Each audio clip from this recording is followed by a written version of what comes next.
see the color black without walking on eggshells.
I say, hold up, got my glizzy, bang, bang.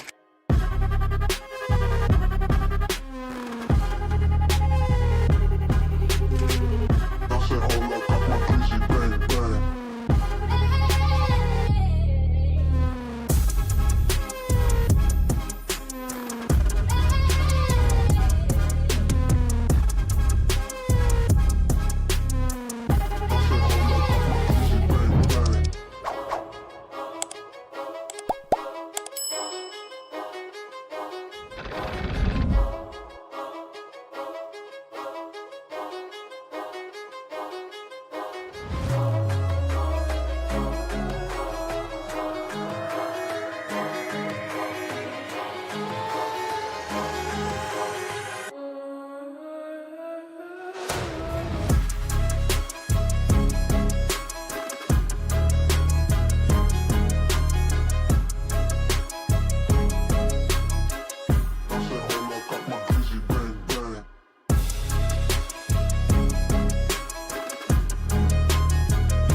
You're tuned into Foolery. Make sure to hit the thumbs up button and subscribe. And consider donating with super chats, stickers, memberships, or you can even gift memberships to other chatters. Or use the tips link in the description to write a message for TTS that will be read on stream. Hit the like button, or you ain't black. And that's a fact. Jack. Enjoy the show.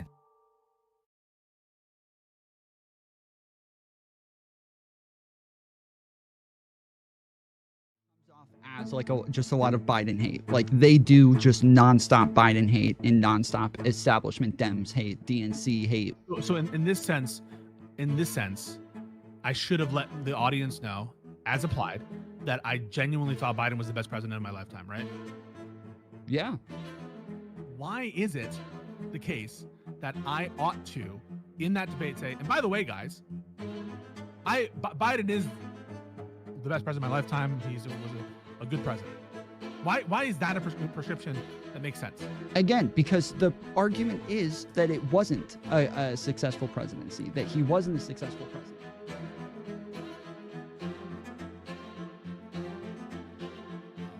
I think that Biden has been the best president of our lifetime. I don't think you can point to a presidency that was better. Yeah. And Terrible President Joe Biden, agreed, yes. the best president of your lifetime. Name a better. So if it weren't for Gotham, would you acknowledge that Joe Biden was the best president of your lifetime? You have voted for a shit candidate, right? Following a shit president. Rather The than best doing president that, of your right? lifetime. You The could best have president said of your lifetime. Who supported The a best president genocide? of your lifetime. Who enthusiastically It must be supported really a hard for you to genocide. acknowledge the best Hold on. president of your Who lifetime in- supported a Hold genocide. on.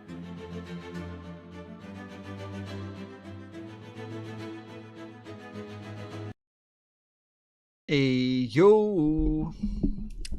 What's up, fools? Today is 11/8. Sorry, no. Today is 9/9/2025. It is 11:08 p.m. Eastern Time. How's everybody doing? How y'all during? Yeah, the shit libs. The fucking shit libs. Yeah, shit lib. Got a bunch of fucking shit libs in my chat. Pisco cooked you, Tom. Yeah, I feel cooked. I feel super cooked. It's rough. Oh wait, I gotta hold on. I did not check this. Okay. Nope. Shut up.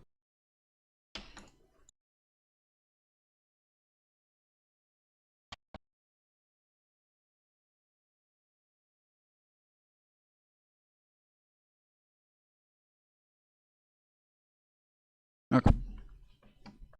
My Twitter feed, I don't know about you guys. My entire fucking Twitter feed is full of this Ukrainian girl who got stabbed.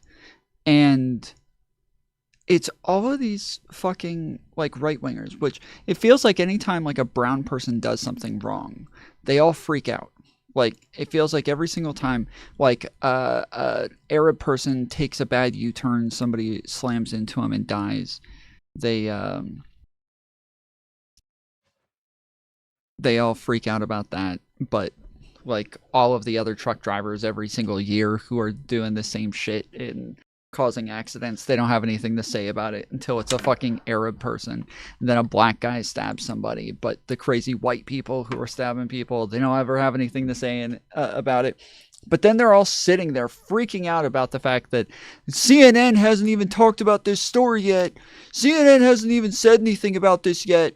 It's crazy how much they had to say about Daniel Penny, but this story, they haven't said a word about it. So I went and checked. There's tons of stories from fucking CNN about this. There's tons of stories from CNN. They've been covering this like fucking crazy. And even at the point that these people, I went and like checked the time that they're making these posts. And yes, even at the point that these people are posting this on Twitter, even then, there's still they already had tons of articles up, tons of stories on it on the on their television show. Like they had them all over the fucking place, and they're all freaking out. They won't even cover this. They won't even talk about it.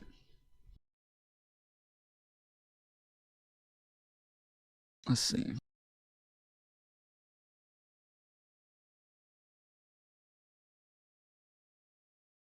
Yeah, here it is. Here you go. This is libs of TikTok. The stat.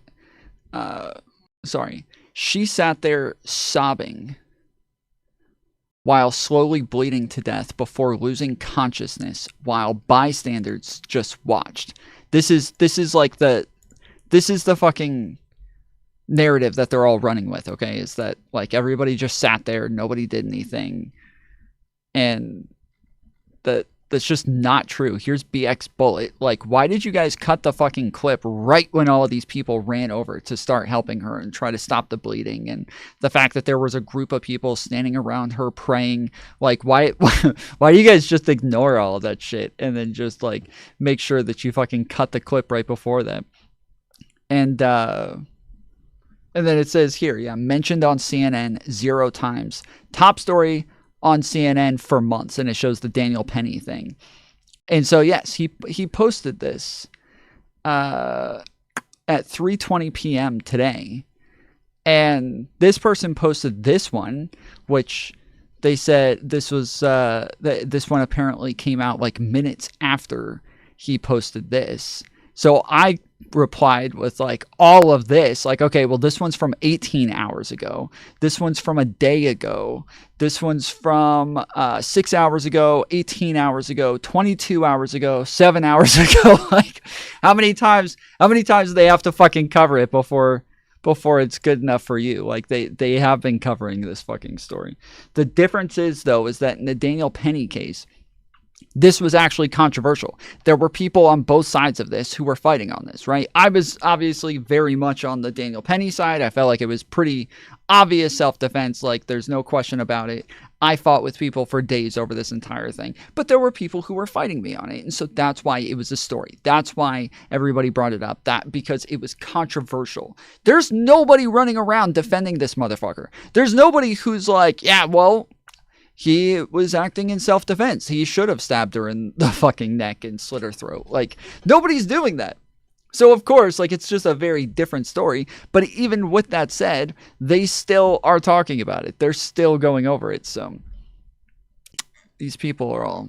They all, like... This is what I'm talking about, though. It's like, every time they talk about, like... You know, oh, they never mentioned Biden's health. They never talked about this. They never mentioned that.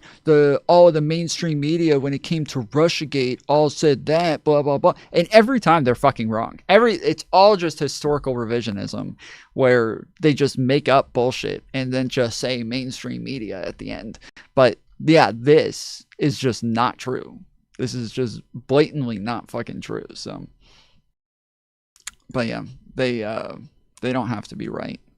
They don't have to be correct. They can just say whatever they want. For those of you who don't know yet, I did post this on my Twitter earlier, but Danabo is making a Discord server for anybody who wants to be on panels. He's trying to make it easier for folks to join panels, and so he's telling all of the panel hosts to just join this Discord, and then anytime they need people for panels, they can just at the server and it'll let everybody know. And so if you guys want to join it, this is the server right here. And then even in my server, I went ahead and posted a link to this a couple days ago. And so right here, or yesterday, so you can see right here, I posted a link to this. So if you want to join, there's the link. You can go join it, or it's on my Twitter as well. And so they've got it all. They've got it all there for you. So don't miss it.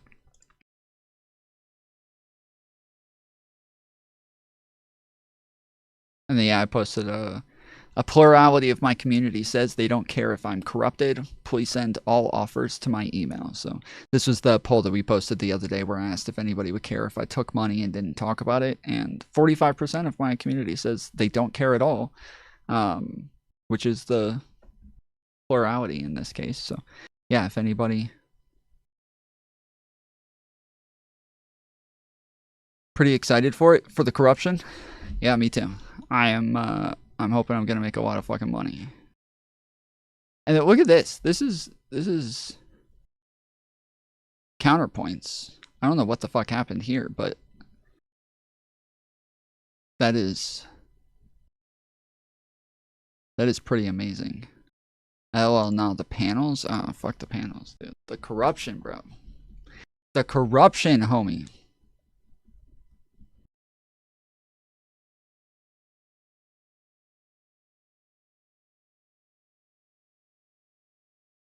My head looks like it's got like a point. Am I crazy? It looks like it comes to like a fucking, like I got a pinhead. The corruption's where it's at. Yeah. Yep. Yeah, I don't know what happened here. I would care if you took money from Jeffrey Epstein. Like you would want. You would want me to let you in on it. Look at this. This is fucking hilarious. Dan Can Tweet posted this out, but this is the Cuomo and his team standing out in front of a bunch of posters of the things that Hassan said. And they're showing pictures of Hassan like shaking hands with Mamdani, having dinner with Mamdani, and then they have a picture of Hassan sitting in his room saying America deserved 9/11. This is just fucking, this is too funny, dude. This is too fucking funny, bro. This, like people for a long time said nothing coming from the debate community or like Twitch politics or anything like that is ever going to affect real politics. It's never going to affect the real world. It's never going to affect like mainstream media, shit like that. They are so wrong at this point, dude. They are so horribly wrong at this point. We are setting the fucking narratives over here, okay? I don't know. I don't know how much more proof you need, but we are the ones who set the narratives. We are the ones who knock. All right?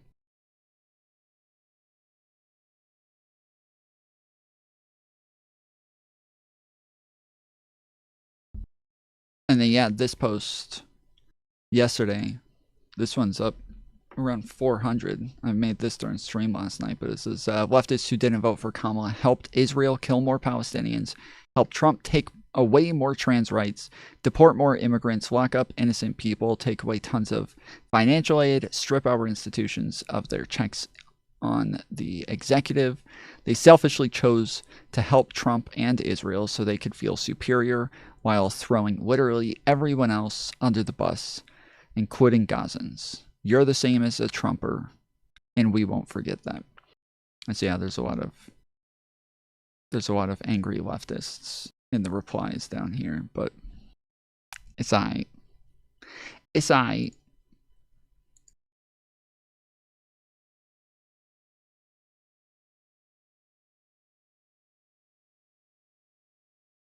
Yeah, we are the string pullers. True.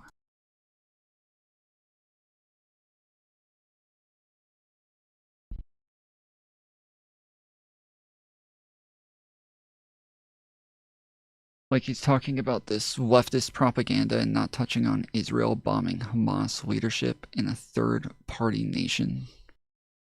Well, what's more important is that Israel tried taking down Greta Thunberg.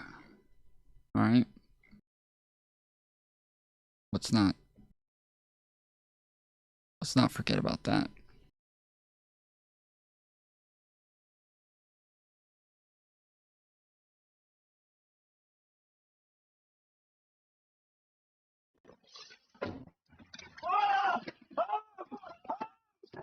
We've been hit by what appears to be a drone. The vessel's on fire. There's a fire in the front deck. We've been hit.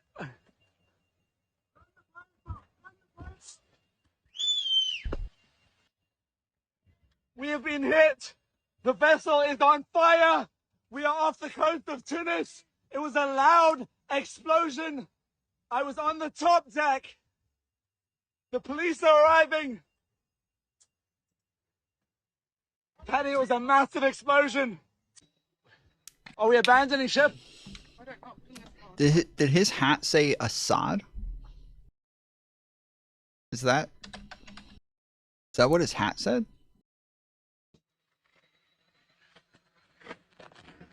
It was a massive explosion. A massive, massive explosion. Just meters away. We've been hit by what appears to be a drone.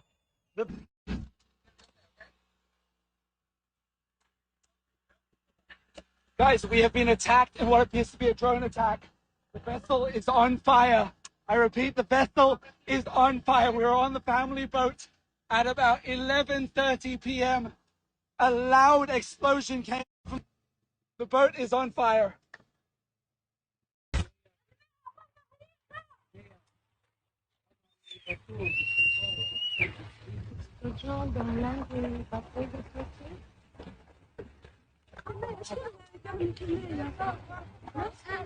Mais au secours, il y avait une sorte de... Je sais pas c'est quoi, mais c'était une sorte d'explosion. Là, c'est live. J'espère que les personnes vont bien.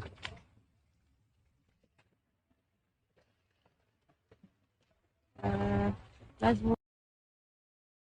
Yeah, I haven't looked at anything on this yet.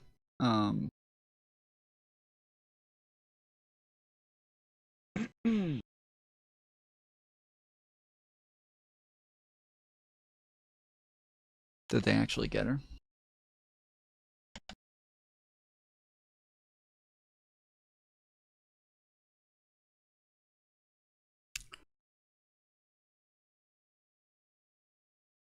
Greta Thunberg.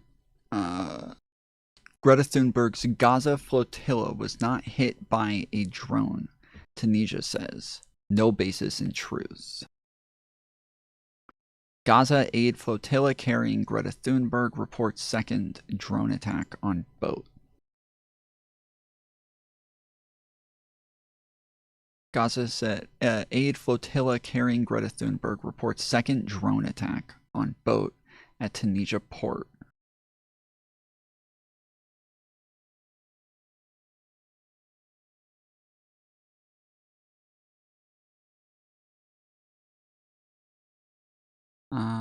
Flotilla says passenger and crew unharmed after second alleged attack in as many days. International Aid Initiative Global Samud Flotilla GSF has said one of its boats was attacked by a drone at Tunisia's Sidi Bou Said port.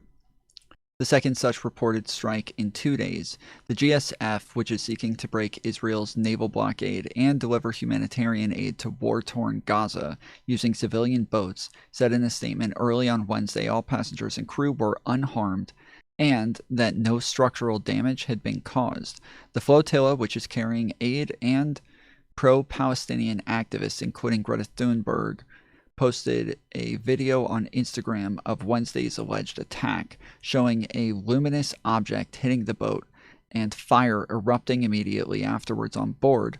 It was not possible to immediately verify the video. GSF reported the first attack on Tuesday, saying one of its vessels had been struck by a drone in Tunisian waters. Tunisia's Interior Ministry said reports of a drone hitting the boat on Tuesday had no basis in truth, and that a fire broke out on the vessel itself. So does that mean that they just like... Did they go and light the fucking boat on fire themselves? Did they actually like try to set this up for some sort of gimmick or something? Did they just go and just fucking bomb their own boat and then claim that it was a drone? Was it an Israeli object? It was JDAM. Called.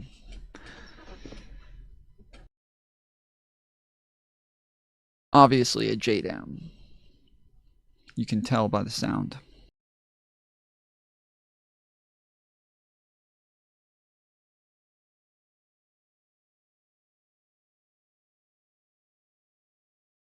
The flare bounced off something and back to the boat. Where's... How do we know there was a flare?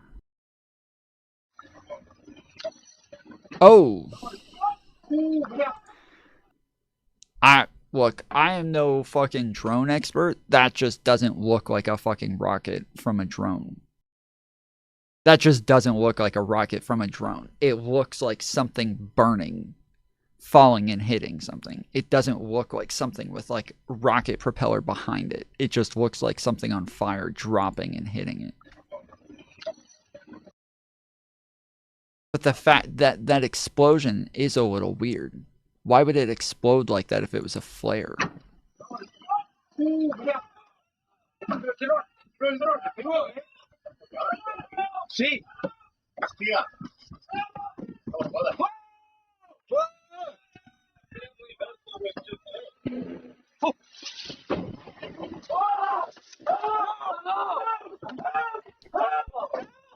Okay. That red coloring. That is a very bright, luminescent, like, red color.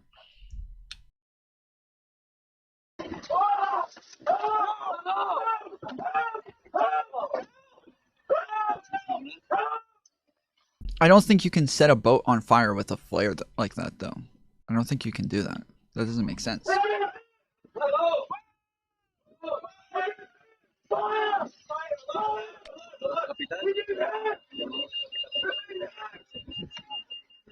Because I remember doing this research during the Lawrence Southern controversy because a bunch of leftists were running around saying that Lawrence Southern fired a flare at a boat, trying to set it on fire and kill all of the passengers. So I looked into it. She didn't fire a flare at anything. She literally just held a flare up in the air from her boat. She never fired a flare. But then on top of that, even if she did fire a flare, from everything I looked at, it couldn't set the boat on fire. That's not even a possibility. So I don't know.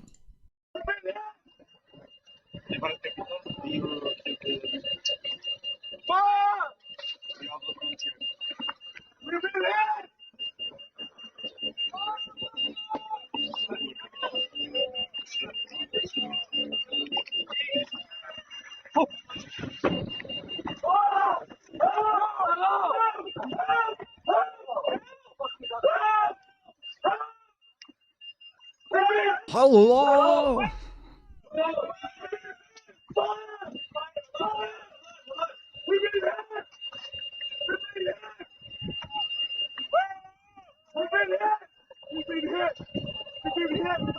I mean, this saying that like a fire broke out on the vessel itself, that's obviously just not true. I mean, you can see something drops onto the fucking boat, so that doesn't seem to be accurate either. But a flare exploding like that doesn't make sense.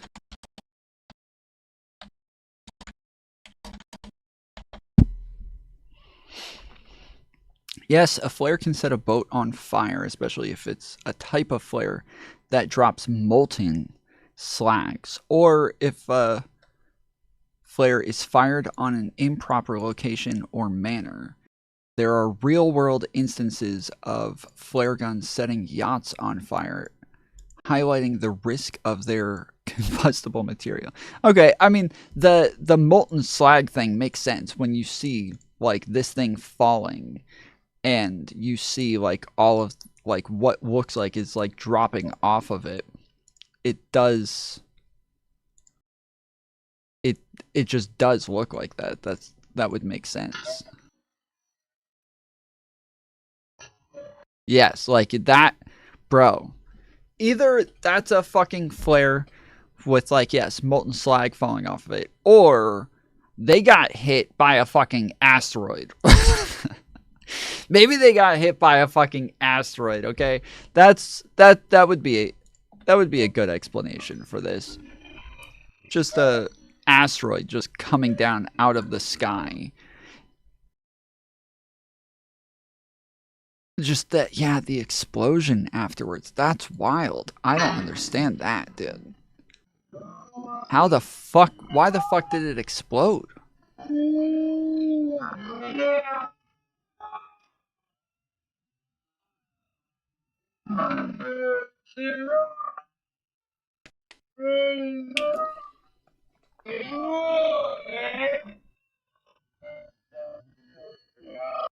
Because even this is from The Guardian. It says footage from the global Samud flotilla shows a strike on one of their Gaza-bound boats. So it says a strike on the boat. So this is so confusing. It later posted an image of what it said was a charred electronic device recovered from the deck. While a full investigation is ongoing, the presence of such a device provides further indication that the boat was deliberately targeted, it said.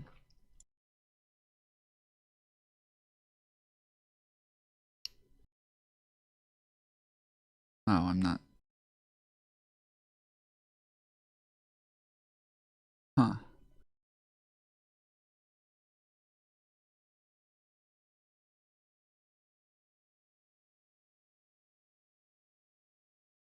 It says, following the drone strike on one of the global Samud flotilla boats, crew members recovered a charred electronic device from the deck pictured. While a full investigation is ongoing, the presence of such a device provides further indication that the boat was deliberately targeted. All passengers and crew remain safe, and the mission to break the siege on Gaza continues undeterred. Francesca Albanese, UN special, is that just how they say reporter over there, for occupied Palestinian territories, posted a video of the burning Alma and said it indicated a drone attack. Video evidence suggested a drone with no light so it could not be seen dropped a device that set the deck of the Alma boat on fire, she wrote on social media. Several ambulances rushed to the port while a Reuters witness reported Coast Guard boats near the Alma. The activists said they would continue their peaceful voyage on Wednesday as planned, as the flotilla pressed forward with determination and resolve.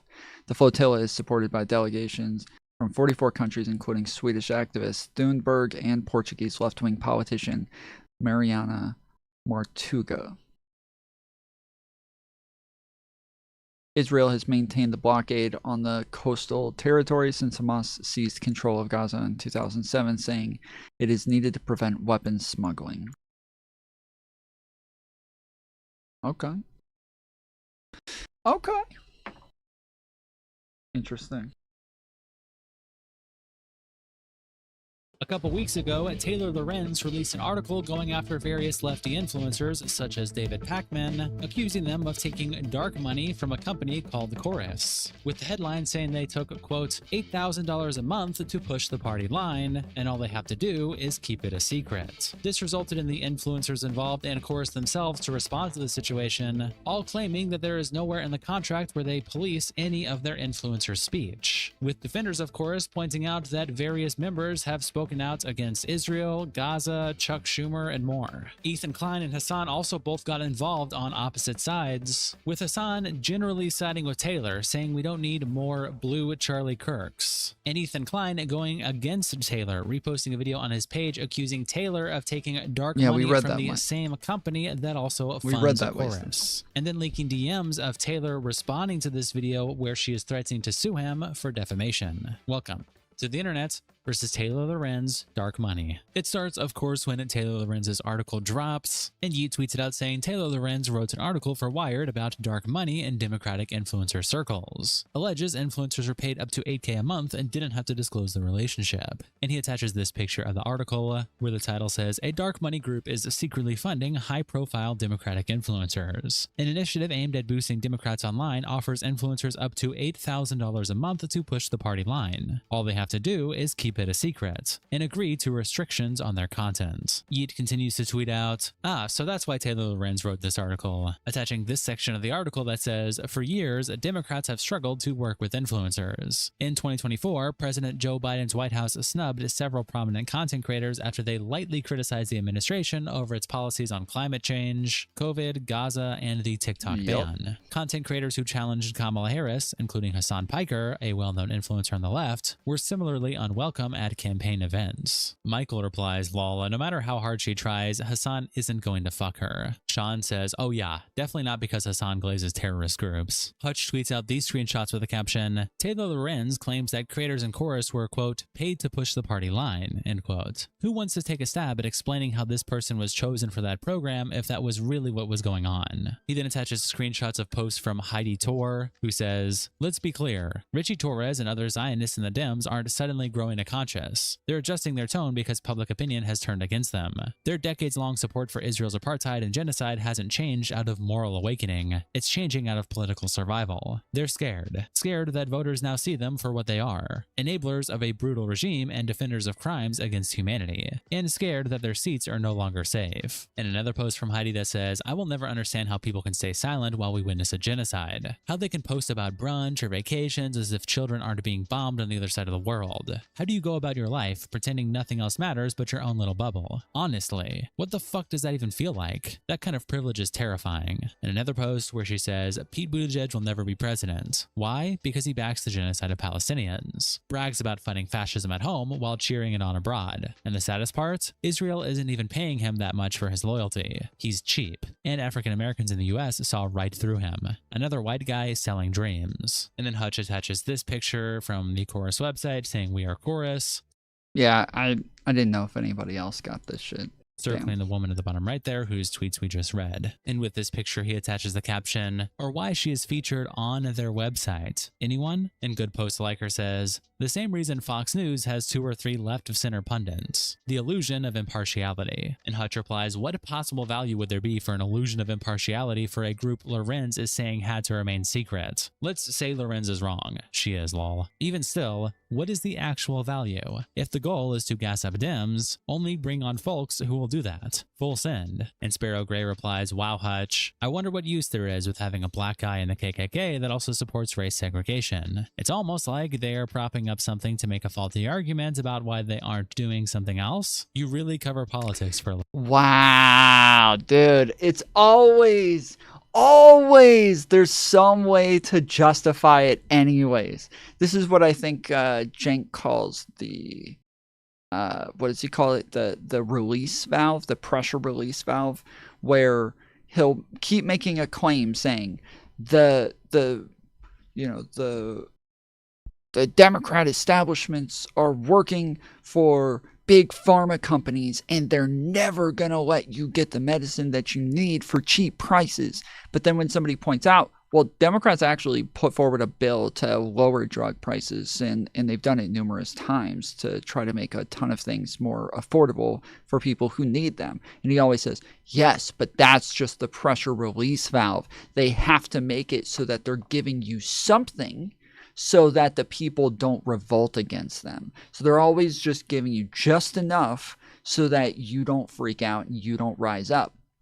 It's always, every single time, anytime they say, they will never do this thing, this will never happen. As soon as you show them evidence that it's happening, they immediately say, oh yes, that's just so that we all don't pay attention to what it is they're doing. They're just trying to trick us with that. This is every fucking time, dude. living. Then separately, Organizer Memes tweets out, outside groups paying influencers isn't bad, by the way. It's how we catch up to the right. The issue at hand is how we build this stuff. And Hassan replies, we don't have a vertically integrated media landscape. The independent left is seen as spoiler/antagonistic to dim goals. Establishment is now playing catch up to build lib content creators. We don't want blue Charlie Kirks. We want the party to fight to improve our lives. Hutch replies to this by quote tweeting Hassan and saying, the independent left explicitly and proudly position themselves as antagonistic to democratic goals. That's why they're seen that way. The audience capture is so bad with these creators that a friendly relationship or partnership with Dem-aligned groups would hurt their brand. We don't want blue Charlie Kirks. We want the party to fight to improve our lives. Okay, but you need to win elections all over the country in order to do that, and relentlessly shitting on all candidates who don't 100% align with your policy goals makes that much more difficult. And Matt replies, endlessly gobbling DNC boot and never expecting them to adjust anything about their campaign, platform, or messaging ever isn't much better. People tell the DNC to run better policies, and shills like you trot out to go, but we need to do what they say to fight Trump. Then Brian Tyler Cohen, one of the co-founders of Chorus, tweets out this video with the caption, some people have questions about the Creator Scholarship Program I co-founded, Chorus, so let's talk about it. At the risk of giving an internet troll more attention, I want to address a piece that Taylor Lorenz wrote yesterday for Wired. An initiative aimed at boosting Democrats online offers influencers up to $8,000 a month to push the party line. All they have to do is keep it secret and agree to restrictions on their content. Literally nothing in this statement is true. The article is about Chorus, which is a nonprofit that I helped found to build up a creator ecosystem, which everybody says they want, but few are doing. So here's what Chorus is. It is a scholarship program to teach creators how to grow their accounts, foster engagement, launch their own shows, and become profitable on their own. It's an incubator program to build the pro-democracy ecosystem. Influencers and creators have never been more important when it comes to how Americans are consuming their news. The right has been doing this for years, and the left needs to catch up. That's why we're doing this with Chorus. So let's talk about what Chorus is and what it's not. Chorus does not pay creators for content, does not tell them what to say, does not control who they talk to or work with, and there is absolutely nothing in the contract that could even be reasonably interpreted to say that we do. Period. Full stop. I don't know a single creator who would willfully sign up for a program that would tell them what they can or can't say. That's not what this program is. And with regard to keeping it a secret, there is a standard confidentiality clause in the contract to protect the privacy of the creators. On the literal first day of the program, it was made clear to all of the creators in our kickoff session that they were absolutely free to talk about Chorus. Lorenz says that the 1630 Fund is, quote, a powerful liberal dark money group. 1630 Fund is our fiscal sponsor. One of the largest documented donors to 1630 Fund is the same person funding Meteor's Reporters in Residence program, which Taylor Lorenz herself is a part of. And guess what her monthly stipend is? $8,000 per month. So she's criticizing an entity that is funded by someone that she is currently taking money from. I guess it's okay when Taylor Lorenz gets paid. This isn't true. 1630 doesn't fund Omidyar. This was the initial claim that was made by Good Logic, and it was totally untrue. Good Logic was completely incorrect on this. He showed a form where Omidyar donated to 1630. 1630 didn't donate to Omidyar. So that's not what he said. What do you mean that's not what he said? He just said that she's being paid by a program that she's criticizing. Good Trouble, not Good Logic. Same thing. Which Taylor Lorenz herself is a part of. And guess what her monthly stipend is? $8,000 per month. So she's criticizing an entity that is funded by someone that she is currently taking money from. I guess it's okay when... Oh, that is funded by someone that she's taking money from. Okay, so he is saying that Omidyar donates to 1630. Okay. Taylor Lorenz gets paid, but no one else. Poisoned Art replies to Brian by saying, "Not that I have any sympathy for Taylor Lorenz, but we didn't put any restrictions on what they could say," is kind of a cop-out answer. That's how soft power works. And Brian replies, "I don't know what that means, but we literally don't put any restrictions on what people can say. I don't know how much clearer that could be. We literally do not have any oversight over anyone's content, nor do we want it." And Poison says, "Lol, it's literally called a chorus. What does a chorus do? A chorus echoes a song. Someone who sings out of step with the rest gets removed from the choir. You really mean to tell me if one of your incubator creators started going full MAGA, you wouldn't pull their funding? If you can earnestly answer no, then I retract my criticism. Not that I have any interest in funding more moronic MAGA creators. I'm just using that as an example I think we'd both agree on." And Yumi replies, "Bro, there's no way you are like, the word you use in your program's name is chorus. The definition of a chorus is a group repeating the same thing. Let's analyze this obvious correlation in depth for a moment. You're literally doing the Alex Jones shit in real time." And Poison says, "Lamau, the name bit is a minor part. The main thing is that giving people money repeatedly inherently gives you power over them. That's how soft power works. It's literally what lobbyists do. Do you think when..." Sure, but it's not the same thing to say that, like, you have creative control over what it is that they're saying, or you tell them what they can or can't say, versus you would probably stop giving them money if they weren't part of, like, a liberal group. Because the problem is that the group is funded on, like, certain values, and it's not politics. It's not saying being a liberal, but it is founded on, like, pro-democracy, pro-freedoms, more checks and balances, things like that. Obviously, yes, if you're all of a sudden supporting Trump, you are against all of those things. So it obviously is like aligning with politics, but that's not the same as having creative control over what it is they do or don't say. It's different.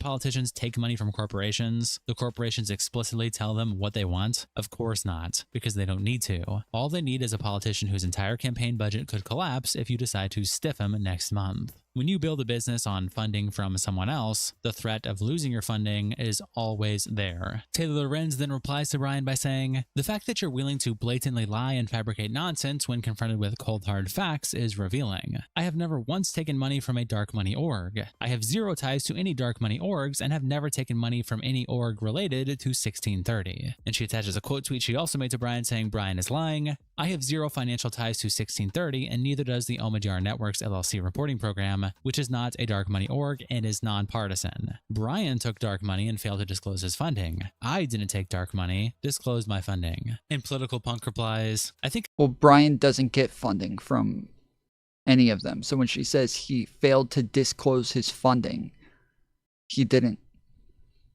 get funding from them. His point was Pierre Omidyar, which funds you, is the funding behind Hopewell, which is one of the biggest founders of 1630. So that means you, Taylor, and 1630 are both being funded by Pierre. Ultimately, though, I don't see why we can't be forming a coalition with each other, because all the left fighting each other is only going to end with all of us getting Bibles shoved up our asses, and none of us wants that. I mean, here's the 1630 disclosure from 2022, and there's Omidyar Network, who paid Taylor, so she's not receiving dark money, but her benefactor is the dark money. Like, what the fuck? What is the motivation behind this? Here's the link to the disclosure. Omidyar on page 82. And right here, we see Omidyar Network Services LLC, 1630 fund amount. So wait. The 1630 actually disclose?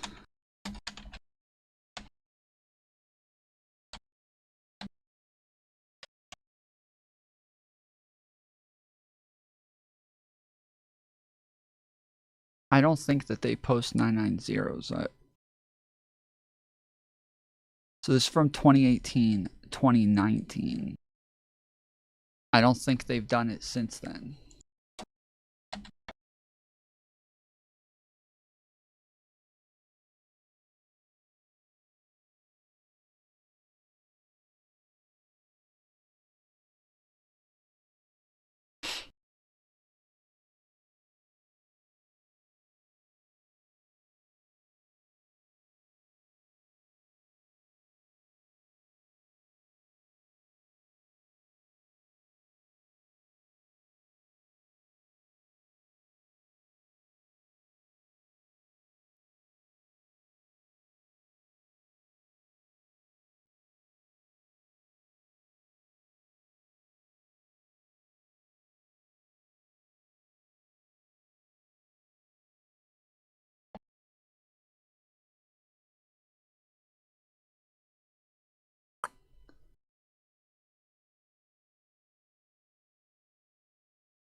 Yeah, I don't think that they haven't posted one since like 2019, 2020, but this is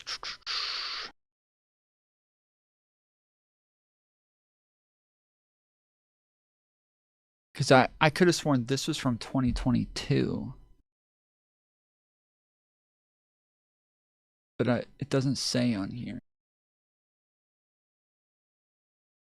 Of cash grant, $45K. And Taylor Lorenz replies, that form is from years ago, and it shows 1630 issuing a refund of $45K for a program that Omidyar Network funded. You fell for ChatGPT misinformation. This is so pitiful. Omidyar's Network's RIR program has come out and made it explicit that they never received 1630 funding, attaching a highlighted section that says Omidyar Network receives no funding for the Reporters in Residence program via the 1630 fund or any other outside sources. Then Tangled Weeb posts Brian's rebuttal to Taylor Lorenz's recent Wired article on the HPHA production subreddit, and a deleted user replies, wow, I didn't realize she was pissing off other communities. And Tokalosh says, the vibe I get from Brian Tyler Cohen is that he is very much not into the drama world. He doesn't really fight with people. I feel like you really got to cross a line to provoke him like this. And PayPal Me Donation says, BTC is one of the few real ones who are actually trying to make a difference. And Black Mass replies, true. I mean, he'll fight with your Pierce Morgans and whatnot, but as a panelist, he doesn't get into internet beefs / dramas and is one of the few leftist news sources I actually appreciate. General Disarray says, can we finally stop calling Taylor Lorenz a tech journalist? She writes about social media and doesn't know how to control her biases, or even how to conduct research.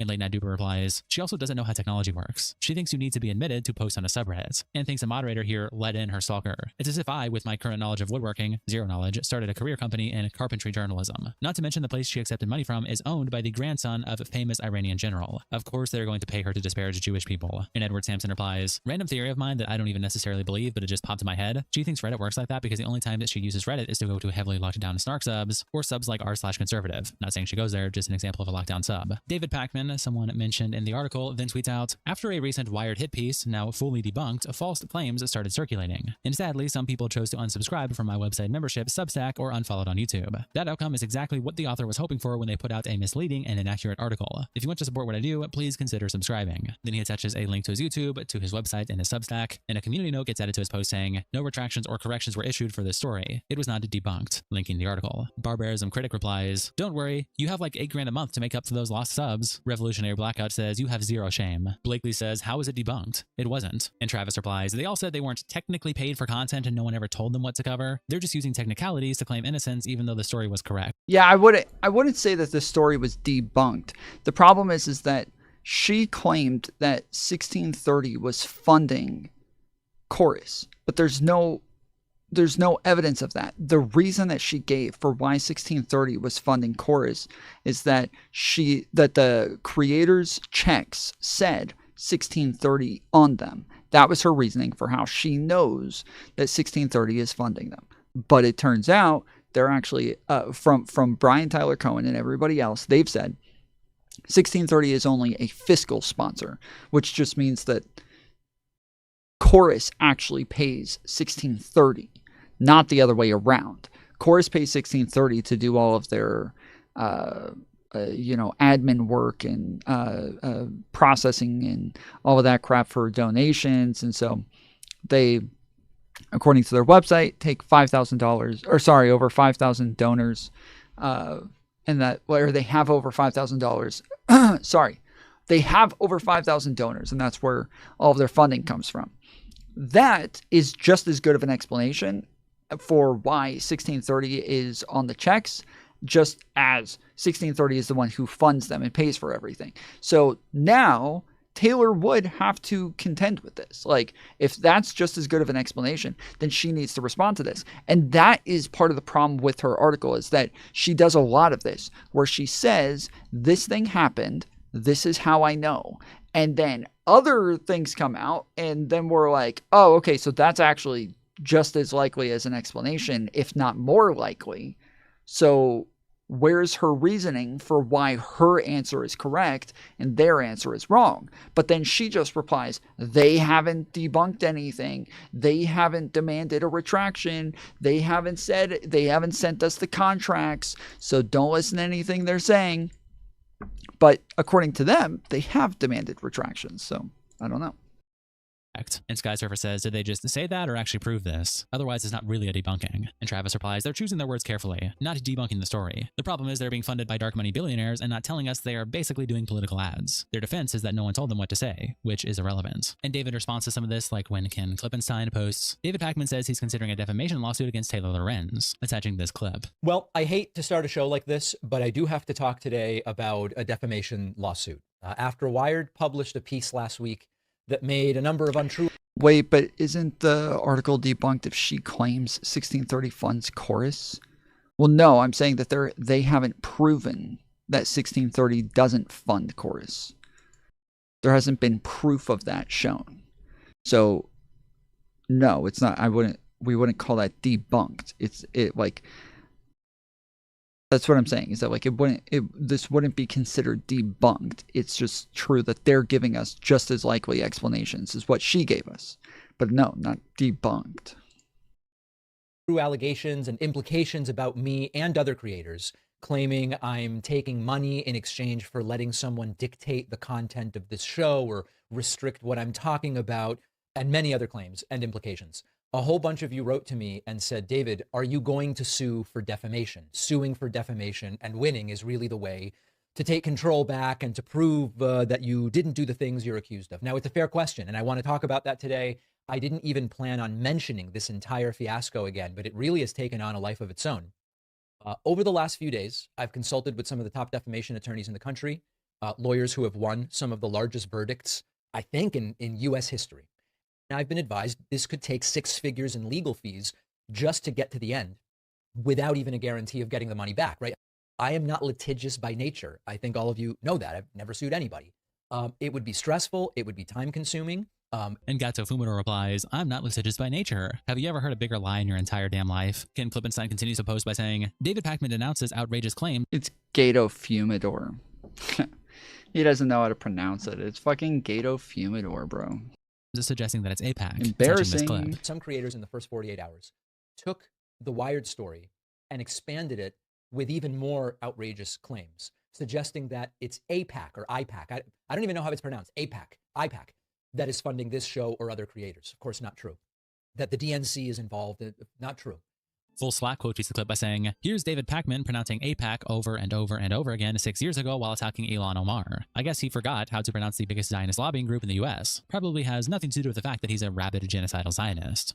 APAC, from APAC, APAC, support APAC. Ethan Klein then weighs in on the situation when he posts his Instagram story with a caption. Ethan Klein throws it back to a recent Taylor Lorenz tweet attacking the left while complimenting Nazi empathy. And first, Ethan Klein attaches a Taylor Lorenz tweet from August 17th saying, "Nazis are fascist, but ironically IRL can be very welcoming and accommodating. Hence, they are able to effectively radicalize people. They show more empathy IRL in spaces they're recruiting in than these DSA people ever have. It's abhorrent. And another reason the left has zero power." And Ethan replies by saying, "Anyone else find Nazis to be charming hosts?" Hassan also weighs in on the situation. Yeah, that is just a dumb attack. Like I've talked about the fact that like Brian Tyler Cohen's attack on her with the Candace Owens and Tucker Carlson thing, that was a bad faith attack. That's a fucking stupid attack as well, because she is correct. This is something that I say pretty often, is the fact that the right wins in a lot of ways because they are always just standing there with their arms wide open, accepting anybody and everybody who's heading their way, whereas the left wants to like pretty hardcore gatekeep and purity test everybody to make sure that they only get the people who agree with literally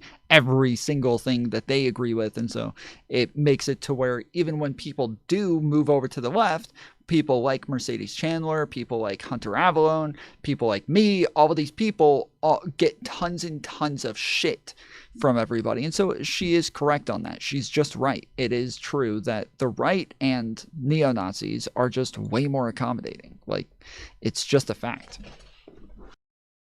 Reacting to Asmongold covering everything. When he tweets this out with the caption, Hassan defends Taylor Lorenz while Asmongold covers her story. This is one of those situations where it feels like people that tune into this learn less. I love how people that you write slop articles and you get mad that people make slop videos. What is this? What are you doing? Like, what are you thinking? Okay. One of the things that's really frustrating about these sorts of conversations online is like someone writes an article and then instead of addressing the claims that are being made, most people just turn around and go, "No, you." And I think a lot of people don't have the capacity to understand that like that's not an effective counter. You can't know you your way out of like a court case, for example. If there is an issue and your audience wants to understand like where this funding is coming from or why you didn't disclose this funding that was coming from, you can't just turn around and go, "Well, the person who wrote this article also gets funded by a different like grant structure," right? This is not an effective counter, okay? Unfortunately, or this should not be an effective counter. Unfortunately, it is a very... Well, that's the problem, though, is that he's saying that as though these people's audiences were upset about this. He's saying this as though it was liberals who were upset about this. It's not. It's just leftists attacking liberals. That's all it is. That's all it ever is. That's why, I mean, I'm happy to kind of do more and attack leftists a bit more, is because I think that it's kind of unfair that all they do is just attack fucking liberals all the fucking time and then play victim as soon as liberals clap back. So I am happy to be the liberal warrior over here fighting with leftists over this shit, because it's not liberals who are upset about this. It's not their audiences who are upset about this. Effective counter. First, what you need to do is actually address the main point of contention. And Asmongold responds to this clip of Hassan when he also tweets it out saying, Asmon comments on Hassan portraying Wired magazine as some sort of omniscient entity. Are we supposed to act like this is some sort of fucking, like, you have entered into the realm of gods by writing articles for Wired magazine? Do you understand that there are video game reviews for Fuda sex simulators on Wired magazine? Ethan Klein continues to post about it on his Instagram story, screenshotting the article and captioning it, Taylor Lorenz is rightfully catching shit for this insane expose. But Wired deserves equal amounts of it for hiring a known liar, grifter, and disgraced journalist to call it a ton of highly respected liberal pundits. What the fuck were they thinking? Ethan Klein then also reposts a video mentioning the whole thing about the Omidyar network and Taylor Lorenz's connection, and then leaks DMs between himself and Taylor on his Instagram story, when Ignignox then posted the Instagram stories on the HRHU production subreddit with the title, Drugs? And it's Ethan saying, Taylor is threatening me for sharing a Good Trouble's video. She unblocked me to send this. And it starts with Taylor saying, you are knowingly and intentionally lying about me with malicious intent. What you posted is false and you're framing it as fact. This is Yeah, again, Good Trouble was just wrong. Good Trouble said that, I see Z King keep saying, Brian Tyler Cohen didn't say that, but the other people in the Reddit post and like most other people are quoting what Good Trouble said. And Good Trouble did say that she was being funded by 1630. That 1630 donates to Omidyar, and that she's being funded by the same people that she just attacked for being dark money. So, and he still has it up right now. To this day, right here, right now, as we are sitting here, this has been debunked. He just doesn't know how the fuck to read a disclosure, and doesn't even know how to read the fucking year on it, apparently. But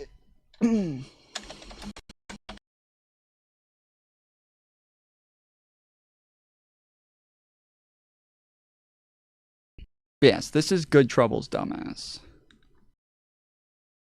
And let's see.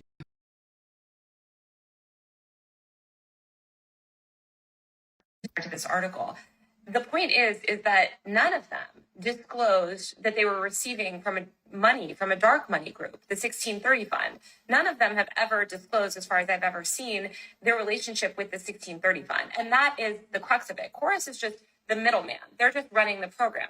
The 1630 fund is the powerful dark money group that is funding this effort. And so do you know what's just so crazy about this, Tay-Tay? We haven't seen your financial disclosure about accepting money from this exact same fund, the 1630 fund, which funds your cohort that you are accepting, get this, audience, $8,000 a month from. Isn't that... See, he says that she's getting it from the same exact group. She's not. She doesn't get paid by the 1630 fund. The 1630 fund doesn't fund Omidyar. This is the same dumb motherfucker who ran around telling everybody that I was a fucking Nazi. So, he is pretty brain dead. He's not very bright. He doesn't care to, like, double check things or fact check things. He is Taylor Lorenz. That's who he is. He is Taylor Lorenz, where he loves to just get, like, little pieces of evidence and then run with it. And then once he's proven wrong, or at least shown to where he didn't have enough facts to make the claim, he still refuses to back off of it. So, yes, this video is still on his TikTok to this day. He has refused to back off. Causing me reputational harm. So Ethan Klein resharing Good Trouble's video is fucking bullshit.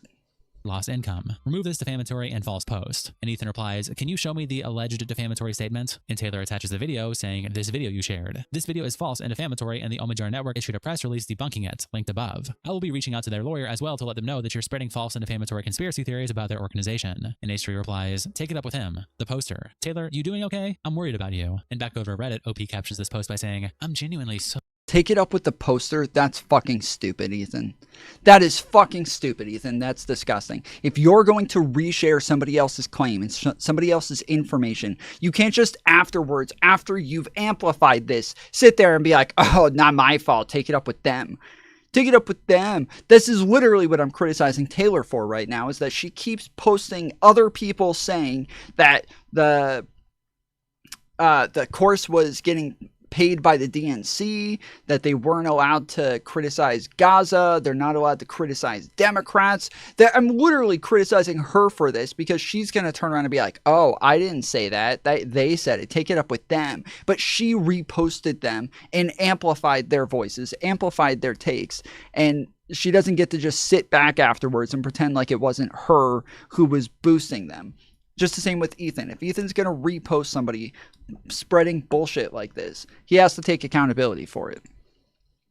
So worried about her. She's clearly in the middle of a mental health crisis. I hope someone close to her can get her off the internet and get her the help she needs. And Antonaros replies, Lamau, Taylor shouldn't be talking about defamation. She was the one falsely accusing Ethan of ethically harassing a minor. She has also made no retraction or correction. And Status Safe replies, she's just a young woman and still learning. And JMC says, many young women have AARP memberships, if I recall correctly. And Jenny from Hell says, many young women are 40 plus, according to Taylor. He then also posts these Instagram stories on his page as well. And Billy Mitchell quote tweets Heat by saying, that's why Catmere, that's why we said that they're not funded by the NGO. They're funded by over 5,000 people who make donations to Chorus.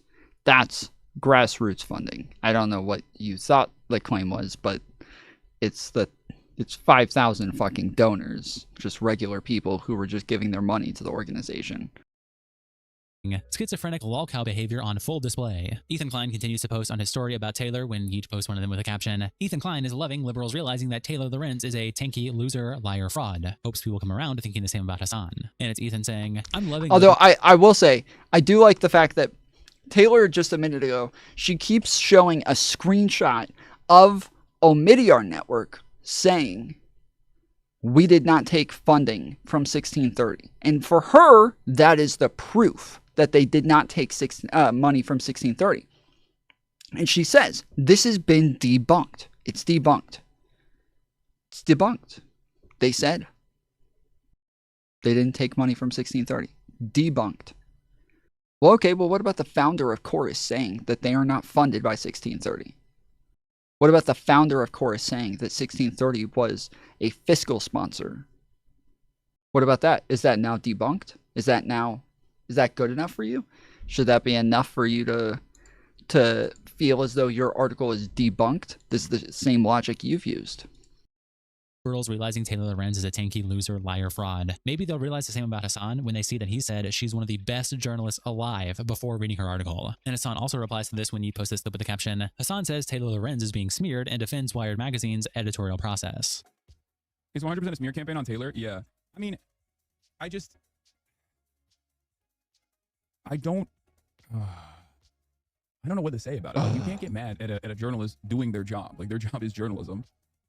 It's on Wired Magazine. It's not like, this isn't like a blog post or like a YouTube expose or whatever. This is like, there's a rigorous editorial application. There's a standard that they abide by. Wired Magazine especially has been... Is Chorus an NGO? Yep, not grassroots. No, the NGO is grassroots funded, dumb fuck. The NGO is grassroots funded. What do you mean? The claim is that they are grassroots funded. That whether or not they're an NGO doesn't make them less grassroots funded. Grassroots funding has nothing to do with whether or not you're an NGO. It has to do with whether or not regular people are giving you money. That's grassroots funding. Pretty good in the Trump era. One of the only mainstream resources in the Trump era that has been actively holding the administration to task. So I think like parasocial fans of like liberal content creators feeling bad because the content creators themselves feel bad about like having their commentary or their infallibility or their like independence get called into question because of this article does not change the claims in the article. It does not change the journalism and the evidence presented in the article. And I think because a lot of people don't have media literacy, they just look to stuff like this and assume that, they have the same editorial. Who was the initial funder of Chorus? The people who donated to it. Again, 1630 does not fund Chorus. They are not funded by another NGO. They're not funded by anybody else. They are funded by donors, people who donate to it, just regular people who donate to it. Real standards as like a TikTok call-out post. There's also a continued response from David Packman that he posts with the caption, David Packman name drops Hassan in his response to the Chorus story, attaching this clip. I also was told that other creators, like a Twitch streamer named Hassan Piker, were covering this in ways that don't reflect the reality of the situation and are perpetuating falsehoods about what is and isn't going on. Now, I can't speak to the motives of the people that wrote the article or those that are reacting to it. I can't get in their heads. All I can do is tell you what's going on, and then you can judge and you can make an assessment of me. Now, I also want to mention, I'm aware that many of the people I'm hearing of aren't even part of my audience. They're doing the, well, now I'm on. Yeah, as far as I know, Freddie. Yeah, as far as I understand, they don't take any. They say that they say that they are grassroots funded and that they get money from over 5,000 donors, and that they don't get money from 1630. So you're saying Chorus didn't excited at all until a random person donated to it? Excited? What?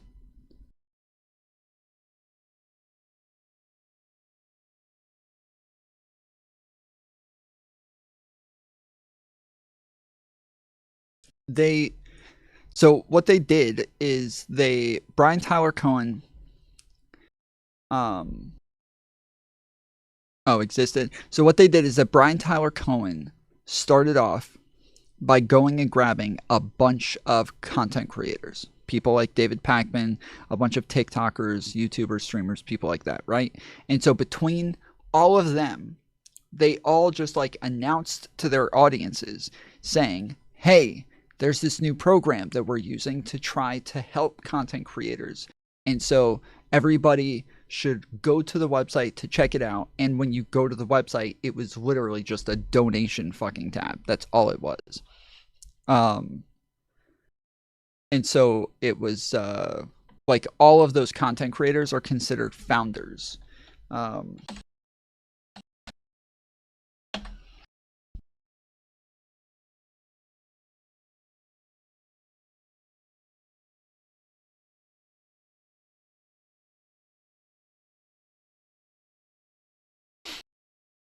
So yeah, this says our founders, and it's all of these people. And so I think the idea was that because they had like enough big content creators right off the rip, they were going to be able to just tell everybody to go donate, and that they would get tons of money just off people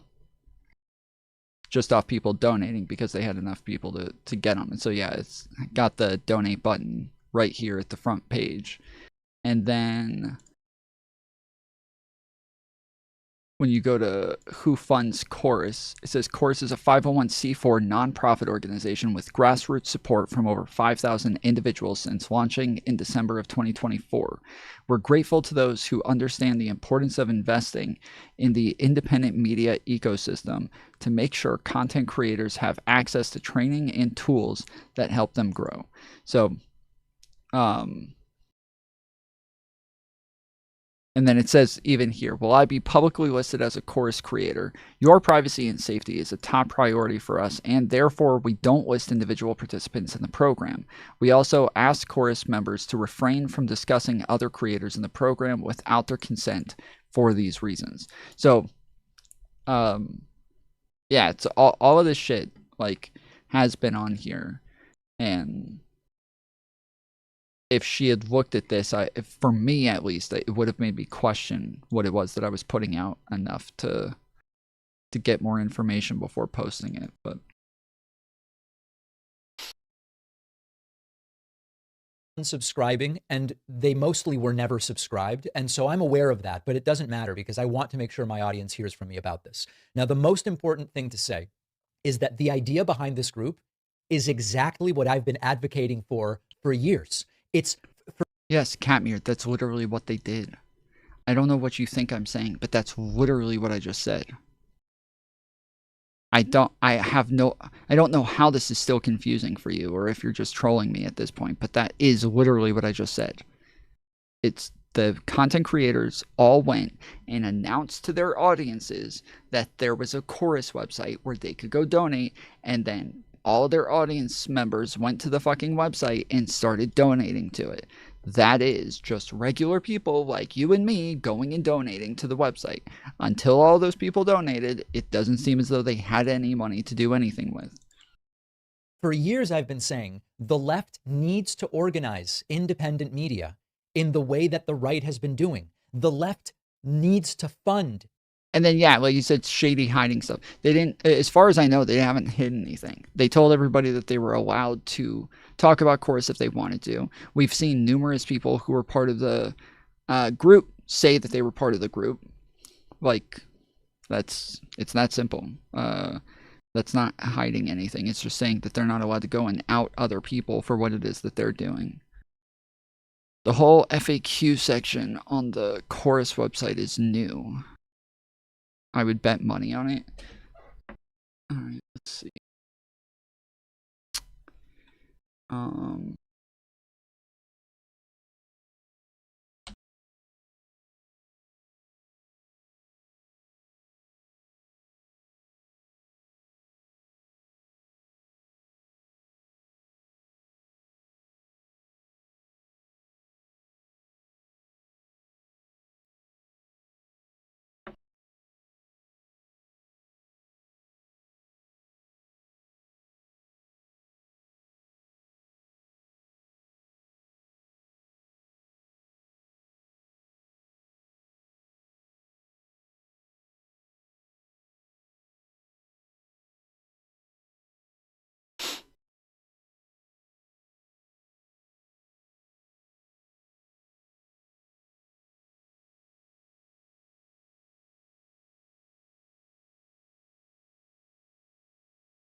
Yeah, the first time that it has any sort of snapshot on way back is 7 days ago.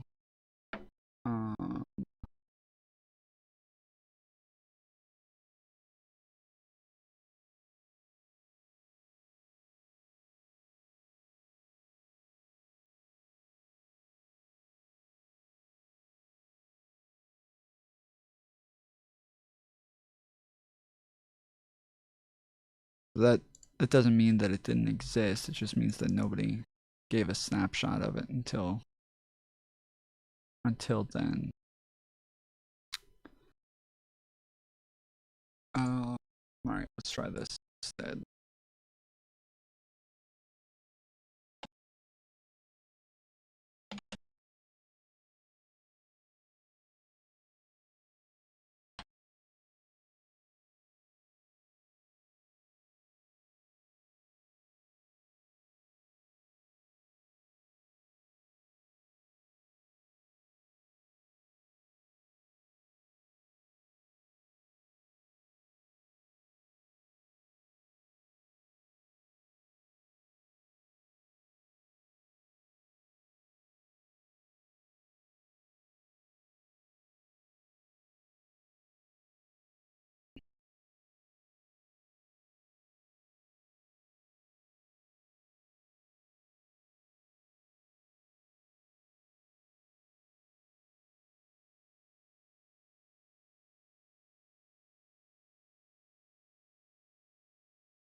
This website was fucking horrible, dude.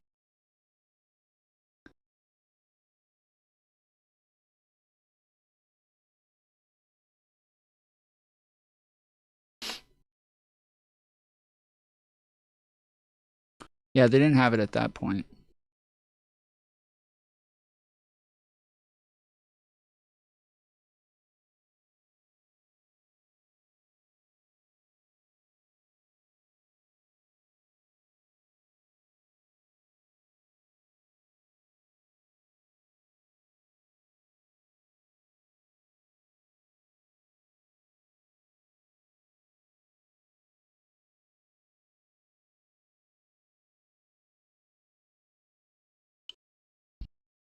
This is not the same website, homie. You suck at Google.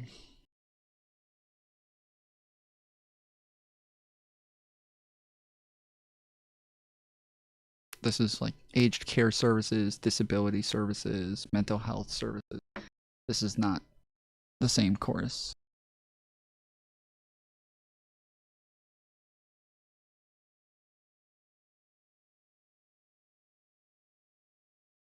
Okay. So they didn't have it in January. Her article came out on, I think, the 30th. Let's check. Or no. It came out on the 27th.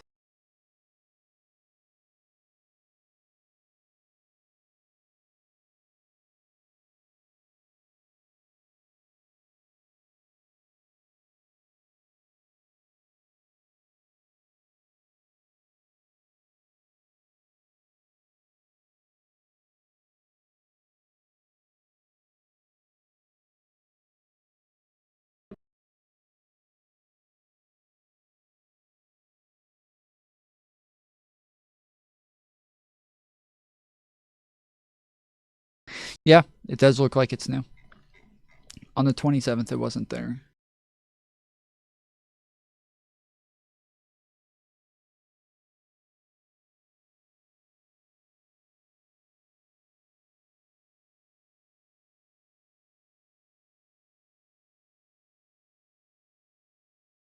Doing this shit through way back takes forever.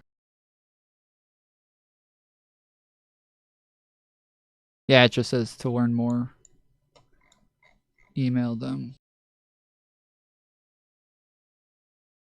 Whereas now it has join chorus, get in touch, and then FAQ.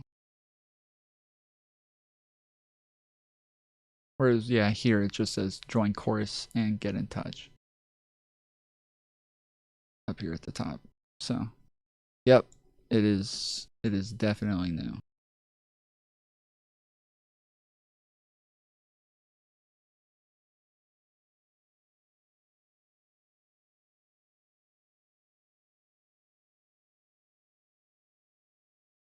Well, true, I do suck at Google.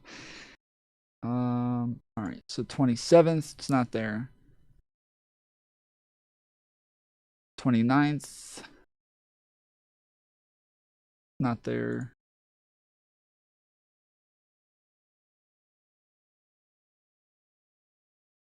Or sorry, 28th is not there. 29th, not there.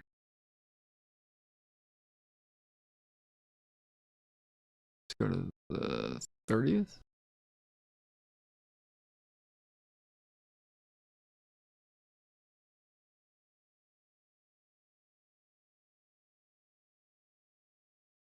Okay, I won't go to the 30th because there is no 30th, so.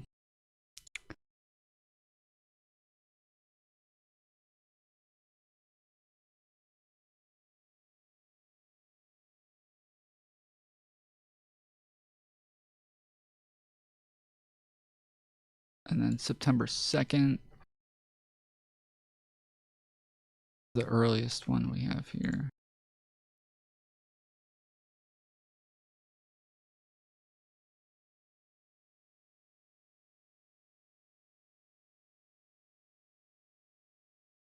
Yep, still not there.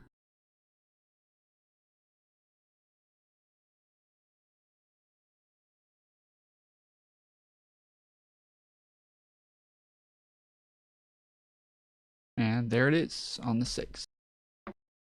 So yeah, well, the one that we found on the other website was 7 days ago. They had it. So yeah, at least by the 3rd they had it. But they didn't have it on the 2nd. So yep. All right. Debunked. Fucking crazy. Here it is. Independent creators, the way that the right does. The right has won even arguably presidential elections because they're organized with regard to online and independent media. Ethan Klein then continues to post about the situation on his Instagram story, screenshotting a post by Chicken Noodle Dick on the HHA production subreddit with the title, Criticism of Taylor Lorenz equals instant ban on r/the Majority Report. First time posting on the Majority Report in over a year, and instantly got a permabanned for brigading. So I guess anyone who subs HHA Productions can't have opinions on other subs that don't. 1630 as a fiscal sponsor is an entirely separate issue from 1630 financing Chorus. No. Taylor Lorenz's proof that 1630 financed Chorus, she had no evidence of that outside of the fact that 1630 was on their checks. From what I remember, correct me if I'm wrong, but that was her only evidence, is that it said 1630 on the creator's checks. So if that's her evidence, them being a fiscal sponsor is just as much of an explanation, if not more of an explanation, than them being a funder. So if that's her only evidence, then she now has no evidence of them funding them. Fit their narrative. Just another leftist hating on liberals' echo chamber. Do they not see they are becoming the other end of the horseshoe and are blindly following just like MAGA does? Okay, rant over. Thank you for your attention to this matter. And Ethan captures it by saying, there is a severe moral rot happening in mainstream leftist spaces. They are all lost. Ethan Zadek then posts out this post from Ethan Klein with the caption, Obsessed misogynist Ethan Klein posts his 9th Instagram story harassing Taylor Lorenz in the last 24 hours. Once again, a snark post from his snark subreddit. And it's a post screenshotting. Correct, Z King, but also, this is also like because somebody else replied to me on Twitter that's saying, well, what about the fact that like 1630 is still a 501c4? Like, even if they're only a fiscal sponsor, that still makes Chorus a 501c4, which means they don't disclose their information, and therefore all of these people are still receiving dark money. I was like, well, they haven't even had an opportunity to disclose this shit yet. Like, you still have to wait.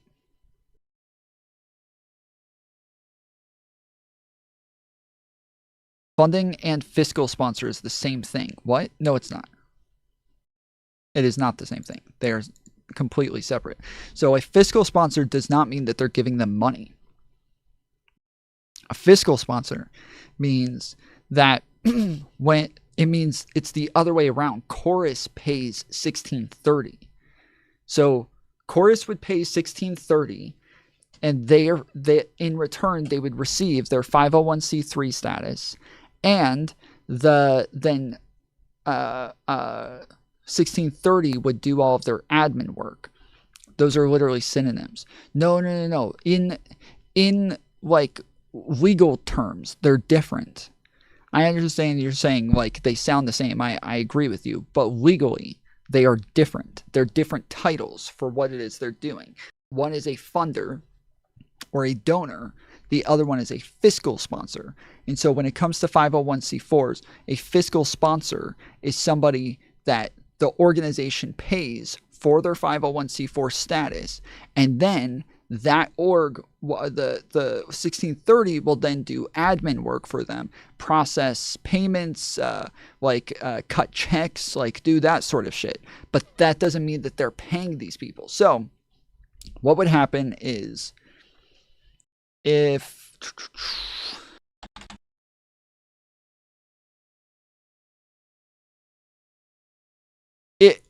they are a fiscal sponsor, okay?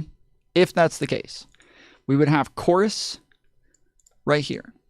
And so chorus would be in the middle.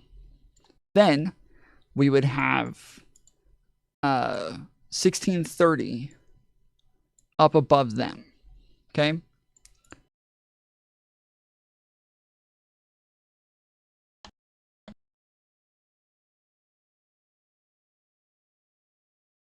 And then we would have content creators down here.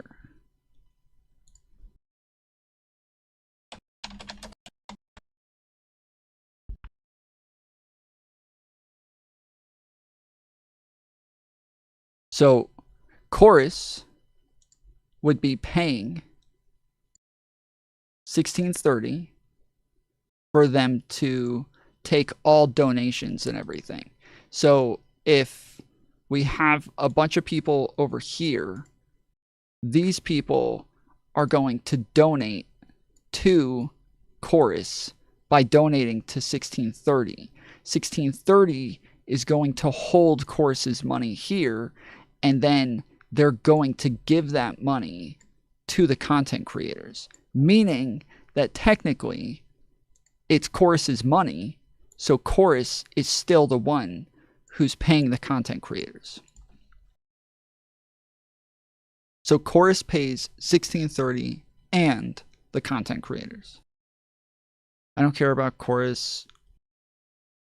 1630 is still shady as fuck.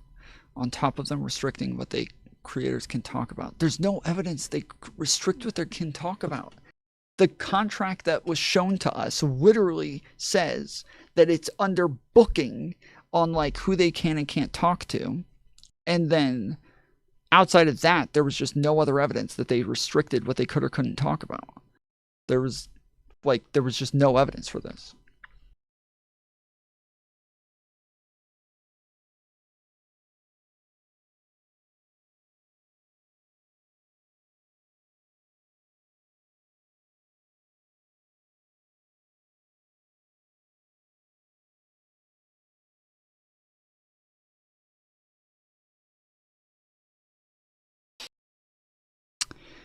What's up, Jimmy Dore?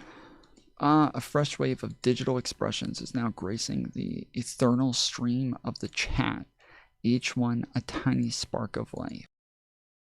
Beautiful. If that was true, then why won't Brian publish it? Publish the contract? Again, it's not normally how it works. They don't just publish contracts, but there have been other people who have given their contracts to lawyers, and those lawyers have come out and said that there's nothing in this that says that they can't talk about this. And we've seen parts of the contract that actually show us what it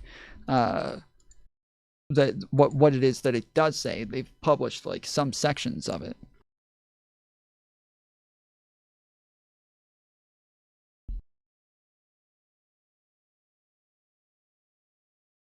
Brian would be stupid to give them a contract. Well, again, there is a claim that a girl and her lawyer have sent Wired a demand of retractions, 15 retractions. So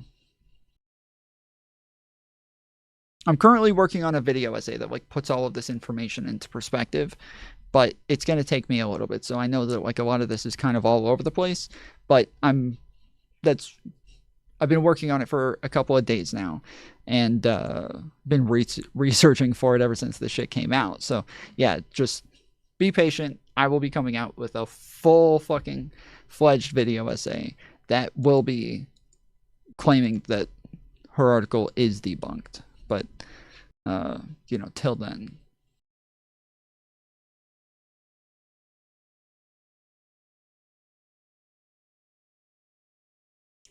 We'll see where that goes. Probably will go exactly where Packman's defamation suit went. Nowhere. Well, I mean, they already made a bunch of updates to the article. And the updates are things that that contradict what she said in her article. There's a lot of things. Again, she makes a lot of claims. And then when she says how she knows this, she doesn't actually have good evidence for how she knows it. So then, if other people come and say, well, actually, this is really why that happens, and what they say is a better explanation, she's going to have to come out with more to show why she claimed this. She can't just keep saying, we have editorial standards, we have editors, blah, blah, blah. That doesn't work. That's not how that works. You can't just say we have editors. The editors are just trying to back up what it is that you got your information from. But that doesn't mean you got enough information. That doesn't mean that you got enough. Like when she says like, well, that's their fault for not answering our calls when we tried to ask them about this. No, it's not their fault. I think they probably should have, but that doesn't mean that you get to go run and make a fucking article about it now without enough information. That's not their fault.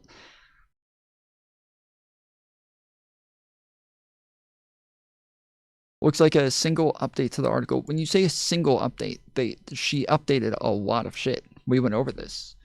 We went over this on stream. We compared the two. There were a lot of like paragraphs and sentences that were changed. And it even like softened up a lot of the language that was initially in the first draft of this.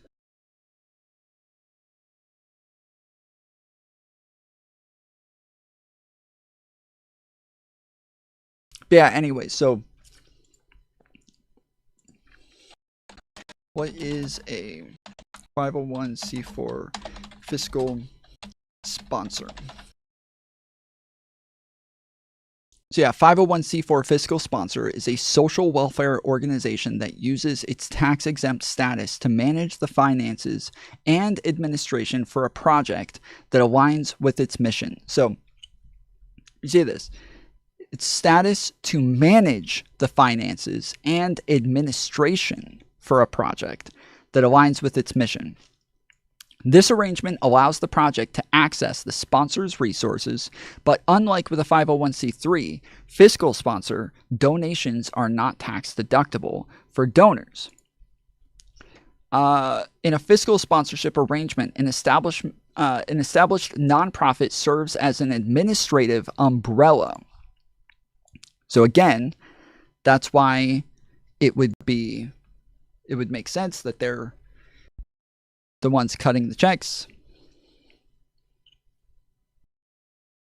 So you're saying Wired hasn't disclosed substantive updates to the article? I don't know where why do you think I said something like that?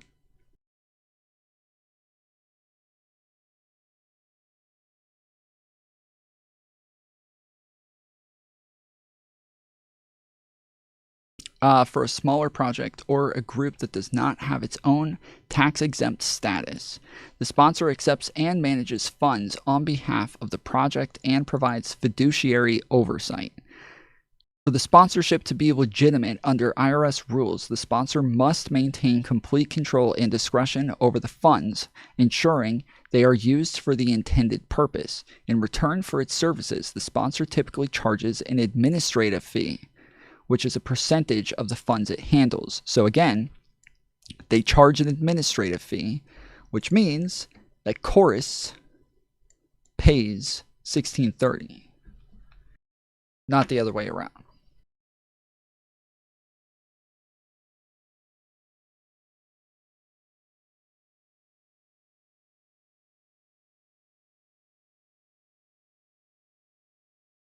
A Taylor Lorenz tweet where Taylor screenshots an AI summary, and the AI summary says Taylor Lorenz faces criticism for spreading misinformation online, and Taylor replies to this by saying, "This is how Meta's AI integrated into IG and Threads is currently summarizing why I'm training." Because no, I said, hold on, JMac, that's not what I said. I said they made a bunch of updates. You're saying no, they made one update. Okay, in one update, they changed a lot of things. That's what I said. Okay? I don't know how that's difficult, but I'm not going to keep re-explaining the same thing for the one person who's not understanding in fucking chat. And it's always the same fucking one person somehow. But it is that they made one update. Sure, on one day they made an update. On the 28th, they made an update where they update a lot of things. Okay? They updated a lot of sentences, a lot of paragraphs, and added a lot of quotes. Trending after my Wired story. And Taylor responds to it by saying, "I've reported on snark communities for over a decade and wrote about them extensively in my book, but it's wild to see how intensely Ethan Klein has embraced them. He's deeply misogynistic and hateful, and so are they." Nicholas Durio tweets out, "Deport Taylor Lorenz." Taylor Lorenz should be debanked, but they actually keep her on as a client and decline all charges for avocado toast. Now, as I said in my last video, I was out of town last week, so a lot of this story has already developed. There is still a lot more that has come out with this story than what we just posted in this video here, but hopefully this video explains what the drama is about, what each argument is, so when we make follow-up videos, you'll know what's going on. Subscribe with notifications. Wow. He didn't even quote me. He didn't even use my fucking tweet. Lame. Lame as hail. Well, I feel like this is a pretty prominent part of all of this. And this is only one part of it. I have tons more just like it that will be in my video essay. A lot of things, yet Wired it disclosed all of it, JMac. It's in the fucking article. It did disclose it. I don't know what the fuck is wrong with you. Seriously. How the fuck are you not understanding it? It's in the article. They updated it. That's what I keep saying. They did update it. They changed the fucking article. What is hard about this? How are you still fucking confused? I really don't get it. How many different ways do I need to say this? They changed the article. They added all of these quotes into the article. They changed a bunch of sentences and paragraphs in the article. They did all of this. They changed all of it. How is this hard? How the fuck is this hard? What? Am I not saying this correct? What am I not saying here that's not getting this across? They changed a lot of paragraphs in the article. How is that not how is that not straightforward? I don't understand.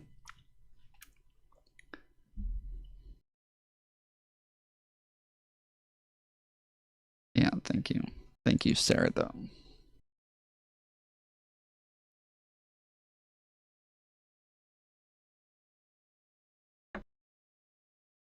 Tom, spurging like Destiny doesn't make you more right.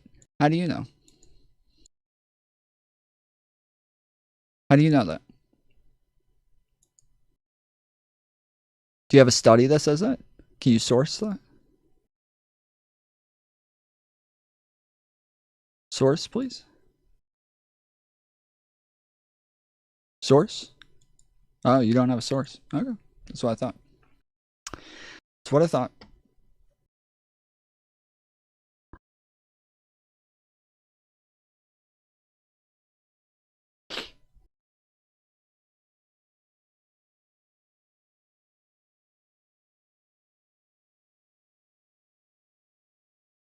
I wish Discord or ban was a thing sometimes.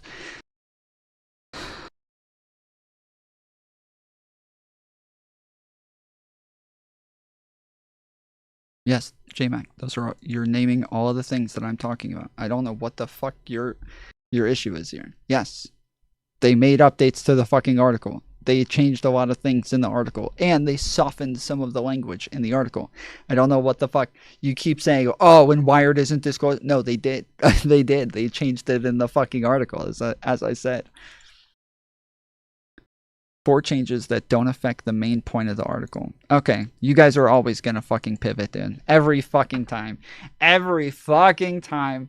Every fucking time, y'all have to pivot. Well, this doesn't change the main point of the article that they were taking dark money. So, all right, whatever. I don't think I ever made that claim, so nice job. Every fucking time we can show that something was changed or something's wrong or that she's lying about something. So it doesn't change the fucking article. Every fucking time, dude. Even on this, where I'm pointing out that, like, she's been reposting people who are saying that the people in the org are paid by the DNC or that they're not allowed to talk about Palestine. She's reposting these people all over the place. And then when I post this, there's all of these fucks who are like, well, doesn't change the fucking article.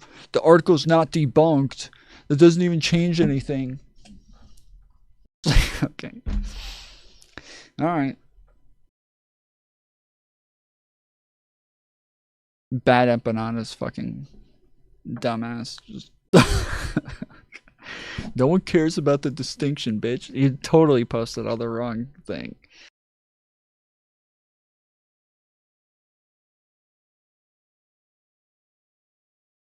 Yes, that JMac, that's literally what you've been doing this entire time. You're over here whining and crying about statements that nobody made and arguing with something that nobody claimed this whole fucking time. Over and over and over. So yeah. Dude, I was so close to commenting. Yeah, me too. I sat there staring at it because he commented on the wrong thing. He said, no one cares about the distinction, bitch. I know what he meant to comment on. I know what he meant to comment on. And it was not this post. Because there's nothing, the distinction, this doesn't say anything about a fucking distinction in here. It literally says nothing about a distinction in here. But there's another post that right here about him doxing people under the Progressive Victory post where last I checked, I had like the top comment on it. But yeah, it says, doxing isn't just releasing the information, it's releasing it with malicious intent to harass or threaten. You can't absolve them of what they did, and it's gross to try. And I know he's saying, I know he meant to comment on that to say nobody cares about the distinction between what they're saying doxing is and what you're saying doxing is. But he somehow fucking commented on the wrong thing, so. Because, yeah, this has 166 likes on it. And the other one, this is 163. So, yeah, I think those were the top 2 comments on here.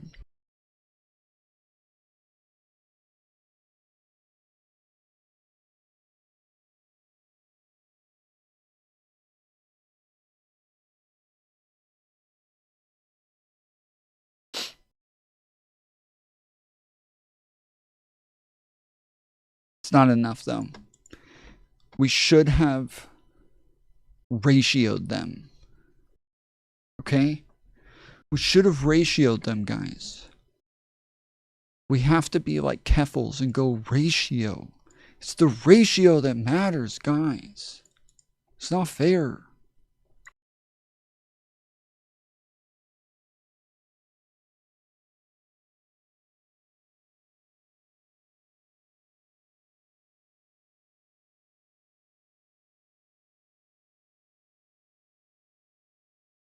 Yeah, on some Keffel shit, yes sir. We gonna get them ratios, boy. I'm here to save the Democrats with ratios.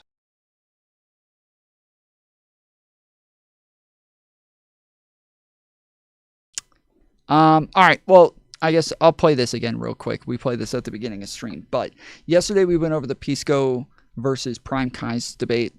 If you weren't here, the whole thing is PrimeCayes just saying over and over and over that he doesn't understand what lesser of two evils is. He doesn't understand what, harm reduction is, and that he just, when it comes to voting, he draws a bar and says, if they do anything to support a genocide at all, then I'm just not voting for them. And Pisco keeps saying, like, but what about, like, harm reduction, bro? Like, what about, like, lesser of two evils? Like, what about getting the better candidate in there? There's only two options. One of those two is going to get into office. You don't have a third option. And Prime kept going, yes, I do. I do have a third option. It's not voting. So, yeah, okay, not voting is not going to be fucking president. So, no, you have two fucking options. And one of those two, like, you want to pick the lesser of the fucking two evils. Yeah, the fucking shit lib, Pisco. Yeah. The fucking shit lib.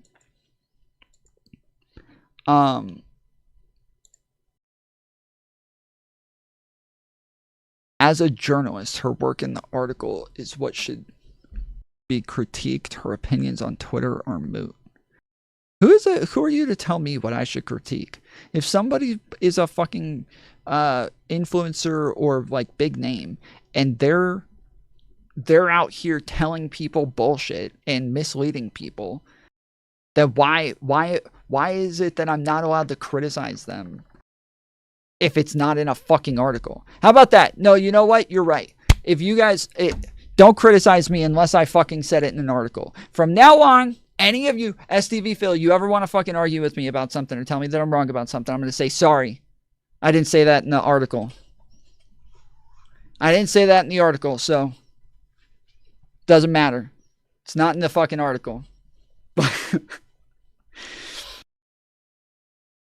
Like, she's still posting this stuff. She's still misleading people. She's saying what it is. When she goes on Destinies and she keeps saying over and over, oh, I never said that. I never said anything like that. That's not true. I never said that. And then you go look at her fucking Twitter and she literally said that.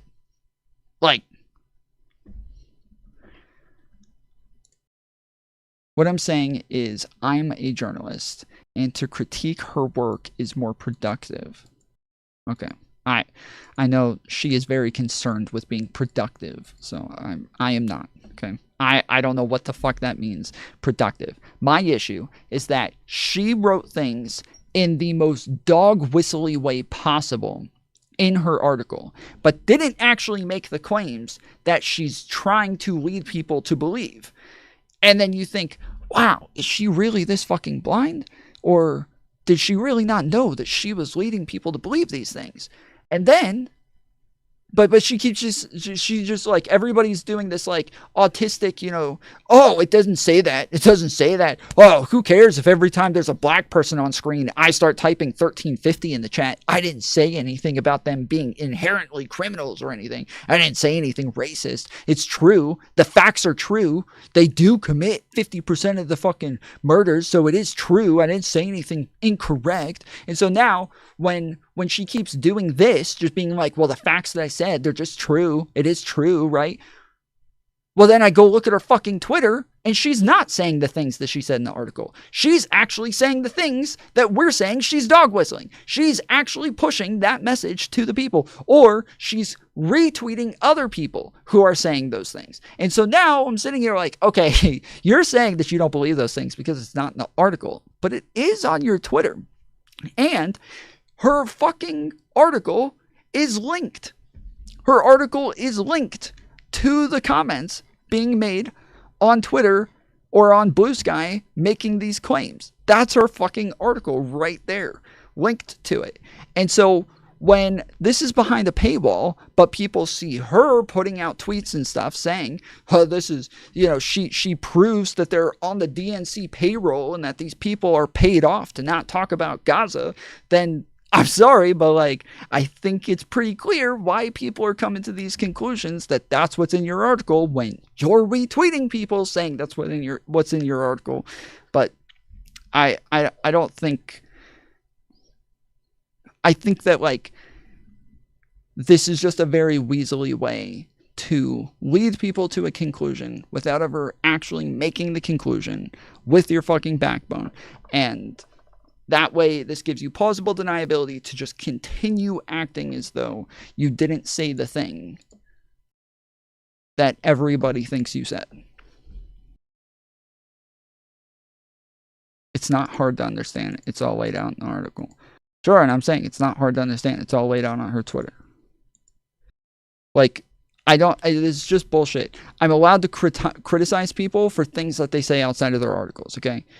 I can say over and over, I don't have an issue with the things that are stated in the article in and of themselves. I can say, okay, now that I've said this 100 fucking times, now I'm moving on to the other things that she says in other places and on interviews and on her own YouTube channel and on other people's YouTube channels and on her Twitter and on Blue Sky and everywhere else.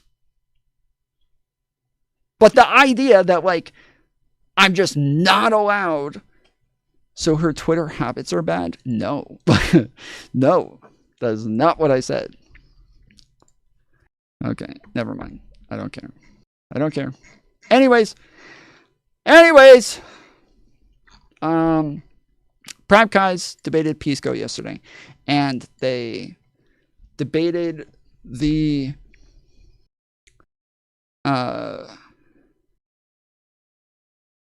whether or not he should have voted for Kamala. The whole time, Pisco is repeating over and over that Biden was the best president of his lifetime. You're not debunking the article because you don't have all the evidence. Wait, what? What does that mean?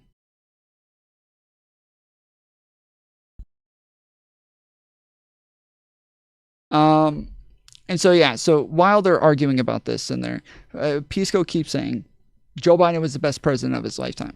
Well, in a past debate me and Pisco had just 2 weeks ago, I was talking to him about his debate with the Vanguard on Live and Learn, where he took the side of the Vanguard throughout that entire thing, but then and sounded like he was on their side when their entire argument was that Joe Biden's presidency was a failure. Joe Biden didn't care about any of the Democrats that were voting for him. Joe Biden didn't want to achieve any of the things that he was running on. And so all of these people now on the panel are all running around, are all arguing seemingly that Joe Biden's presidency was a failure. And so when I talked to him about this, he's like, yeah, but I don't think his presidency was a failure. And I'm like, yeah, but you didn't say that.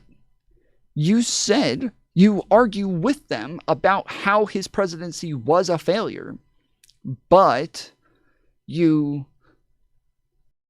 don't ever say that you don't think it was a failure, that he was the best president of your lifetime, and you ought to have said that. You ought to have repeated it over and over and over. You should have been saying that through the whole fucking debate, is that you don't think he was a failure. You think he was the best president of your lifetime. And he kept arguing with me on this. Pisco and I, for like another hour, argue over whether or not he should have said that. So I wrote here, I said, sometimes Pisco can be a little hard-headed, but in the end, he does what he is told. It comes off as like just a lot of Biden hate. Like they do just nonstop Biden hate and nonstop establishment Dems hate, DNC hate. So in this sense, I should have let the audience know, as applied, that I genuinely thought Biden was the best president of my lifetime, right? Yeah. Why is it the case that I ought to, in that debate, say, and by the way, guys, Biden is the best president of my lifetime. He's a good president. Why is that a prescription that makes sense? Again, because the argument is that it wasn't a successful presidency, that he wasn't a successful president.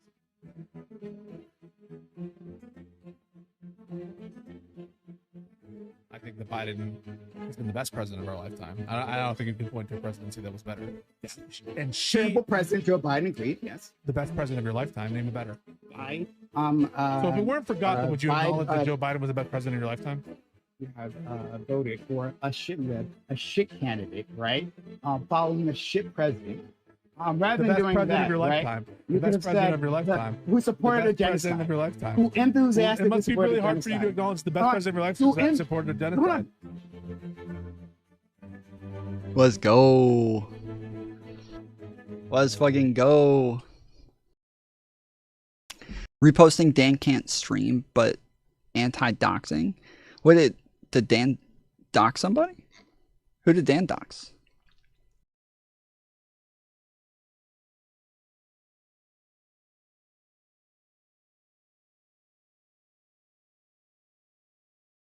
Well, that's so that's why I say his presidency. I talked about this last night. Is that like that's why I say specifically his presidency, because if like yes, he obviously fucked the entire election up by continuing to stay in the election.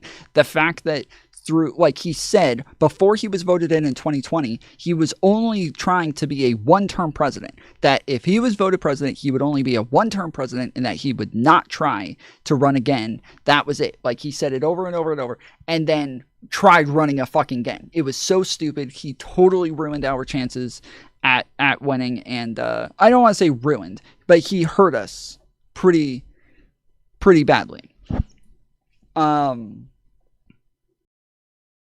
And so, yeah, that's why I say his presidency. He was the best president of our lifetime. He had the best presidency because, yes, it's very different when you consider the fact that, yeah, he kind of screwed us over in the end. So, but yeah, the point is that he argued with me the entire time. Argued with me on this the entire time and ended up doing it. So, Pisco is fair.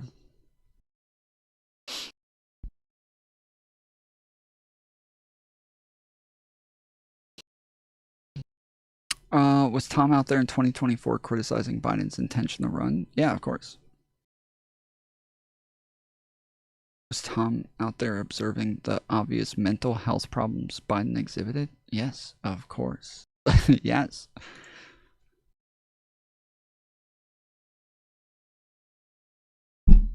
Dude, it wasn't even until after the election, until like January or something, that I was even willing to call myself a fucking Democrat. Okay, so like I have not been a shill for Dems, and I also said that Kamala was gonna lose. Like I knew Kamala was gonna lose.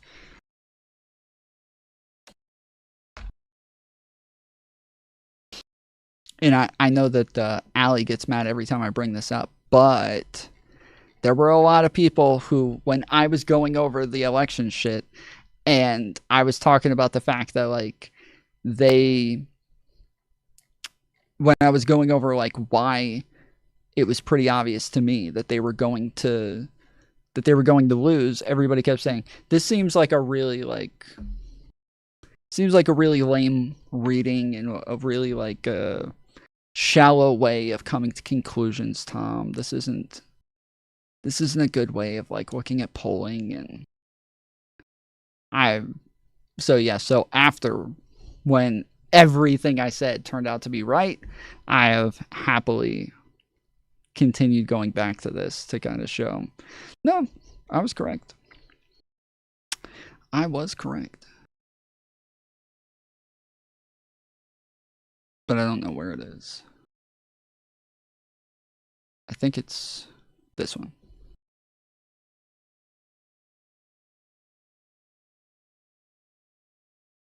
Looks like he's taking Georgia as well.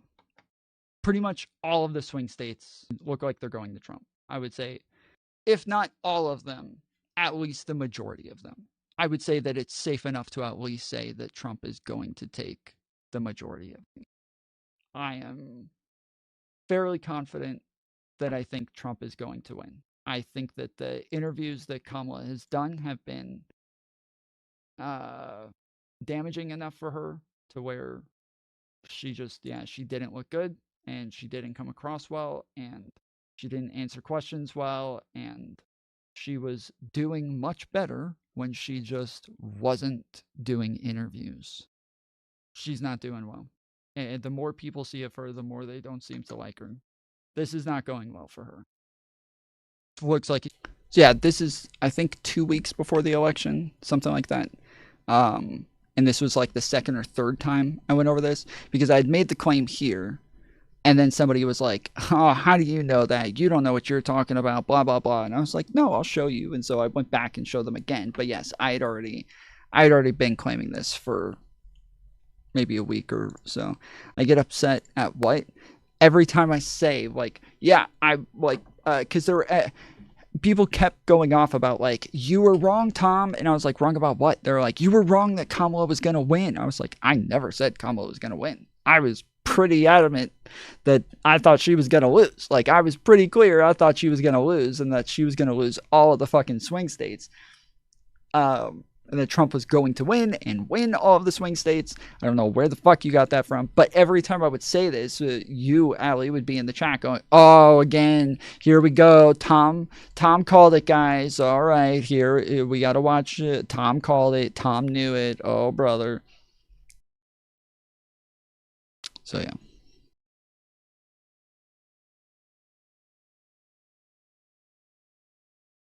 When was this video? November? Or I guess October. Yeah, it was October. This stream was from October. But I posted this video after the election saying I called it. Looks like he's taking Georgia as well. So yeah, I posted this on November 8th, apparently. And said, I didn't say you said he'd win. I said your logic says he'd win. If Kamala is so much less popular than Trump, yet barely lost electoral college by about 300,000, which it's 230,000, but and you think Biden would have gotten similar votes to what he got in 2020, then you think he would have beaten Trump, right?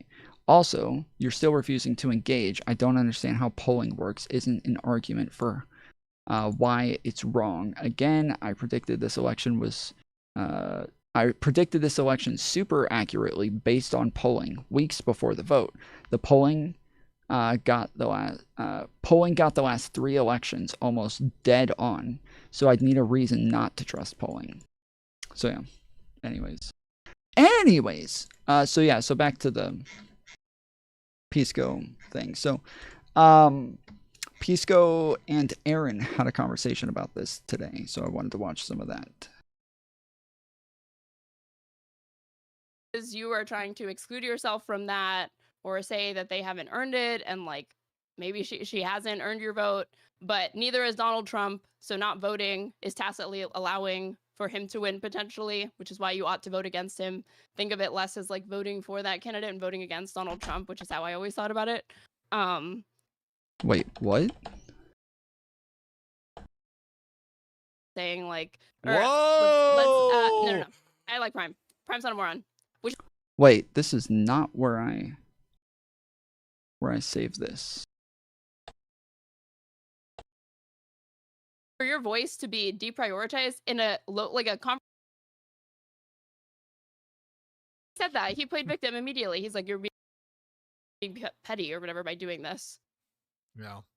So I think that that's happening no matter what. So you may as well lean into it. You know, this is why again, okay. Lindy Lee. Sorry, bitch, you're going back to China. And this guy, whoa! I mean, he's not trying to come back to the United States or become like a United States citizen, but it's like, I sure as fuck hope you are, because not on my watch. I wouldn't want you to become a U.S. citizen, because you don't give a fuck about the law. You don't give a fuck about the Constitution. You don't care about what it means to be American. You're not interested in assimilating. That's their argument, right? Well, in my opinion, you're not interested in assimilating, so get the fuck out. Your application should be tossed out as far as I'm concerned. Damn. Yeah, she's copying my fucking arguments. This is what I always say to right-wingers, is that you guys are not willing to assimilate. You guys refuse to assimilate. You guys refuse to actually get on board with with liberal American values. You have refused to get on board with the Constitution. You refuse to get on board with multiculturalism. You guys are the ones who refuse to assimilate. The rest of us, we've assimilated. I think that I would have better luck with a fucking Mexican who's been here for a couple of years than I would with some, MAGA person who's defending January 6th. That was rough. That was rough, British guy. He was pretty nice behind the scenes. I mean, he did say that. They all are. He did say that Nigel Farage was not radical enough for him, which was an interesting thing. Apparently, on immigration. They're talking about Pisco's debate on Tim Pool. Okay, so this again, like these people, that was a perfect opportunity for you to just like go in on these people and give them a taste of their own medicine. Because it's like, well, why can't it? It's petty to not let me be part of the conversation. It's like, again, if you think it's petty for your voice to be deprioritized in a low. I'm sorry, the majority doesn't need to assimilate with the minority. Okay, so what's the majority? What do you think the majority is? Let's look it up. What's the majority? You think the majority of people defend January 6th? What's the majority?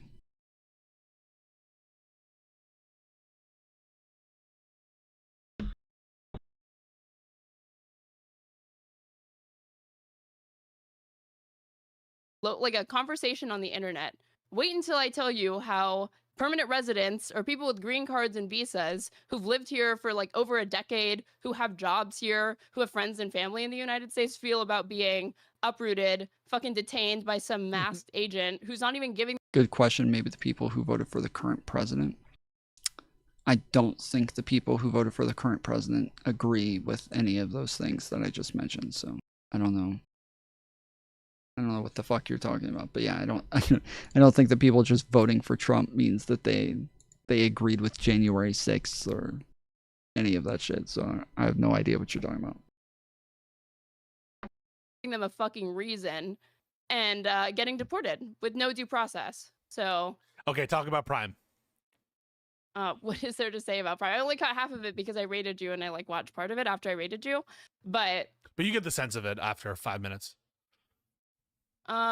Pointless conversation. I think that again, it's the same thing where it's like, it's good memes, it's a fun time, it's always fun to like bully some moron who is saying like, whoa, damn, no. Damn. Prime's not a moron, which is why it pisses me off that he's making these arguments. But it's like twofold that why it bothers me is because it's not a good argument to say that you're not going to vote in a two-party system where one of these people is going to win. So based I'm impressed. I know that she voted, so like I knew that there was some sort of logic there, but that is like the crux of the argument is it's a two-party system.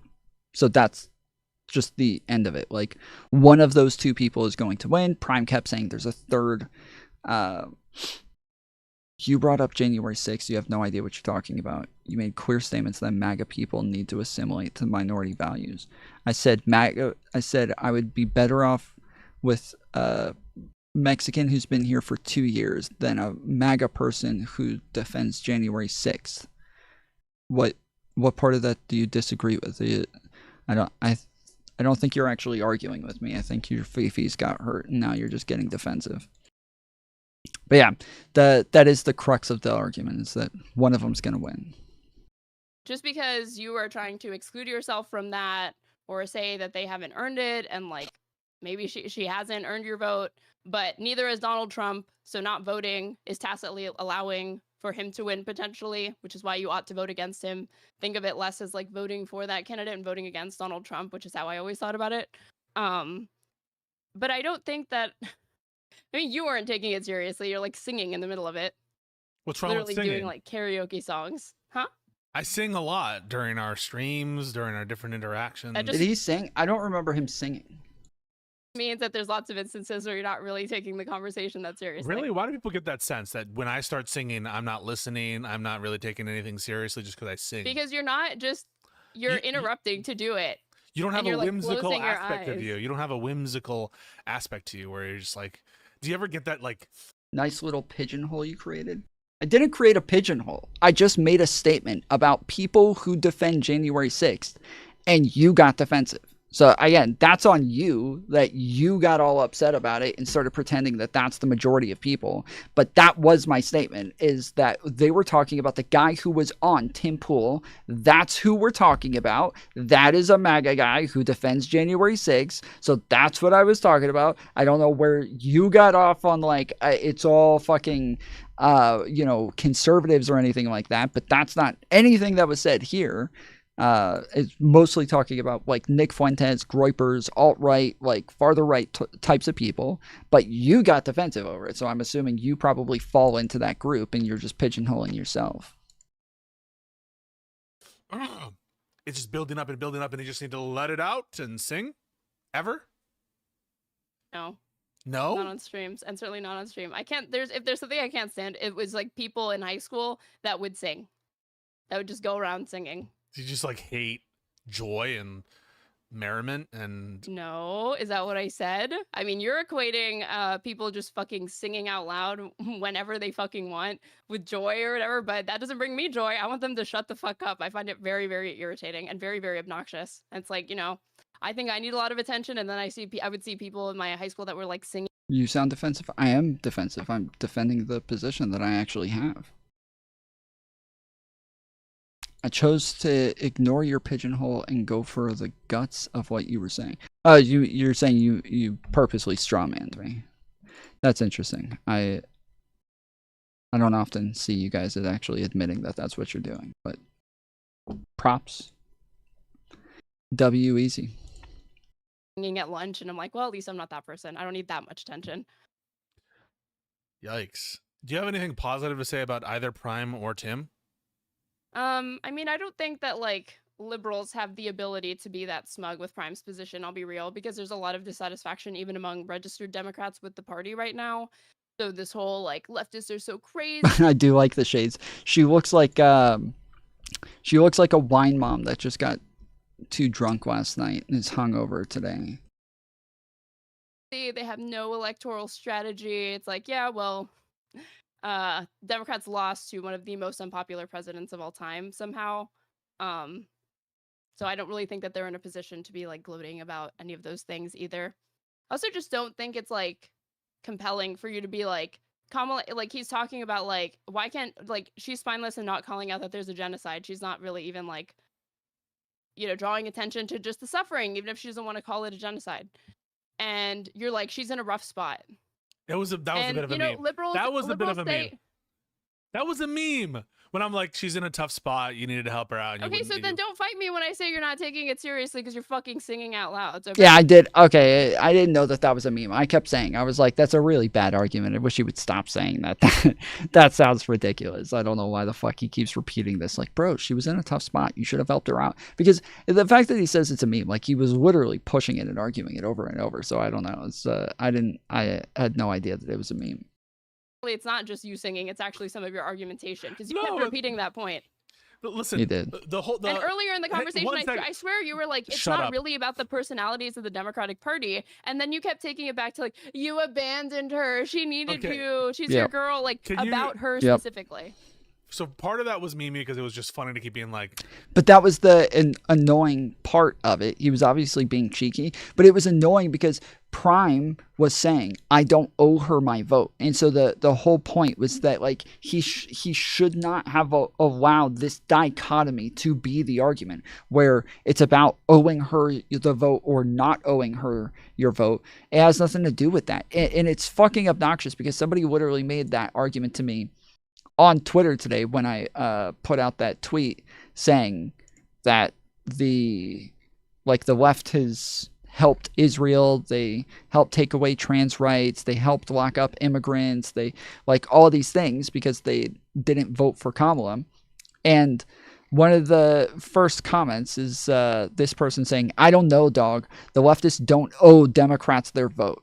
Don't shame people for not voting for a candidate they don't like, especially after the DNC cut Bernie's legs out from under him twice. Okay, that didn't happen. That's fucking bullshit. But I said, you owe trans people your vote. You owe Gazans your vote. You owe immigrants your vote. You owe everyone on disability your vote. You owe every country receiving U.S. aid your vote. You owe the innocent people dying in torture prisons your vote. And I could go on. You owe Ukrainians your vote. You owe, black people your vote. You owe, I could go on and on and on all fucking day about anybody who has Social Security, all of the federal workers who got fired.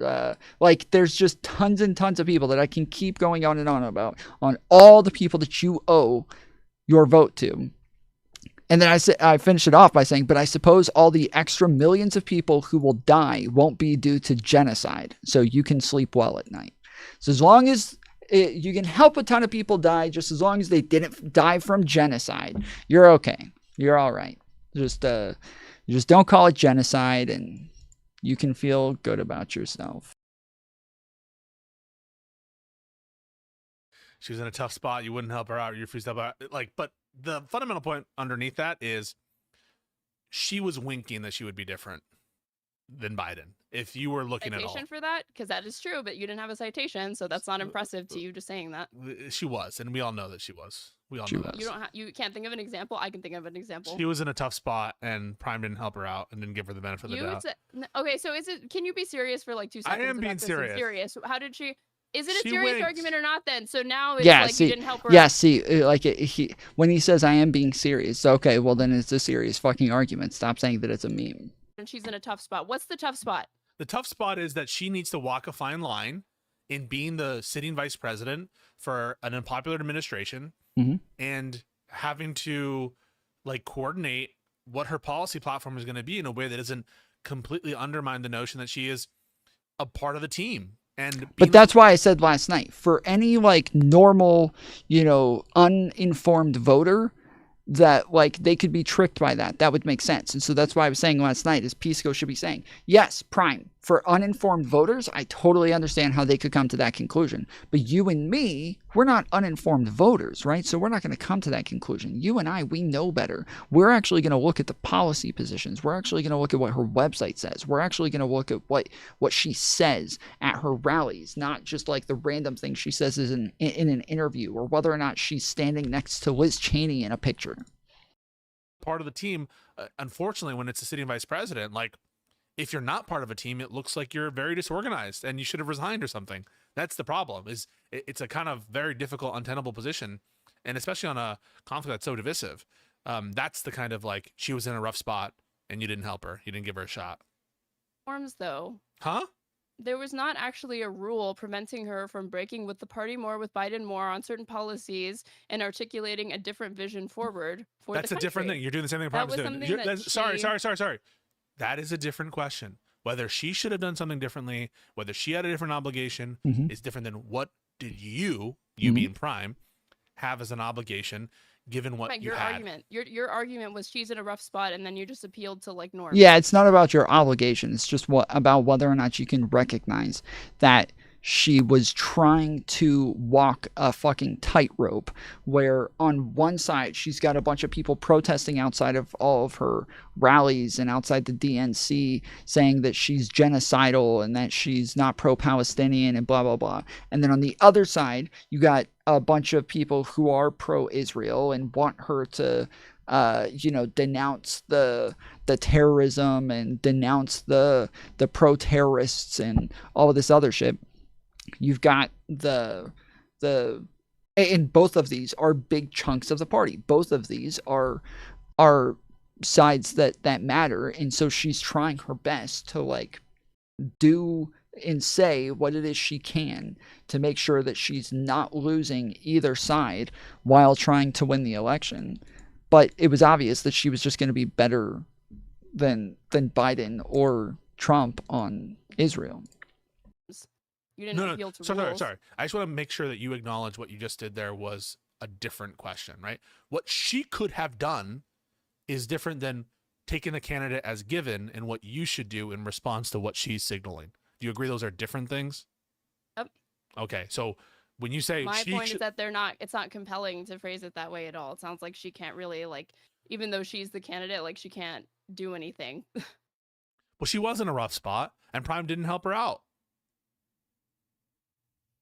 Yeah, see the strategy. How's that strategy going for Democrats? Let's like bully every individual I'm not saying person. this is the best into, strategy. Like, into No, I'm not voting. saying it's the best strategy. I'm just saying that I think it's no, true. it's just the one that you deployed in this particular No, conversation. in this where you had somebody conversation who with didn't want to Prime. vote for her.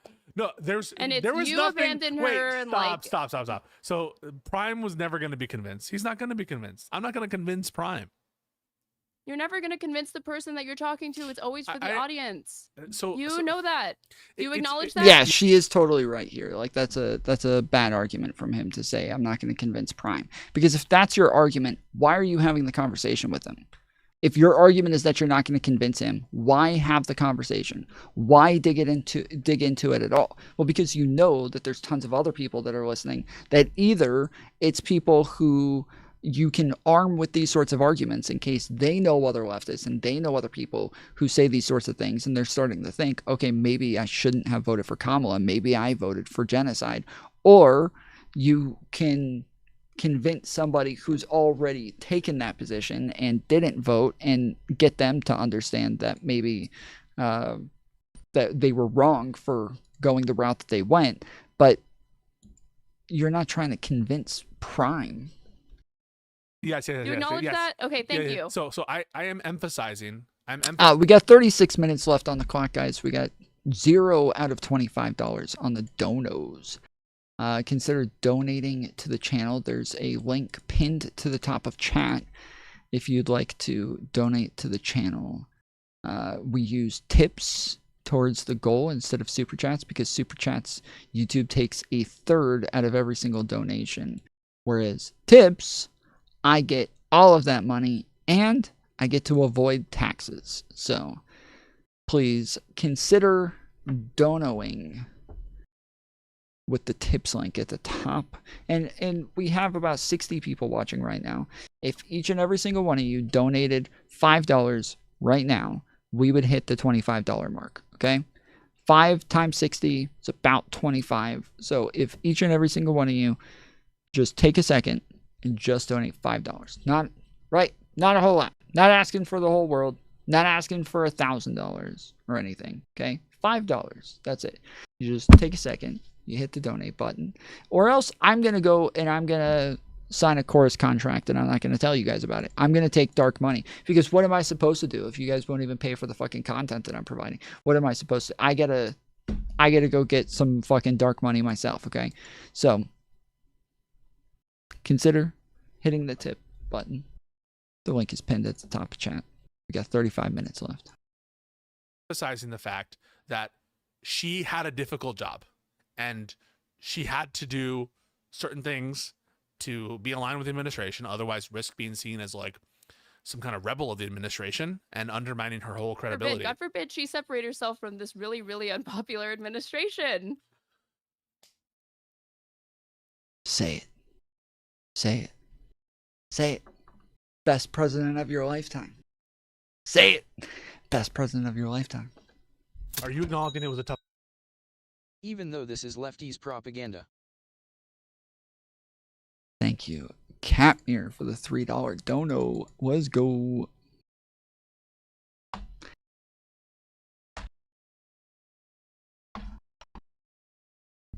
Thank you, sir. Tough spot? Or not? Yes, but I actually have citations for the claim that you made, which is that she signaled. Sorry. On the mere notion that she was in a difficult position, you agree with that notion. So why are you fighting me on it?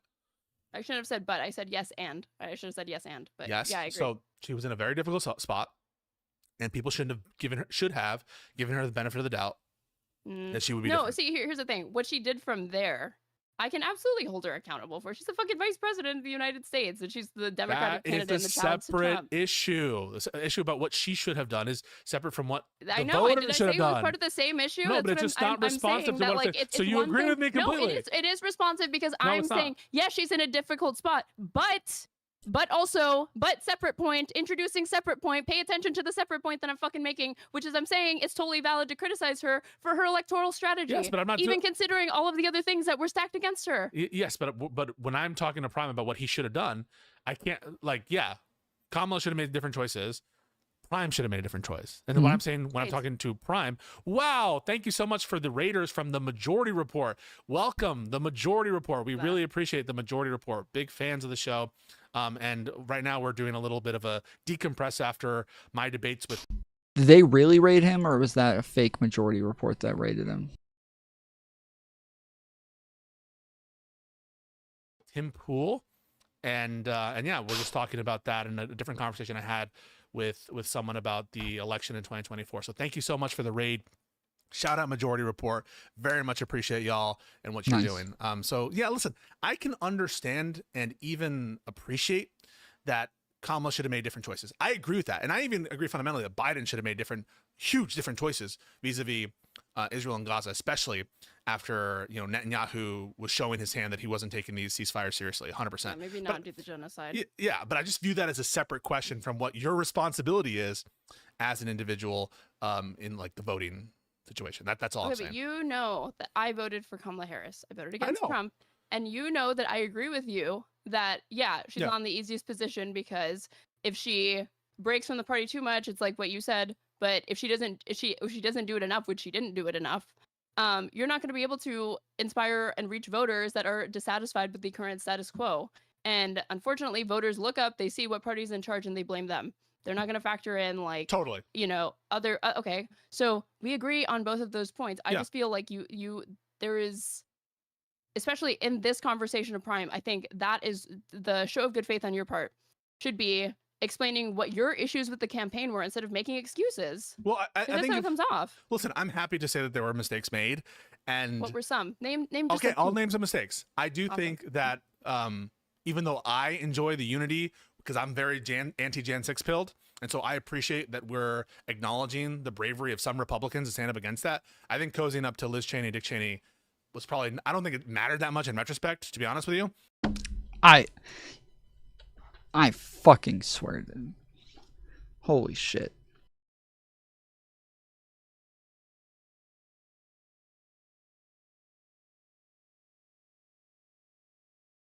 Holy shit. The Liz Cheney thing should not have mattered. It shouldn't have mattered. The fact that that happened, it was the biggest nothing burger of all time. The fact that anybody was upset about that just shows how fucking dumb our population is. Like, it really just hurts me every time I hear somebody complain about the Liz Cheney thing. It hurts my fucking soul every time somebody brings up the fucking Liz Cheney thing. Oh my goodness. I fucking hate that shit. But I don't know that was the right move to make. I don't think that tying yourself so heavily to the Biden administration, even though you're the vice president, and that's what I mean, it's a difficult spot, notwithstanding the fact that it puts you in a difficult spot, you should have done more to remove yourself from that. And then ultimately, I do think that the position on certain domestic policies should have been much more clear and tangible in a way that, like, Mom Donnie's approaches are quotable, right? You can, even if I don't agree with all the policies of Mom Donnie, they're easy to remember, and what he stands for is easy to remember. Some of that I think has to do with candidate quality with Kamala, although I think that she did an honorable job in how she ran her campaign and that she stood up after Biden screwed her over, frankly, not just, by the way, in the decision to run again, but kind of sidelining her throughout the entirety of their presidency. So yeah, I think those are genuine mistakes that she made. I like the Tim Walz pick. All I'm trying to say is it's a separate issue, what she should have done and what Prime should have done as a voter. And as a voter, for him to answer, like, I wouldn't vote for Kamala even if it would save the lives of 20. That was crazy. I was That's in your crazy. chat That's saying crazy. These are stupid answers. These are Okay, I stupid don't answers. disagree with you on that. Yeah. But if you only just want to keep it to that one thing about here's what you ought to do. Here's what you ought to do. I just don't think, like, if that's the way that the conversation ends up going, it's not productive. It's funny, but I'm not gonna pretend like it's productive. Well, it's what not would be persuasive. productive? It's not interesting. You not having, again, fucking tunnel vision that I've told you about, where you're getting triggered over bringing anything else into the conversation. It's like, no, we're just talking about your responsibility, right? But his responsibility is not. Wait, but okay, when she says bringing anything else into the conversation, the thing that Prime wanted to bring into the conversation was all the reasons for why Kamala didn't earn his vote and why he shouldn't have voted for her. But none of that mattered. If you, like, we went over this, but if the philosophy is you ought to vote for the lesser of two evils, then it doesn't matter how all of the things that you were upset with Kamala for. It doesn't matter. It's not relevant in the least. It doesn't matter whatsoever. It is a pointless conversation to have for all of the things that you were upset with Kamala for. If you still felt as though she was the lesser of two evils at the end of the day, then that's it. End of story. Doesn't matter. And so that's the conversation that you need to have. It's just about the fact that you need to just vote for the lesser of two evils. That's what you ought to do. Not a constant. It's an outcome, right? You say you think that there's no way his mind could have been changed. Maybe for this past election, it doesn't seem like it, but for the next election, maybe it could be changed. And I don't think that you seized upon the opportunity to try to point that out. I mean, I asked them. I basically said, "Would you vote for Newsom and JD like over JD Vance?" And I think that he was still giving like the same kind of cagey answer, that unless he was willing to do the kind of policy prescriptions that he wanted to do, and frankly that I think should happen. You know, I'm in favor of stopping aid to Israel. I am. People might think that like I'm taking this ultimately elastic stance on Israel, and I'm kind of just shying away from the question. I'm not. I don't support aid to Israel, and I agree with a lot of the critiques, the left-wing critiques of the AOC fungibility. AOC. Yeah, so Voting the fungibility that, argument right? makes sense, and I was even saying as much. I just don't think that you should have like just throw AOC out with the bathwater. I think she is making a understandable vote just in terms of optics, and people should give her the grace to fucking have that vote. All I'm saying is that even if Gavin Newsom took what I took to be like a bad position on funding to Israel, or if Governor Shapiro were the nominee or some other nominee who's potentially more or less hawkish or more accommodating to Israel, we should still vote for them. Like that's what I mean. And I don't think that Prime is in the mood of being convinced on those kind of harm reduction arguments. And those are arguments, and this is another point that I brought up in the recap here, which is it doesn't make sense to be so pure-minded, and I want to know what your opinion is on this, with respect to voting, but to be ultimately like a deal maker when it comes to the substantive negotiations on the ground, right? Like everyone would acknowledge that in order to get to a peaceful resolution of the Israel-Palestine dispute, what's going on in Gaza, it will require some kind of mutual consideration and some kind of deal. And that's going to necessitate not a pure stance where we're only giving the Gazans everything they want, the Palestinians everything they want. And people seem quite willing, and even the Palestinians themselves and Hamas are willing to come to deals and agreements that are, benefiting both parties to have some resolution. So to me, it doesn't really make sense that you would take one stance on voting, that there's this exceptional thing with like the vote must be pure, but your sausage making of the deal, there you can have a kind of more give and take relationship that you couldn't have with respect to voting for a leader. Do you understand what I'm saying? Yeah, of course. It's never going to be, it's politics. There's political realities to contend with, and a good compromise is going to be one where everybody is upset, and that's certainly going to be the case when it comes to the resolution, which is all going to be on Israel's terms. Let's not kid ourselves otherwise. Yeah. Whether Kamala had won or Trump had won, that's always going to be the case. Well, it's kind of Palestinians are just... Yeah, but again, like it's true that like Israel is going to have like a lot more of a say so in what it is that happens. Obviously, that's going to be the case with Russia to an extent as well, but that doesn't mean that you don't want somebody who's going to be harder on Israel, and that was going to be Kamala. Kamala was going to be the candidate that was going to be harder on Israel and was going to give them more shit and make them fight a bit more, make them work for the shit a bit more.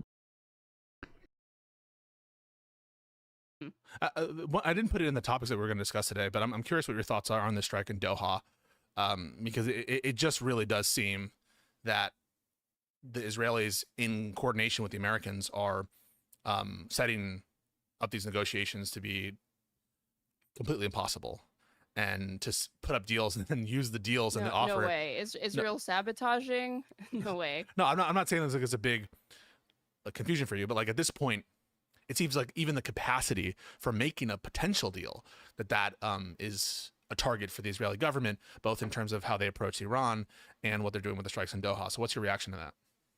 It's no surprise they're not interested in that. It's been like 2 years, they claim around about the hostages. If they give a fuck about those hostages, they could have come home a long time ago. It's not about any of that. This is a fucking lunatic state, man. I heard that and also they have no incentive because, we're one of their coffers, and what conditions do we attach to anything that they do ever? Israel, you mean? Yeah. Yeah, obviously, yeah. No, I mean, they have no incentive to be reined in because they know they can do whatever they act with impunity. I mean, Biden put Biden put incentives on things. Biden drew lines on things. Biden said that they had to do certain things. He told them they weren't allowed to do certain things. So, again, like, if you actually wanted a better outcome for Gazans, if you actually cared about that and didn't only care about just the fucking virtue signal of being able to say that you didn't vote for Kamala, that you're too pure for a Democrat, then you would have voted for Kamala.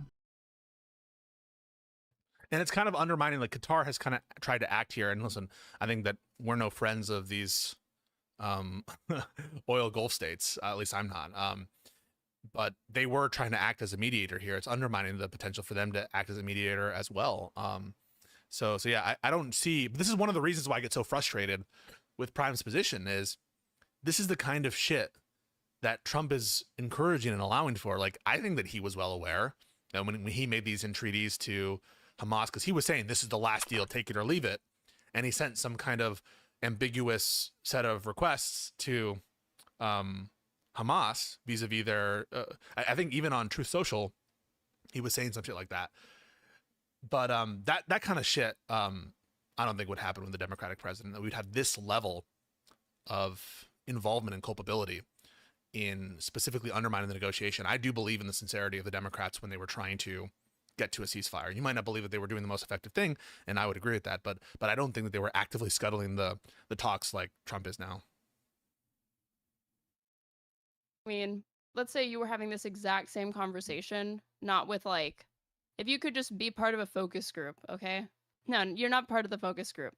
Okay. You happen to pass by somebody who's just left a focus group, and they're a registered Democrat who did not vote in the last election, and they give identical arguments to that Prime just gave you. Would you really employ all the same arguments and same strategies to convince them to vote?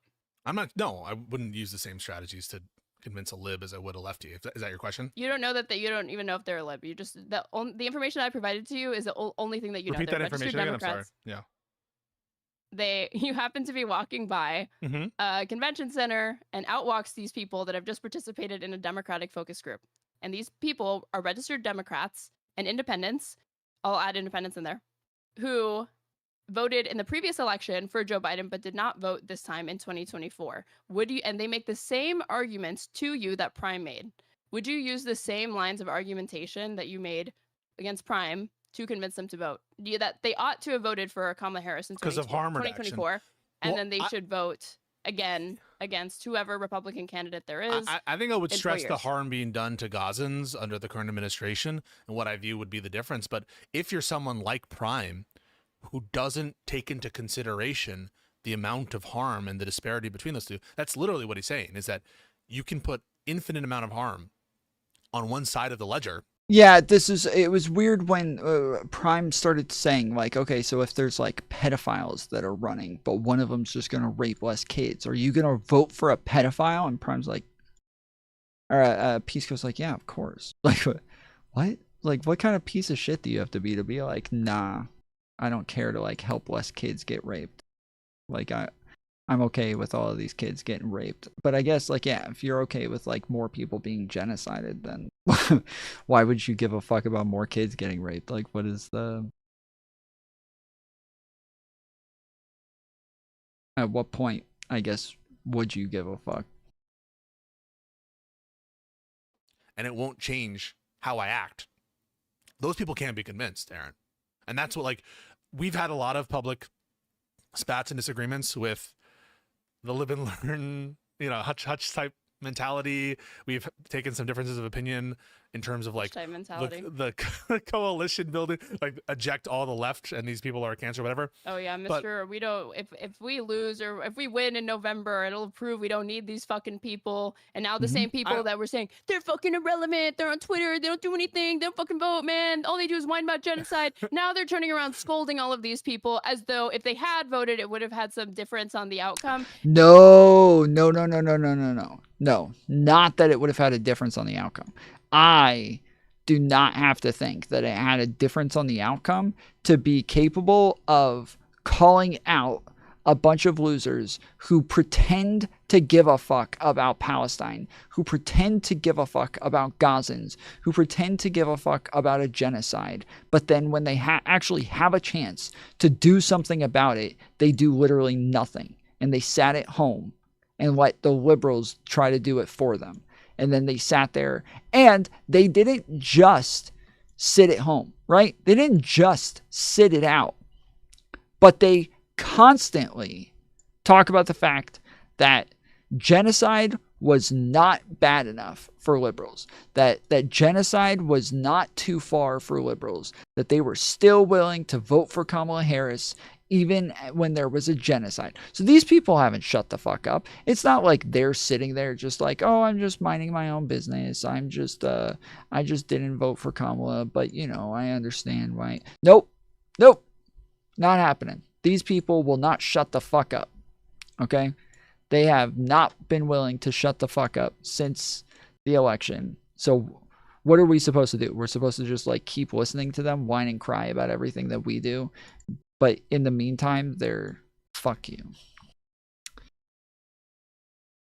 But in the meantime, we're supposed to just ignore them. Just, oh, yeah, sorry. Oh, sorry, leftists. As we've done for the longest fucking time. We just sat there and let them walk all over us and whine and cry about every little thing.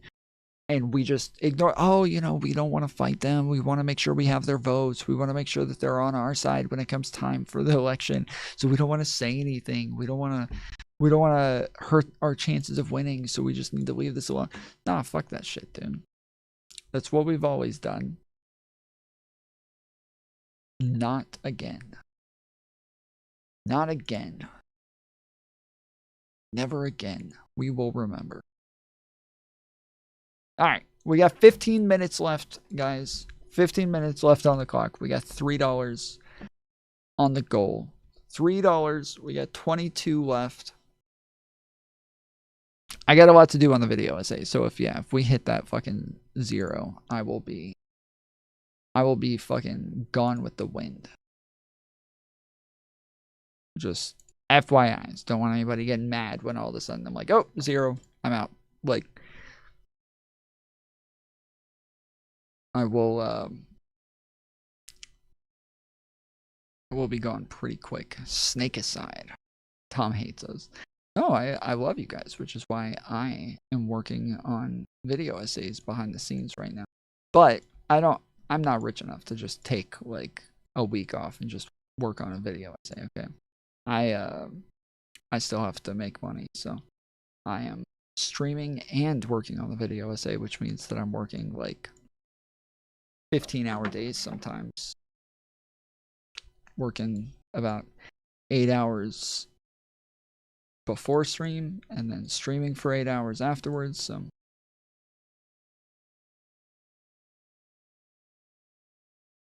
And it's like, oh, so you did need them. Which is it? Because it can only be one. Either they're terminally online dipshits that don't matter and they're just screaming into the void, or they were consequential and you needed their votes, and now all you have for them is like scolding. Okay. No, I'm not saying that there is not an inconsistency on the terms of like relative power. I think that sometimes that they play fast and loose with like how much power they have. On the one hand, they're the reason Kamala lost, like you said. On the other hand, they have no power. They're just terminally online. I don't know who the fuck said that they're the reason that Kamala lost. Did Hutch say that? Does anybody know? Did Hutch? Because I like in my conversation with Pisco about this, he's like, I'm not so sure that they like actually affected the election so much. And I'm like, I wouldn't say that they did actually. I feel like more than anything, the fact that we were so close to winning with such a shit candidate who ran such a shit campaign after Biden totally fucked us, and the fact that we still only lost by 230,000 votes literally tells us we don't need them. We don't need them. We didn't need them. And moving forward, we do not need to kowtow to them, to virtue signal to them. We don't need to keep making concessions to them. We don't need to keep trying to appease them. They are finished. That is what I take from all this. Is the exact opposite. Not that we needed them, but it's actually that we didn't need them, that they weren't important, and that and that they make no difference. They are an irrelevant group of losers. XX Vandredx tipped $3. Thank you, Vanguard, for the $3. Okay, so we're up to $6 now. Thank you, guys. We're up to $6, so we got $19 left and about 10 minutes left.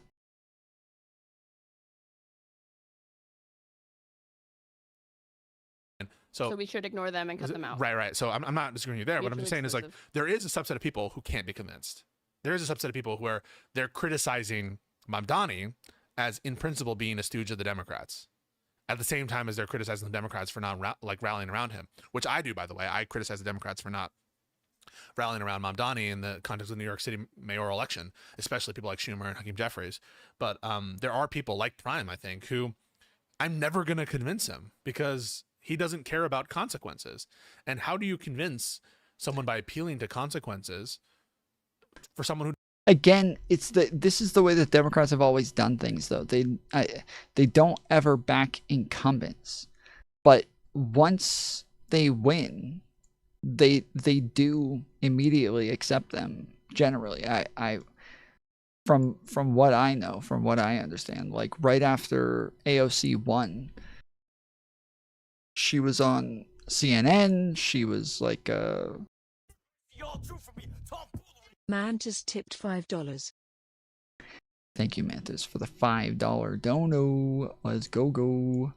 So that leaves us at $14. We got $14 to go to hit the goal.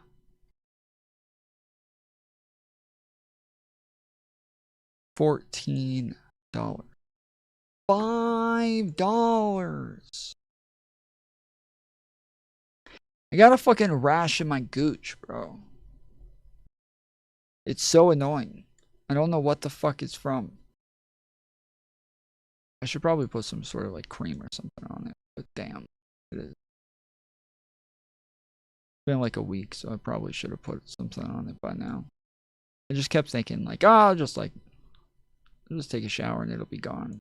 And then after I take a shower, I feel like, oh, okay, yeah, I think it's gone. And then it's not gone.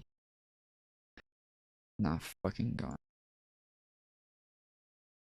who doesn't care about those consequences. You know, it's kind of like, if I really am in the wild meeting with someone who thinks like Prime do, I might as well just start singing, because nothing I say about the harm that their vote might cause is gonna affect their calculus. I don't know. What are your thoughts? Well, there's just things that are brought up disingenuously, and it just drives me crazy. Like the USAID cuts. Okay, one, we knew that Doge was going to happen or whatever, but we didn't know about the USAID cuts. Now I hear that number, the 14 million that are projected to be killed. Wait, what the fuck? Let me make my argument All right. before you make faces. Let me make the argument, please. Thank you. Okay. Okay, so by 2030, there's a study that projects that because of the USAID cuts, which were completely unconstitutional, which I didn't agree with, obviously. Yeah. 14 million more people are going to die because they're not going to get access to aid that they would have otherwise if the USAID budget had been preserved. Okay, that number is brought up all the time to be like, yeah, I don't know where the fuck that number comes from. I've heard a bunch of people reference that. I think I've heard Hutch, Counterpoints. I hear a ton of people reference that number. I don't have any fucking idea how we could even know that. Like, the fact that people lost this type of aid, okay, like, but does that mean that there's going to be absolutely no replacement for it? That none of these people have any other resources possible that they could get to? That, like, they're not able to struggle and find a way to get, like, I highly doubt that there's even a way to come to a relative conclusion on this, let alone something that definitive, and people are stating it in a very definitive way, not like whereabouts 8 million. Ali Cattails tipped $5. Please see a specialist. Thank you, Ali Cattails, for the $5. We what is that? What does that put us at? It's $9. $9 left, I think.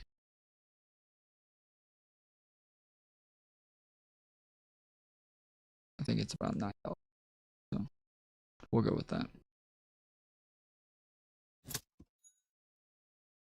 Gooch Rash from Sweaty Balls. Dono for baby powder. Get dry mod dude XX red Van heart love Drex yeah. tip $2. Thank you, XX Van Dread. All right, so we got 5 from Jared. So that makes it $4 left. Then $2 from Van Dread, which makes it $2 left. So we got $2 left, I believe.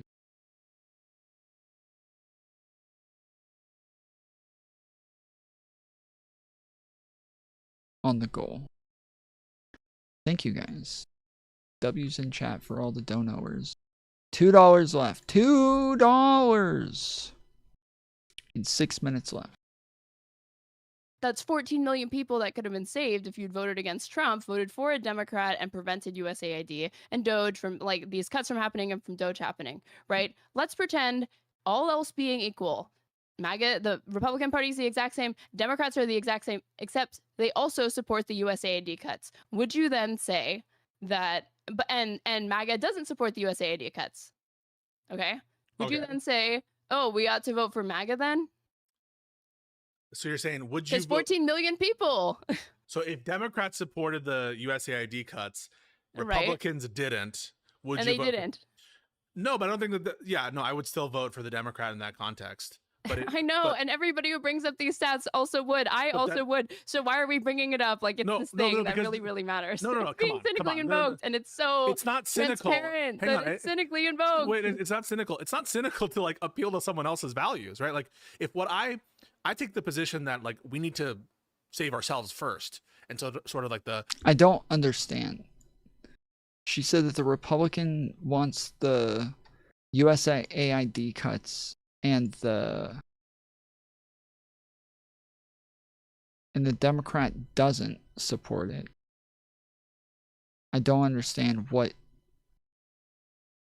That's literally what happened. What do you mean? But even if it was the other way around, that's just one thing. Like, there's tons of things that I mentioned in that post that are all massive difference makers. Again, we're talking about Ukraine, we're talking about Gaza, we're talking about Russia, we're talking about like all of these different ways that Trump has made the world a worse place and has taken away rights from people and has harmed people. And this is like, you know, the immigrants being deported, the people being put in torture prisons, the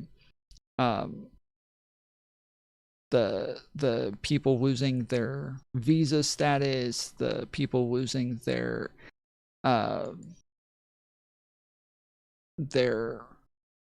what do you call it? Their refugee status. Like the list is endless, dude. The list is endless on like all of the ways that Trump has harmed this country and all the different people that he's harmed.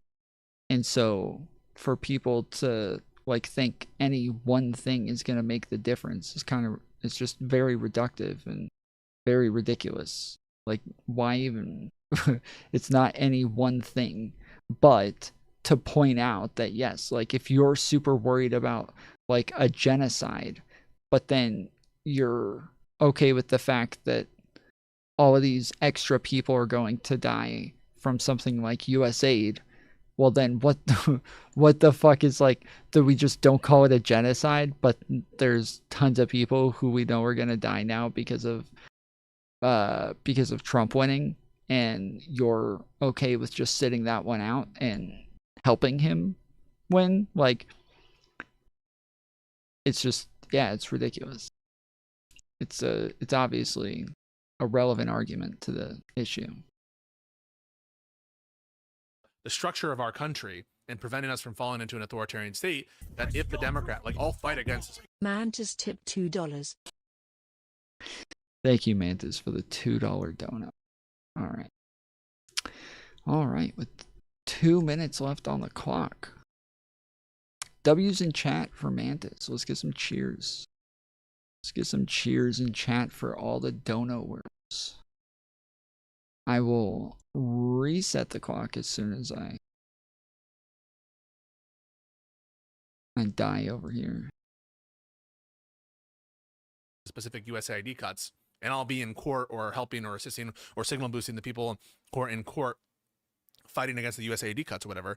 But if our goal is to protect our system first and our country first before we help others, and I think that is maybe my most proximate goal, is to defend the Constitution and defend freedom in this country, then it's not cynical for me to trying to appeal to your values, right, which is harm reduction of overall death, to notice this difference between one party and another. I don't know how that's hypocritical. You could say, yeah, for me, it wouldn't be the procedure and the deciding factor. process. The issue is that those cuts occurred unconstitutionally because no one elected Elon Musk. He's appointed by Trump in this role that's supposed to be really just reserved to a very, very limited capacity temporarily, and he starts doing trying to cut things that were congressionally allocated already that he doesn't have the authority to be cutting. So if that's your issue, then why are you pointing to the outcome and saying, and especially weird to say, no, it's both, we need right? to care It's about both. ourselves first. Yeah, it's both. It's definitely both. Because just the fact that Trump was willing to do this, that Musk was willing to do this, that is already bad enough. That says something about the type of person that you're voting for. But then the fact that, yes, they also were willing to do things that were unconstitutional and illegal and all of that other shit. Both of these things matter in this case, that they're willing to harm people in this way, they're willing to take away things, and they're so willing to do it that they'll do an illegal action in order to harm those people.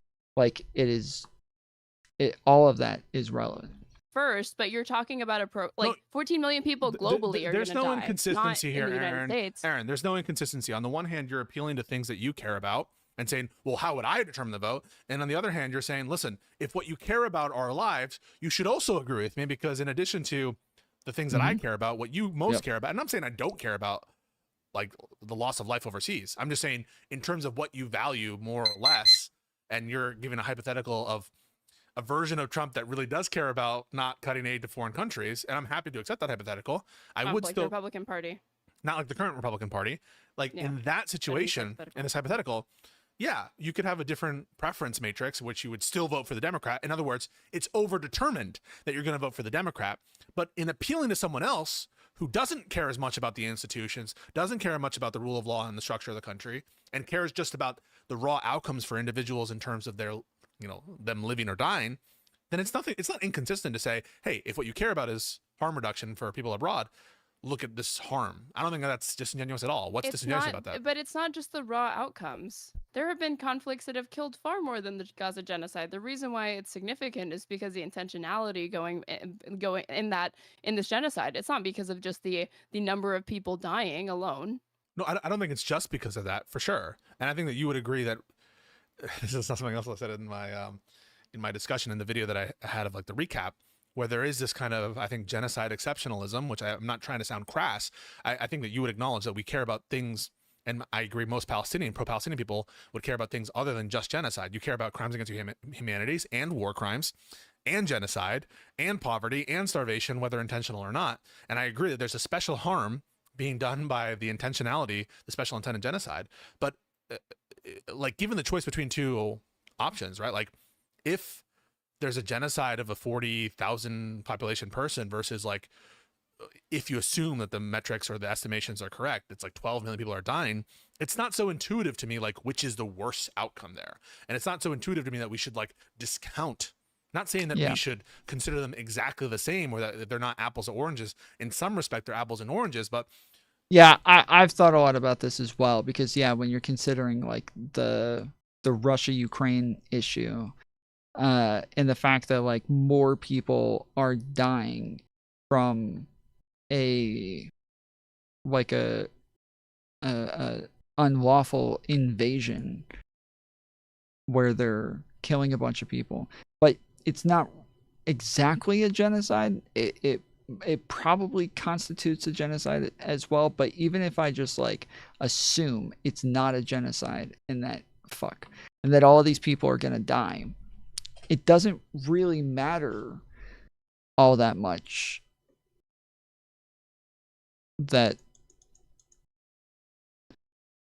it's hard for me to like consider the two and consider like what is better, what is worse, like what matters here. Like if we say that like 3 million people are going to die in Ukraine, but 100,000 are going to die in Palestine, but the one in Palestine is going to be a genocide and the one in Ukraine is going to be a war fought, but it's going to be the same war that's just like a very unjust war and an unjust invasion. Like, I don't know how you square that circle. I don't know how you evaluate this and try to consider which one is like what matters more, because when you're talking about harm reduction, the harm reduction would just be less people dying. But obviously the intentionality behind a genocide is also a lot worse as well. So Tom, you have said a couple of times it's obvious Harris would have been tougher on Israel than Biden and better for Gaza than Trump. Is this from pre-election promises or policies? I think I've only said once that she was going to be tougher than Biden. I've always said she was going to be tougher than Trump. I think that's obvious. But I think the fact that she would be tougher on Biden was one, I feel like she did make statements about the fact that like she felt like what Israel was doing was wrong, which Biden did as well. So I don't know if she would have been necessarily tougher than Biden, but I think that of the three, if we're looking at Trump, Biden, and Harris, and we think who's the most likely to be tougher on Israel, I think it's hands down Kamala Harris. I think there's no questions about it. I think it's obviously going to be Kamala Harris. And one of the reasons is that she just has been like a lot farther left and a lot more progressive than the other options as well. So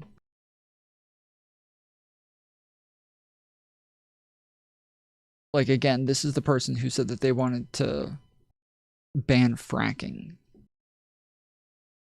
Right. So I think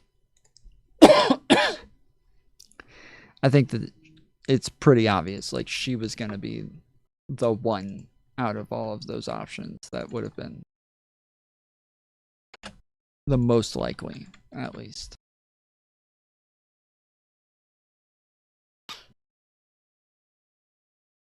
It's not like that we should, are we really going to say that we know that our intuition is strong, that the genocide of the 40,000 is worse than the starvation and disease of 12, 13 million? That's not intuitive to me. Happening right now on social media, and I think people do get it. People are more viscerally disgusted by this woman, that this Ukrainian refugee, a young woman who was brutally murdered on a train or something like that in North Carolina. Oh, I get you. Yeah. No, she's like stabbed in the neck, right? And people that are bringing up like statistics, those statistics might be accurate, but it's not. It's like gonna fall on deaf ears to the person that's concerned about this one thing. It's like bringing up like, oh, did you know? Like, if you really care about death, you would not be focusing on this woman killed in the subway. No, you'd be focusing on like the fact that 30,000 Americans die of stroke needlessly. Erin, think about that. But what point do you think I'm trying to illustrate? What point do you think I'm trying to illustrate? You're saying it's not intuitive. Like, really what the difference is when you have the intentionality behind the number of people that are dying. So 40,000, it's less people, but it was intentional, versus several hundreds of thousands more dying on accident, millions more. You know, millions more, right? Yeah. Well, you know, but it wasn't like intentionally done. No, I'm recognizing that there's, and I'm giving you credit because I agree with you, that there's a special harm and rights deprivation that matters differently for, like, you know, 100 people die of heart problems and one person gets brutally stabbed like that. I think people are rational to consider the rights deprivation and the intentional malicious act as part of that calculus. And so yeah, you're going to be more animated by the obscene, horrible killing than like the statistic of 100 people dying from heart failure that weekend or something like that. And they're not 100% comparable. But at a certain level of scale, you start to, you have to consider it as part of your analysis. Like, if I could prevent. Yeah, I do think it's a little bit different when we're talking about voting. I think because we're talking about voting, we're having a very different conversation. When you vote, you're looking for outcomes. You're looking for policy positions. You're looking for like the best possible outcome. And so, yeah, I do think that it's different when it comes to a vote, because the intentionality is like, intentionalities are something that helps us predict like future behaviors with a politician. And so it matters as far as like understanding their character and what else it is that they could do. But when it comes to voting, you are just looking for the best outcome. Like, I think if we had like an election where we said that, like, okay, this person, we know for a fact that if we vote for Donald Trump, he's going to kill 10 people on accident. And we know for a fact that if we vote for Kamala Harris, she's going to murder 5 people on purpose. But that's going to be the totality of deaths that come from either one of them. I don't know how to analyze that. I really don't. I don't know that this is like an easy thing to consider. And it kind of reminds me a little bit of the trolley problem. When I talk to ANCAPs and libertarians and people like that, a lot of them really struggle with the trolley problem. And they'll say, I personally don't think I will pull the lever. I don't think I'll pull the lever because as soon as I pull the lever, I am now responsible for those deaths. But to me, I consider voting the trolley problem. I think that's what it is. I think the voting is the trolley problem. When we're looking at Trump and we're looking at Kamala, we're saying, okay, which one of these is the lesser of two evils? Which one is going to be a better outcome? And you pull the fucking lever to hopefully kill less people. But Prime says, no, I'm just going to sit here and I'm just going to let it run over more people because I don't want to have anything to do with this. So I'm just going to stay hands off and just watch it play out and feel vindicated in the end. Whereas, well, you're not vindicated. You just sat there and you could have pulled a fucking lever, but you didn't. And now you just let those people die. You're not, you are not free of charge now. You just sat there and did nothing. So yeah, it's a little hard to consider what the right decision is in that scenario. One such killing on the bus versus 1 million people dying of cancer every year. Yes, you weigh in the rights deprivation, you weigh in the malicious intentional aspect of it, but ultimately everything I think is fungible in that way, where you have to make some kind of rational trade-off where it can't just be like, okay, one person gets murdered, I would trade away the entire planet in an unintentional fashion for this one intentional malicious rights deprivation. Do you understand what I'm saying? Well, you said 14 million people could be killed because of USAID because you're still voting for Dems. In my hypothetical, where I said Republicans and Democrats, everything's the exact same. The only difference is that Democrats support the cuts to USAID and Republicans don't. There's a certain level of scale at which, I can't with precise, specificity tell you where it is. And part of my analysis here is I think that an authoritarian state is much more likely to do other kinds of abuses, and just based on the promises of one party versus another, and my intuitions on which party excess we're able to rein in and which not. So a lot of it goes into the analysis, like in the background here, about like my intuition of the harm. But at some level of scale, I think you would agree that we would want to, forego the rights that we care about at some degree of scale. I don't know if the USAID... Well, Prime clearly doesn't feel like the party is movable on this because, he obviously feels, and it's not irrational, a lot of the Democratic base feels this way every single fucking day. The Democratic Party feels this way, that they will go down with the fucking ship that is Israel before they change their goddamn position on it and get in line with where the majority of the fucking base is. We all talk about how, like, oh, these Gaza purity testers, they just care about the genocide. They don't care about anything else. They're immovable. It's so unreasonable. That's true of Prime, but that's true of nobody's Prime. talking about, okay, but nobody's talking about how the Democratic Party will not move on Israel. So they're the ones, to me. It's people who support Gaza aren't in fucking power right now. Maybe, you know, they're in the base, but they don't care. They don't have any power really institutionally. We can name on like two hands. These two hands more than suffice to name the Democrats that have been the most outspoken with respect to Israel-Palestine. I just view them as different issues, right? And Like, so yes, that is like Prime is weighing, and like the people that are sitting out the vote, they look at this party and they see, I don't really believe you that the Democrats could be moved on this, because even after the base is this being moved. election, Wait, the base right, is being moved. Yeah, the base is being moved, but it's not being reflected in the party. It's It they will. feel like, okay, well, it just doesn't seem to be any amount of Democratic constituents that can feel this way on this issue that you'll ever see the change reflected in the institutions. You'll ever see it reflected in the politicians. They will not change on this issue. So if it's a matter of like, oh, but you can push Kamala more than you can push Trump more with respect to Israel-Palestine, these people don't feel that way.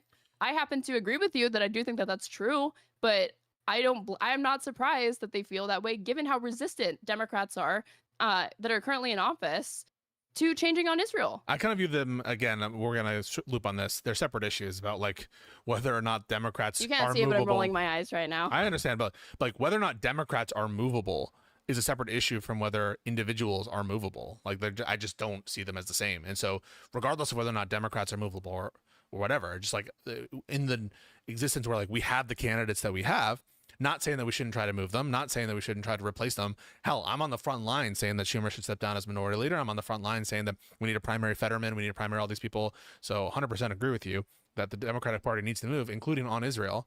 But when you have a level of, I'm just gonna say, an example of a commentator who can't take a win and will, for example, criticize Mamdani as in principle being an agent of a Zionist entity that is the Democratic Party or something, it seems like it's probably not true of the broader left coalition. And you remember which side I was on in terms of that debate with Hutch, so you don't need to tell me who's the more proximate ally and who I'm happy to like collaborate with and all that stuff. But there are some individuals who embody a kind of ultimately immovable position, and where they cannot be convinced, they're not in the business of being convinced, and they're going to find a way to denigrate our candidates no matter what. And that's what I think we saw in the Prime debate. But again, I don't know that there's much disagreement Denigrate there. our candidates no matter what. What do you mean by that? So I should say refuse to endorse / vote for our candidates. And I've included that in denigrate, and just be like basically counter to the Democratic Party in terms of their electoral results, regardless of the outcome or the cost. That's what I mean. That there's a subset of creator who is like that. And I'm not even including in that a bunch of the most famous creators. I'm saying people like Prime. And I like Prime. Well, and you like Prime. Like, I can like people who I think are politically out to sea. Hell, I like Connor, and Connor is like, at least he calls himself a Republican. So I okay, don't. maybe again, you're saying that like when I said, you said that the people in the focus group hypothetical that I gave you, you'd speak to them and make different arguments than you would to Prime. But it really scares me because a lot of the Democratic base is disillusioned with the party, and they're actually closer, even if it's irrational, even if I disagree with it, to Prime's position than they are to yours. And if all libs have is you need to vote harder, you need to lick Kamala's clip more, you're not enthusiastic enough, this is your fault, just like more of that, I don't see Democrats winning. Fuck, I'm not telling you that. I just don't. They're I'm not the weakest messenger. arguments. They're not I'm not the persuasive, messenger they of the suck party. ass. Wait, Erin, I'm not the messenger of the party. You know, proof is in the pudding. People like Mamdani are gathering crowds. People like Bernie and AOC. People like Gavin Newsom, right? They're messaging. And so I am not an expert on what is the right messaging for the Democratic Party. I'm just a debater, right? I feel like Avon Barksy. I'm just a discharging gangster. yourself of responsibility. I was never insinuating that you have any connection to like the fucking DNC or any of this. I'm just talking about what's in your control. I'm not And what's in representative. your control is to just recapitulate the same strategy the Dems have been using, which is Trump bad though, Trump really bad though, Democrats slightly less bad on Israel than Trump, and acknowledge that. You have to vote. It's not working. It's the same strategy that I've seen that Bro, just failed. And so- it's being brought out again Erin, and again and again. I'm just myself, right? Like, I'm not trying to say that I'm representative of what the Democrats' approach are. I have no affiliation with the Democratic Party other than I'm a registered Democrat. Don't. You just you use the same strategy though. What do you mean? That the other side is bad?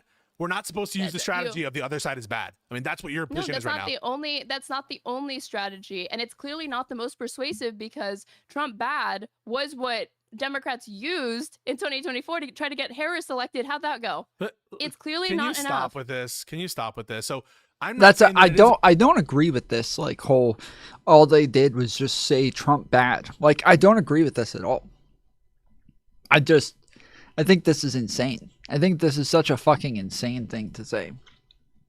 The Trump won off of Democrats bad. Trump won off Democrats bad. He won off Kamala bad. He won off Biden bad. Like that was all Trump ever did was just talk shit about Democrats. And he won off that. Whereas for Democrats, they did talk a lot about how bad Trump was because that's how the election works. It's a lesser of two evils voting. You got two choices. They're trying to explain that they're better than the other person. They're better than the other candidate.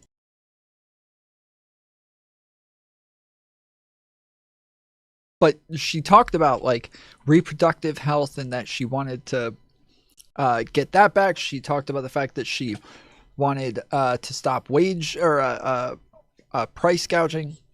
She talked about wanting to get single family homes back. She talked about tons of other things like trans rights. Like she talked about so many fucking things.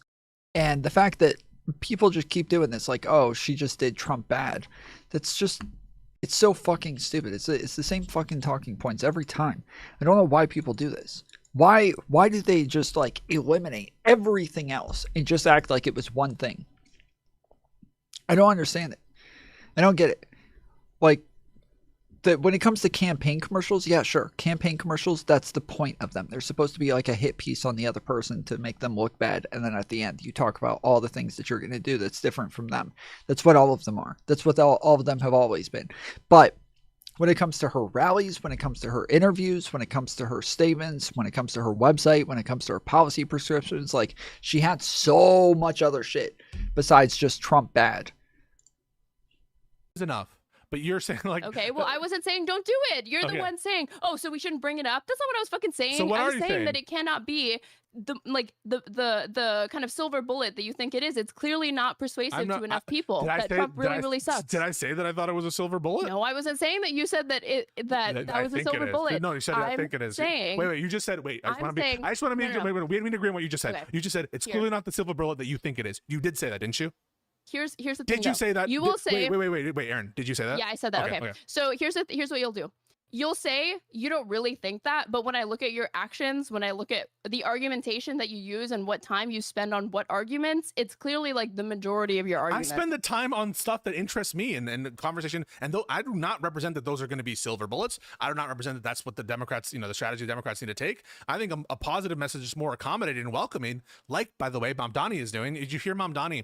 There was a clip, holy shit, that we played on Live and Learn, where he was like, we welcome everybody. I think one of the problems is that we're too purity testing. That's what Mamdani said. And Mamdani was like having these interviews with MAGA people. He's treating them differently than I would, and that maybe I'm even capable of or even have the patience to. So I don't want to pretend that my strategy of doing these like vigorous bullying debates on Tim Pool, that's going to be what's going to attract a new generation of Democrats. I just know what I can do, what interests me, and maybe I can give some arguments that people find convincing, or the people who are convinced by debates, they can see my stuff. But no, I do not think that my approach is what the Democrats should do. I think more like Newsom is doing. That's weird to me that you have a strategy that you don't think is so effective that if you had the ability to, like, Democrats came to you, Pisco, and were like, we're going to adopt whatever you say we ought to do when it comes to like messaging and convincing voters, would you try to abdicate responsibility in that instance, or would you say, no, what I'm doing is I believe I'm making the most effective arguments that I can on an individual basis, and I absolutely think that No, I don't think anybody is doing that. Nobody is doing that. Literally nobody. No content creator is doing this. And this is something that I have to have these conversations with people all the time. This is one of the fights that I had with like Z and Mercedes when I first talked to them. I had this fight with Not So Erudite when talking about the Destiny stuff. Everybody has their own niche. Everybody needs to do their own thing. Let Destiny go off and be this unhinged crazy person that fires up the fucking base and lets them all feel very vindicated in their hatred for MAGA and all of the horrible things that they can say about them. What's that kid's name again? Dean Withers be this like autistic debate bro that, destroys the fucking magatards, and let Pisco be the autistic lawyer who wants to get into all the semantics and definitions forever. And like, everybody's got their own fucking thing. Everybody's got their own thing. Everybody has their own niche. They fill up their own space. And whatever it is that they're doing, if there's people who are interested in it, then they'll go watch, and hopefully that will be some sort of influence on people to get them to go vote. That's the hope, is that it will get them to vote.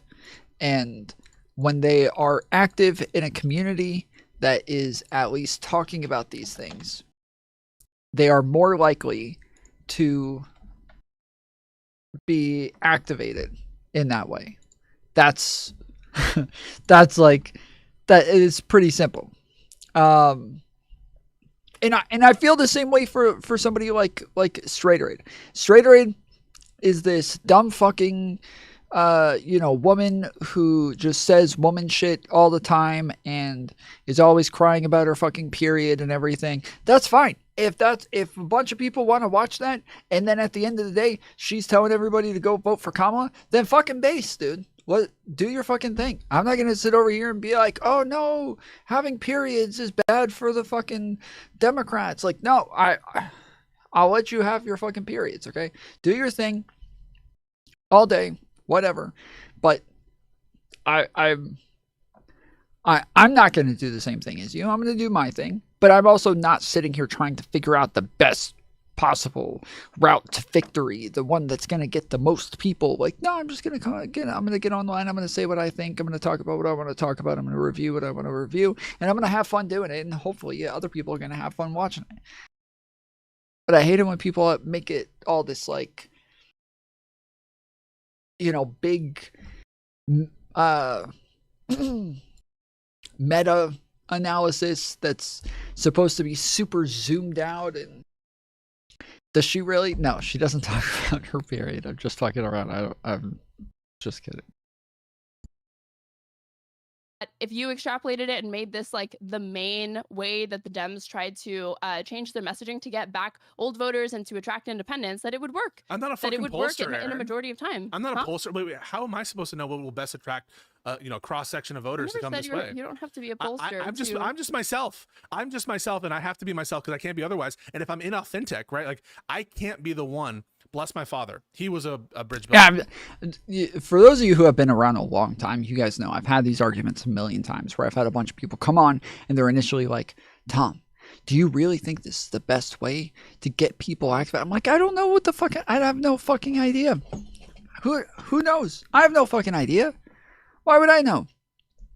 Tom, do you really think that talking about pedophilia and talking about which pedophile is the best to vote for is the way to get the people to vote? I don't know. I have no fucking idea, bro. Don't ask me. I'm just over here fucking talking shit. I have no idea. Builder in that way. And I try to be. Sometimes I try to be patient and understanding. And Let's be real, no one's going to change their minds from content. We watch the content, we want to change our minds based on the events and actions. No, I don't believe that. I don't believe that at all. I've changed a lot of my positions based on content.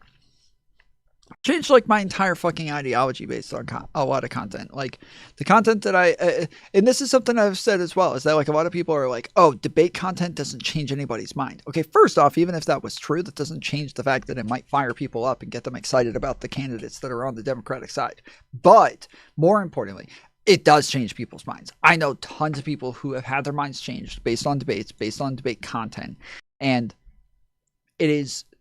So, like, I am one of those people who started watching a ton of people like Vash, who debated a bunch of right-wingers, and he would make them look fucking stupid, and I would sit there afterwards thinking, huh, I feel fucking stupid for agreeing with the shit that they just said. I feel dumb as fuck. I'm embarrassed that I thought the same fucking thing that that person did. It's something that works for some people. I think that to say that it doesn't happen at all is just untrue. But to say that it happens probably maybe like 1-2% of people. I've had tons of people write me on Discord or emails or on Twitter and shit telling me that I convinced them of X, Y, and Z, or I changed their mind on X, Y, and Z.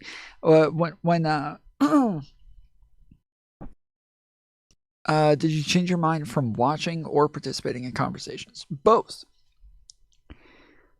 It was when I first started my podcast, some of it was that like I was losing in conversations and realizing that like the other person was probably right, but I didn't realize that till like weeks later. And part of it was that like I would go and do more research and I would try to find more shit. And a lot of times watching content and watching debates would make me question things even more, to where I would go and do more research and try to find shit. The one debate that I remember very vividly was Destiny talking to Sargon of Akkad. And during that debate, I remember just feeling fucking retarded the entire time. Like watching Destiny fucking eviscerate Sargon of Akkad while I'm sitting there thinking that like every time something comes out, anything comes out of Sargon's mouth, I think, yeah, of course. And then Destiny responds to it and I'm like, oh shit. What the fuck? How are we going to get out of this fucking hole? And then it'd make me question things, make me think about it a lot more. It would make me do more research and look into it. And like there was a process afterwards before I changed my mind. I'm not sitting there where one argument is made and I'm just magically a different person. But no, it was a lot of different arguments and a lot of different things that were said, and watching a lot of different debates and researching a lot of different topics, to where over time, yes, I was moving farther and farther over time. Destiny converted Tom. I think that like if there was any like debater that probably had a large influence, I would probably say it was Vosh more than anybody else. Like Destiny was definitely part of it. But when I first watched Destiny, I thought he was a fucking idiot. Like the first time I saw Destiny was Destiny and Hassan versus Sargon and Nick Fuentes. And in that conversation, I felt like Nick and Sargon just like fucking roasted Destiny and Hassan. I thought they were fucking horrible. I watch Vosh a lot.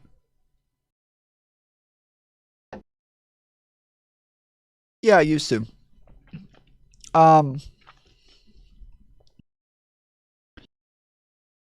There were a couple of arguments of his that I repeated without looking into them, and then realized that I was wrong. And I was very upset with him for feeding me that information. And yeah, over time, kind of moved away from Vosh overall. I'm still cool with him, although he just unfollowed me on Twitter, so I guess maybe we're not cool. But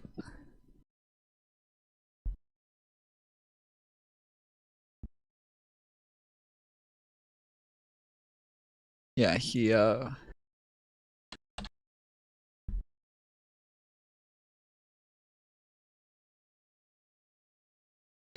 Oh, we're not friends on Discord anymore either. Okay, yeah. I guess I did something. I don't know what the fuck I did.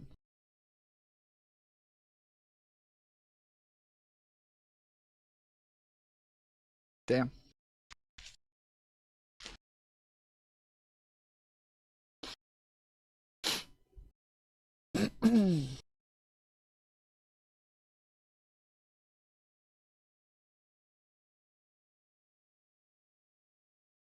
in these kind of political discussions, I do try to, and I try to be more affable, and there are tweaks I can do, but fundamentally, I can't change who I am. Some of these politicians are in a better position than I am in the sense of both, I don't know, personality-wise perhaps, but also their campaign can be something, their value add can be something more bridge building, can be something more inclusive.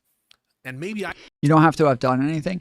Well, I didn't think so when he unfollowed me on Twitter, because he said that he was just clearing out his Twitter list because he followed too many people and he wanted to. But on Discord, to unfriend me on Discord that's different. You don't talk. Well, I mean, I've talked to him maybe 2 or 3 times over the last like 3 months, and so I don't know. I can adopt other types of strategies, but when I do, I think that if I go too far against what my natural steady state is, it might come across as inauthentic or placating. But you can tell me if you disagree. You can't change. It's not like it's a choice that's being made by you to make these specific types of arguments or whatever. Obviously, I'm not saying disingenuously do it. I'm like, the reason why I'm talking to it is like, Oh yeah, twice over the last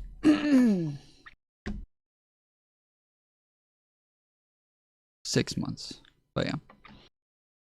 to convey to you that it might not, the way that you go about it is actually not the best way to go about it, and to change your mind genuinely on that. I'm not saying you should Fortress Arc is over. Fortress Arc ended a while ago.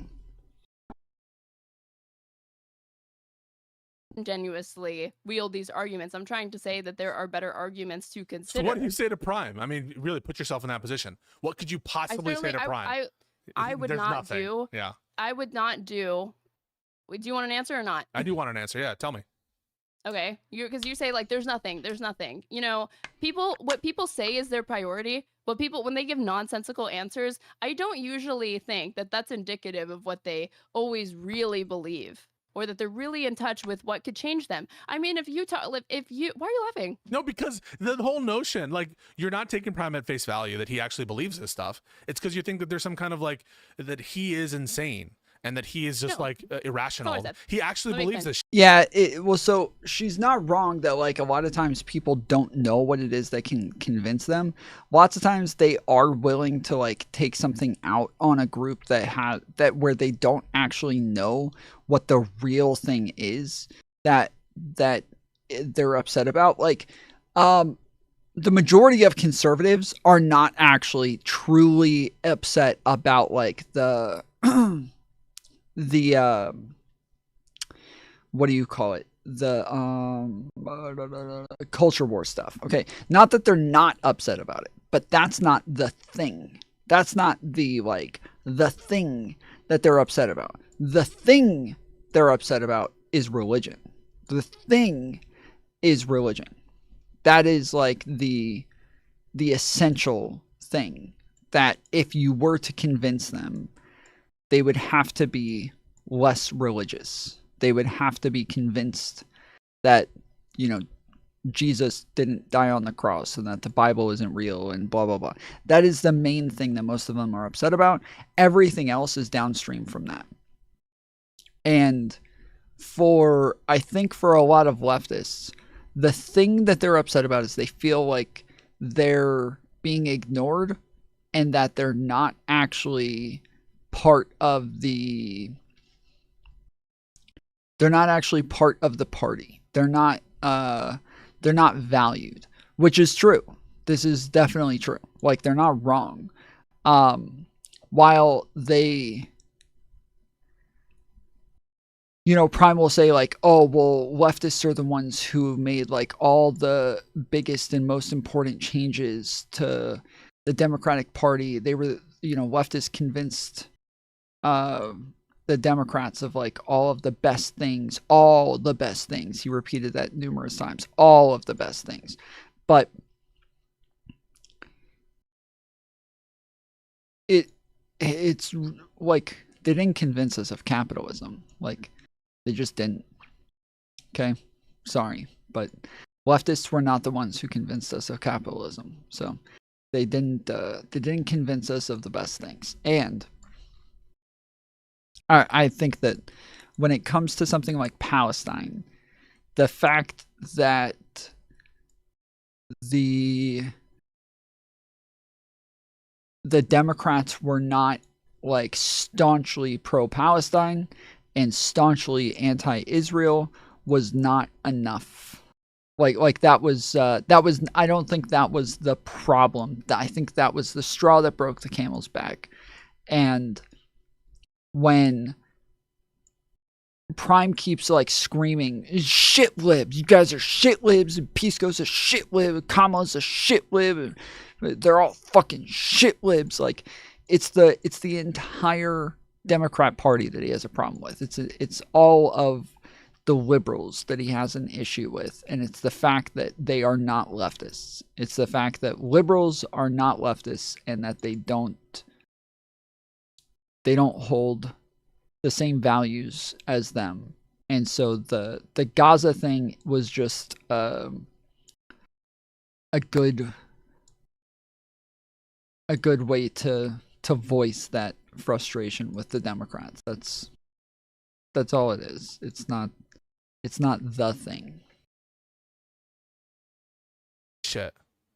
No, like there can be a point, you reached a point in the conversation where he's being so obstinate that he's not willing to acknowledge that 20,000 less people dead would be objectively better than if those 20,000 people, you know, like he's not willing to say that there's a difference. Because he believes it. You know, because he believes it. He does believe it. And here's where you and I disagree. Okay. No, that's a person that has reached a point in the conversation where they're so obstinate, they're so defensive, they're being so irrational, and this is somebody who I probably share a lot of criticisms of Democrats and a lot of prescriptions that I actually don't think that they really think that. And so I'll start to be like, No, I think he does think that. I think he does. When he says over and over that he draws a hard line at genocide, that I think he really thinks that that's like a line too far. But that's why like we keep talking about like harm reduction and shit like that, because if he didn't actually think that, I'm sorry, but those people are they would have voted for Kamala. Like I'm sorry, but they just would have voted for Kamala. And so they do think that, but again, that is just like something way downstream from everything else. That's not the main issue, because if Democrats all of a sudden said like, hey, we're socialists now and we want to fight for socialism and we're going to start trying to get the workers to own the means of production, but they were still pro Gaza or some shit, like, or sorry, still like very pro Israel and took money from AIPAC and shit, I'm sure that would have made a world of fucking difference there. And so I think it probably is true. I think she's probably right that like they don't draw that hard line the way that they pretend they do. But it is more so that it's just like a huge, not huge, but to them, they feel like it's a lot of things that they disagree with Democrats on and liberals on, that this was just the straw that broke the camel's back. I feel like this is just being said because we're having this conversation in front of everybody. I think that's condescending. You feel cornered. What? I think part of that's condescending? I think it's condescending to be like, you don't really believe that. You're just cornered, and so you have to say that. I would literally say that to them, yeah. And see if I'm wrong. And see if that gets them to fucking stop doubling, tripling, quadrupling down because they feel defensive. Or if they truly believe that. And then from there, if I feel like, no, okay, I got to take them out there where they really, really do believe that, and that's just stupid as fuck. There's not much more we can talk about, because at that point, there's nothing I can say. But if they are willing to give me the ground that, like, No, okay, that is fucking unreasonable, you know, and I do feel defensive because you're just not taking any of my reasons for not wanting to vote for her, or not being enthusiastic for her seriously. Then he probably feels like the conversation with you is fruitless, and yet he's having it nonetheless. True. I mean, we're having the conversation. We are living in existence. I will grant you this, Erin. There are some people who take apparently would be untenable positions, and it's not so much a reflection of rational thought, but more of like a statement of where emotionally they're at vis-a-vis the Pride and conversation and pride and ego and stuff like that. But take for granted, there are such people as I'm about to present you. There are people who believe in critical pedo theory, which of course you brought up in that one stream we did. And if you believe in critical pedo theory, that our government and maybe even all governments are run by a cabal of international pedophiles, and you believe that one party is the side of that pedophile and the other party is here to save you, there's nothing I can say that would convince the person who believes in critical pedo theory to vote against what he takes to be the... Yeah, sure, but again, that person's still engaging in like a lesser of two evils voting. That person is still going to be a bit more rational than Prime in this scenario. Like, unfortunately, the critical pedo theory is still a bit more rational than what it was that PrimeCayes was arguing for. You know, the final nail against the cabal, right? Like, I'm not going to convince that person, just like I'm not going to convince Prime. I kind of view those in similar ways. Now, there might be some cognitive or irrational flaws in their thinking, and maybe there'll be a eureka moment, but it won't be obtained, or I don't think it'll be obtained through rational discourse. It'll be some emotional appeal that maybe I'm not equipped for. I think that I don't like my strategy has never been to incorporate or try to pander to MAGA at all, because we don't have like similar beliefs really. And I just think that those people are a lost cause, and I leave that to their own family and friends to try to resurrect whatever person used to fucking exist before they became radicalized online. Okay, if they were my family or friend, yeah, I'd try to save them or something like that. I'd try to get through to them. But short of that, as far as like an electoral strategy, broadly, independents, Democrats, disillusioned Democrats, people that used to vote and didn't vote, they can be reached. I'll fix this. Yeah, I'll fix it. Sorry. I'll fix it. How are you doing, by the way? Should we get to... Are we watching her take today? Yeah. Nice. Nice. 1 second.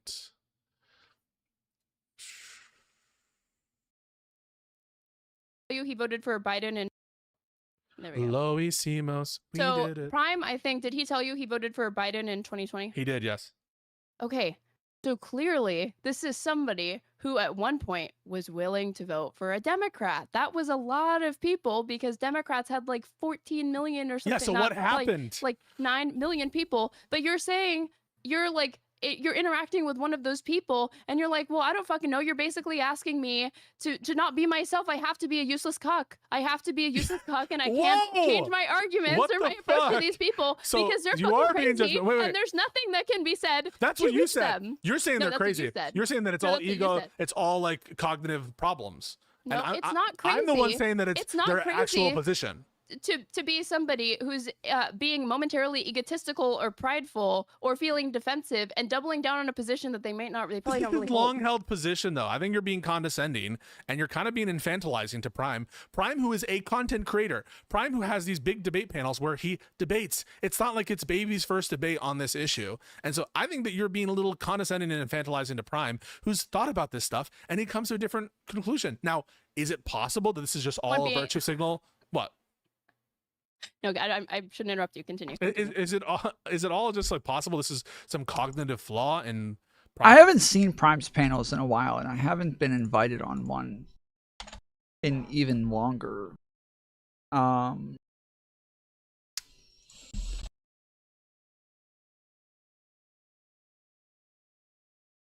Streamed 1 day ago. Okay.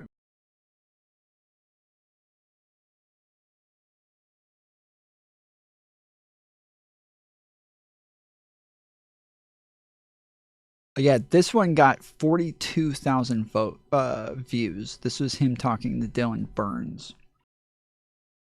24,000 views, 12,000, 12,000, 11,000, 8.4 thousand. Like, I remember when all this was coming out because we shared an editor at the time.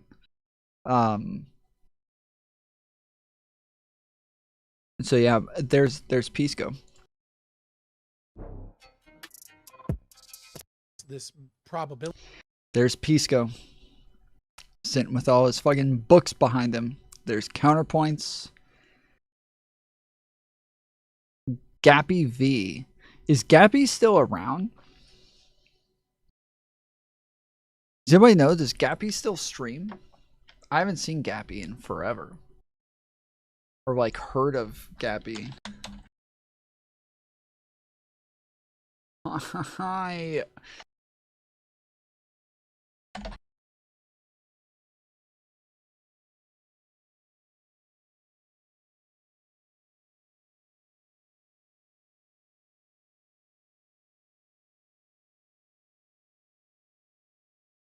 Yeah, no, it doesn't look like it.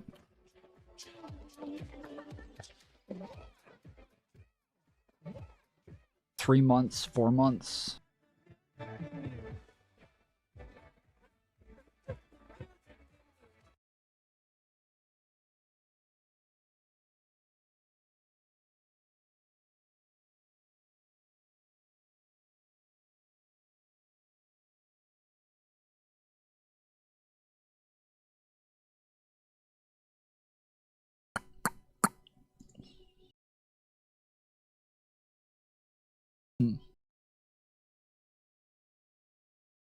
Doesn't look like he does still.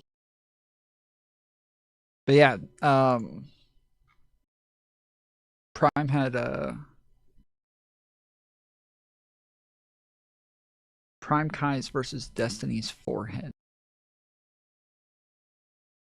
Money in politics debate. I remember that one.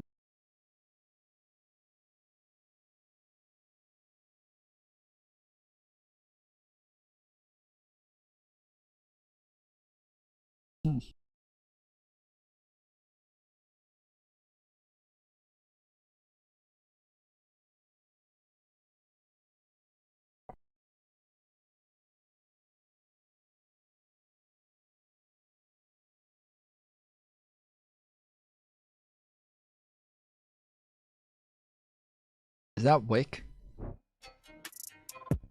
Want to, but culturally. Yes, I remember this fucking panel. There's Wick right there. That's Wick. I remember this. There's Wick, Pisco, Vivian Wolf, Vosh, Prime, Destiny jumps on a little bit later. There's Lycan. Legitimate argument for the arrest of people. It seems like every law we want to implement, No, they memed on Wick, so it may had somewhat of an accurate representation. But can we fix all these problems by just getting rid of Republicans? It seems like every law we want to implement, the problem is like, well, what if Republicans did it? What if we just got rid of Republicans? Then we wouldn't. It's actually liberals, the military. There's Silly Serious.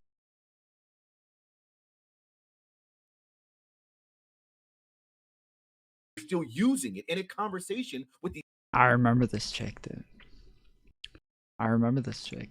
same people that have literally they played fast and loose with the definition of fascism and like 10 Who back doesn't and know forth. the definition here? Wait, with 10 back and forth and Vosh, listen, in all fairness, you still didn't. Catarana. I'm thinking, and he just it's ego that's driving him to say this ridiculous shit. It's possible, but They delete VODs, so looking at their videos doesn't mean much. Well, no, they normally, so you're able to like click a preference to where it keeps them for a period.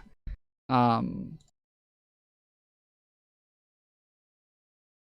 no, there he is. Yeah, 7 hours ago. Okay, never mind.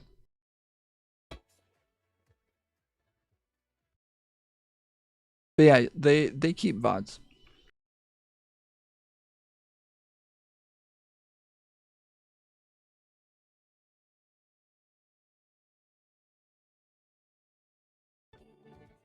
Fucking nowhere. What am I supposed to do with this information?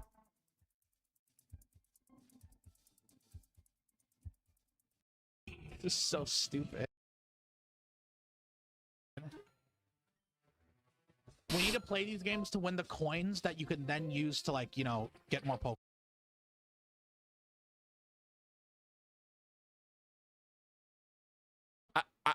I'm dealt with him and at face value. I kind of have to accept what he's gonna say. I have to go to the bathroom. I'll be right back. Oh my god.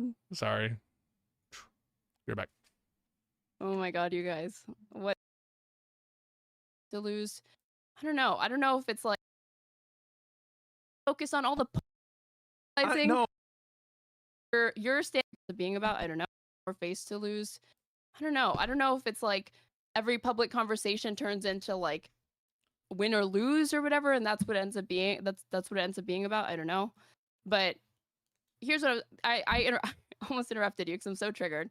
Because you're saying that I'm being infantilizing after you're standing by you being like, come on, Kamala Harris is in a difficult position. Oh my she God. secretly thinks this other thing, You're not but doing she doesn't this. say that other thing that she thinks because she's in a rough position. So give her the benefit of the doubt. Aren't you the one being infantilizing? No, it's because you're not. holding voters to a higher standard than you hold the vice president and the Democratic establishment. No, who I'm have all the not. money in the world, access to these fucking focus groups that they're always focused on, all the polling data and all of that. And you're saying, and they still can't come up with a strategy to defeat Trump. And you're saying, like, well, give them the benefit of the doubt. They're in a hard position. And then to voters or whatever, it's like, no, you're infantilizing them. So there's two or Yes, again, though, we're talking about this as though Prime is an uninformed voter. Like, that, because that is the main thing about like the focus groups and all of this shit, is that they're looking at like uninformed voters and what it is they can do to kind of appeal to people's vibes. And that's kind of like, it's kind of weird that Prime is like making the case that he's just like this uninformed voter that doesn't understand the game and how politicians work and what they say and what they do and shit like that, that they have to like try to appeal to broad swaths of people in order to win the election, or that sometimes they just won't say a thing that they normally would because they're afraid of like turning off a large group of people. So yeah, this is, I don't think that even at the time that Kamala was running, I don't think the Israel-Gaza issue was all that clear-cut like it is today. I think that, like, yeah, a lot more people today are a lot more pro-Palestinian, but I don't think the Democrats were as much at the time. Three things in what you're saying. The first is the notion that, like, I'm being disingenuous when I say she's in a tough spot and you didn't help her out. Like, I'm being funny because it's a meme and it is a kind of meme that I'm repeating it the whole time. But he's being memey too. He's calling me a shit lib. You're a shit lib. You're a shit lib. So like, we're both giving it back to each other. So it's not infantilizing. Right. And it's based in some an actual thing I believe, which is she was in a difficult spot and you should give her the benefit of the doubt. And it's something you agree with. So I'm not saying that comment is wholly disingenuous. It's funny because I keep saying it, and I'm not like, it is a ridiculous thing to say to a voter. And that's kind of the funniness of it. It's one thing for me to acknowledge that she is in a difficult spot. It's another for me to say, like, give her the benefit of the doubt. I would never make that argument. And I wasn't agreeing with that premise. Why? But no, continue with what you were saying. No, why wouldn't you? No, if you say something. Continue with what you were saying. Oh, so you don't want to go over that. Okay, cool. No, I will go over it, but I don't want you to forget what you were just saying. No, I can't defend it. Okay. I don't want you to forget what you were saying. So the one is, like, that isn't me infantilizing Prime at all by me repeating, like, she was in a tough spot. You didn't help her out. It's a meme, all right? It's a bit of a meme, but it comes from a place of. But you also kind of believe it. The meme of it is the way you phrase it sounds so ridiculous. The way you phrase it. Yes, it is. It is true, yet like kind of ridiculous to say. Because that's I kept saying last night. I was like, this is obviously true, but I don't know why the fuck he's saying this. Like, this is just a bad argument. So yeah. You know, I'm repeating it constantly like it's some kind of like inter-family dispute or something, you have to give her the benefit of the doubt, and she was in a tough spot. You didn't spot her. But you also kind of mean it though. But I do right? mean it, right? Like I do mean it, obviously. So why are you fighting me so hard? And you're like, it's a joke, but you do mean it. No. So I'm addressing have you the ever underlying heard the argument. phrase "many a true word is spoken in jest"? That it's a phrase that many a true word is spoken in jest. So yes, there's a jokey aspect to me saying she was in a tough spot, but it's not me infantilizing him, and it comes from a place that I genuinely believe, even though it's said in a kind of ridiculous way that you would refer to like an interpersonal dispute. That's number one. So I'm not infantilizing him by doing that. And then the second thing is like that I'm comparing the levels of responsibility between you're saying that Kamala Harris should have less responsibility than the average voter. No. We're not comparing levels of responsibility. Functionally act that way. That's a weasel terminology right there. No, it's not. Let me explain exactly what I mean. Is that you have more heat in these conversations for these individual voters that you can find that had voted for Biden at one point, but now didn't vote for Kamala Harris, and they're standing by that or whatever, and they're mad at the Democratic establishment. That's you have your way more heat opinion. for those people. You have this is my fucking opinion. I'm the one speaking, obviously, dumb fuck. Yeah. I'm telling you, you have more heat for these people than you ever will on any day for the Democratic establishment. Not true. I'm serious. As far as yes, it's so ridiculous that you say that in the context you of literally said Prime is brain broken. So why don't you call your Live and Learn co-host brain broken, because they were the ones defending all of these people that you were saying Which people? They need, like last night I caught some of the conversation where you're saying like these people, like a very, very milquetoast statement of like the ineffective Democrats that are not meeting the moment and standing up to Trump like they said that they would. They need to fucking go. And we need to get younger. You saw me talking shit there. That's so funny that you say this, and it's so disingenuous. I'm not saying you're disingenuous. I think I think that this is a point where it's maybe ego. This is what you want me to say to Prime, right? Where it's ego and all that stuff. Okay, let me cool down. I think that it's totally wild. I'm not going to say disingenuous. Totally wild for you to paint me as that, like I'm refusing to give criticisms to the Dems and I'm putting the voter more to blame. Not refusing. That's a straw man. Not refusing. That comparative that I'm blaming the voter more than I'm blaming the candidate. When you saw me criticize the Democrats on their shit and get excoriated in my own community for it. B, in the very conversation you're referencing. Wait. I will reference that, but let me finish now. Okay. B, in the very conversation you're referencing where I said Biden is more to blame for the loss than you are, Prime. In that conversation that we're talking about, and so now to respond to what you just said, then when I was criticizing Biden heavily for fucking over the country, for not dropping out early, Biden on his corrupt actions, with respect to the pardons, with respect to what he did on the border. I didn't say the pardon. The Democrats' fecklessness when it came to them voting for Trump's nominees on the CR in March, in terms of their general Riz factor for not supporting Mamdani. So it's just so insane that your critique of me would be, I put more blame on the voter than I do of the politician, the Democratic politician. It's not at all, and it's not at all reflected in any of my content. You just made it up. No, I'm saying you have way, way, way more contempt when you're confronted with these individuals than you do with like, if you had the opportunity to talk. Yeah, but obviously Prime's position was just way more untenable. It was just he was unwilling to even engage with hypotheticals. Of course, Pisco was going to get like a lot more animated and a lot more frustrated with Prime when Prime literally will not engage with hypotheticals. And every time Pisco is trying to bring him back to like philosophy and talking about like principled positions and shit like that, Prime starts screaming and yelling, saying, "You're not doing this. I will never let you do this to me. I will never let you do this. It will never, ever happen, Pisco. I guarantee you that. You know me. You know I'll never let you do this. You're not getting me off this. It's not going to happen. I'm not leaving. I'm not moving 1 inch. You're not going to do it." Like, he kept doing this over and over and over. Yeah, shitlib, fucking shitlib. Like, of course, yes, it's going to be a lot harder to have that fucking conversation. You're going to get a lot more frustrated with that person than you are going to be with the people on Live and Learn. Like, of course, okay, of course the people on Live and Learn are not going to be nearly as bad as that Prime conversation. So it's just not even, this is a disingenuous comparison. It really is. It is a disingenuous comparison.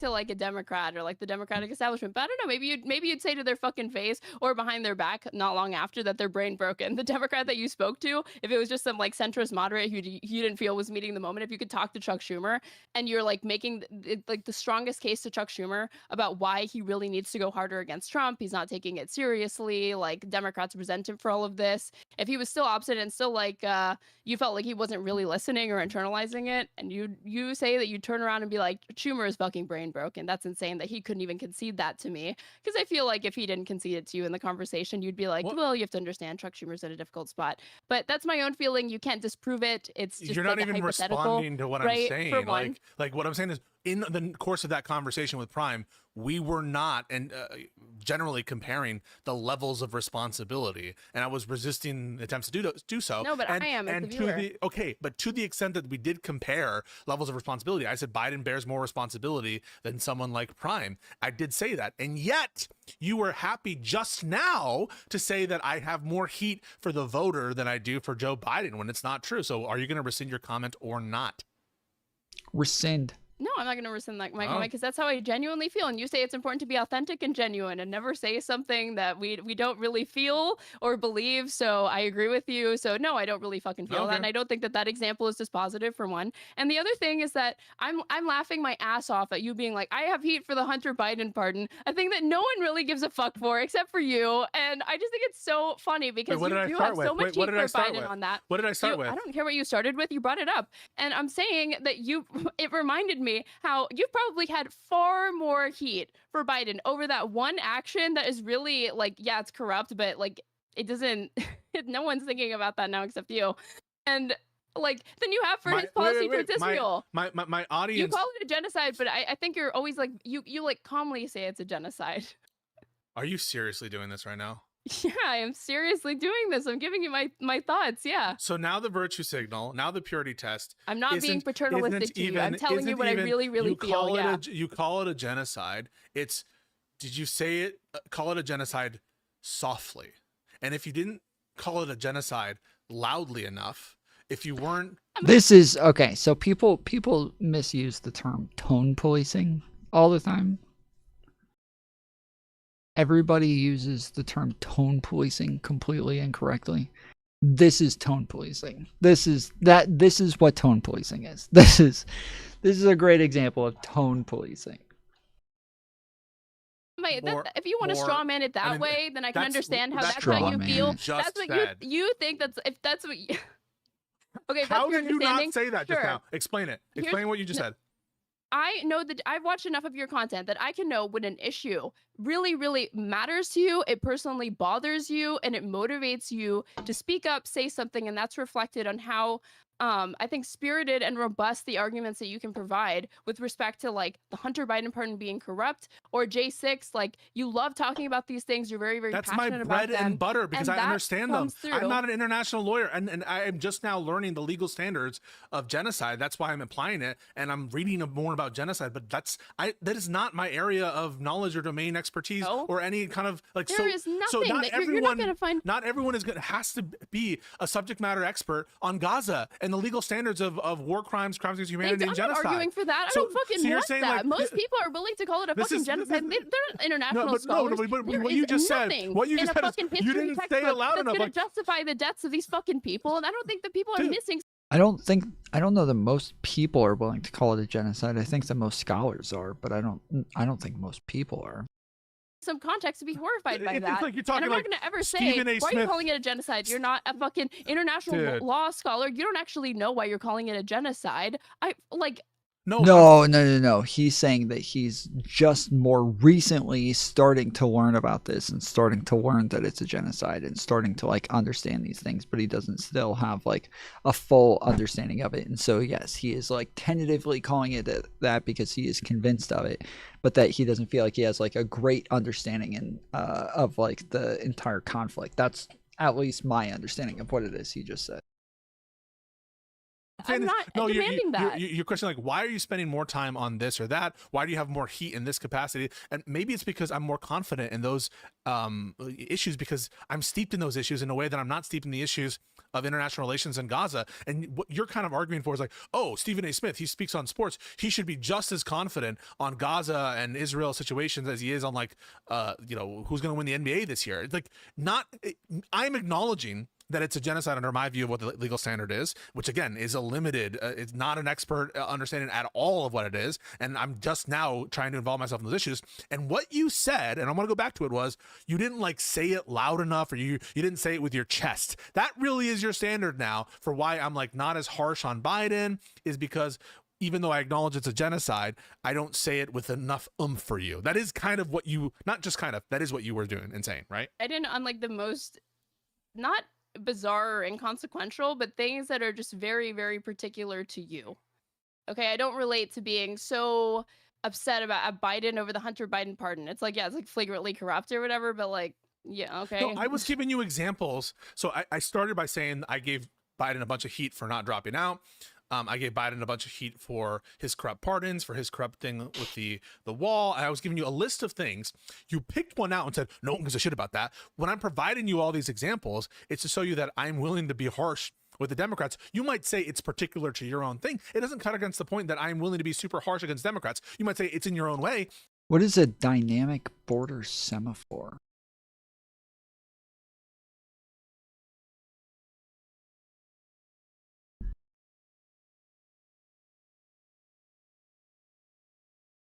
That doesn't cut against from the point that I'm willing to be super harsh on institutional Democrats at all, in a way that pisses off my audience. And so when you just plucked it out and said, well, no one really gives a shit. Well, I'm not saying that representing that the majority of people care about the Hunter Biden pardon. I'm saying what I care about and what I'm willing to call out in the Democrats. And so you now turning this. So this is the shiftiness. Again, this is the shiftiness. On the one hand, you're arguing that I don't have the same subjectively, right? Heat for Democrats. I give you example of where I'm giving heat for Democrats. And you say, oh, well, this doesn't count because no one else cares about it. That's the shiftiness. You're changing the ball game. You're changing the goalposts. And then you brought up the thing about genocide. I don't even know how it relates. Deciding your priorities right now.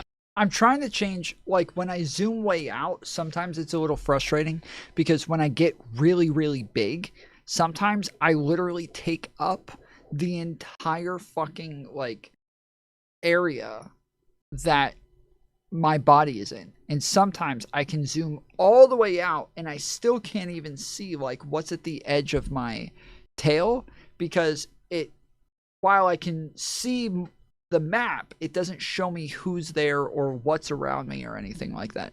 And so I'm trying to find a way to where I can actually see farther out on this, and I can't find any of it on the fucking game. I'm not trying to say that it's an indictment because that's not where the majority of the base even gives a shit about. I'm saying that you have the most heat for Democrats over like procedural stuff that you feel that they're not following, or different instances of like Biden being corrupt over the pardon thing, things that in my view, yeah, you don't care about it because you don't care about the Constitution as much as I do. I don't. I've never claimed to care about the Constitution as much as you do. I've always said I'm not a strict fucking constitutionalist. I've never pretended otherwise. Are you just learning this for the first fucking time?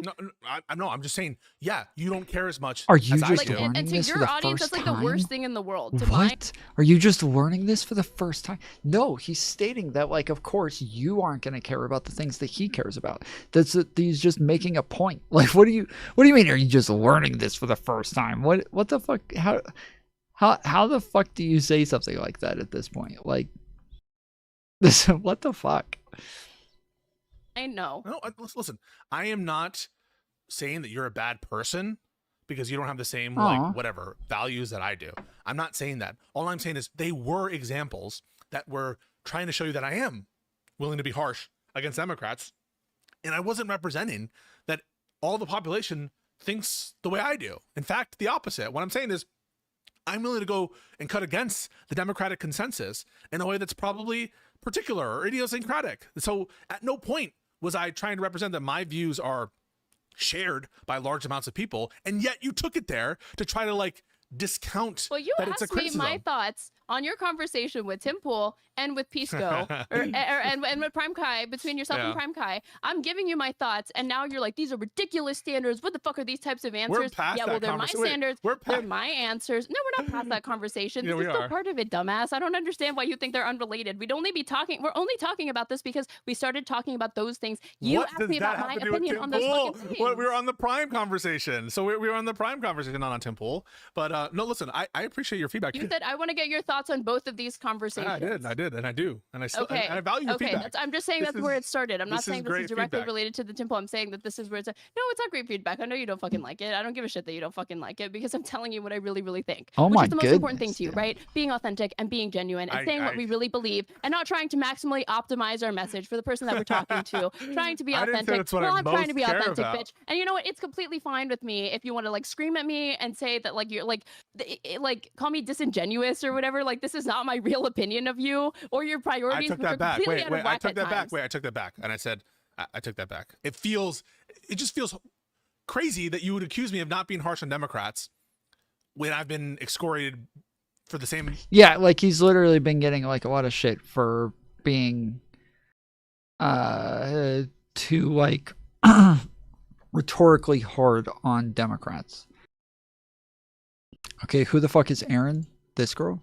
Straight Raid? That's Straight Raid is Erin.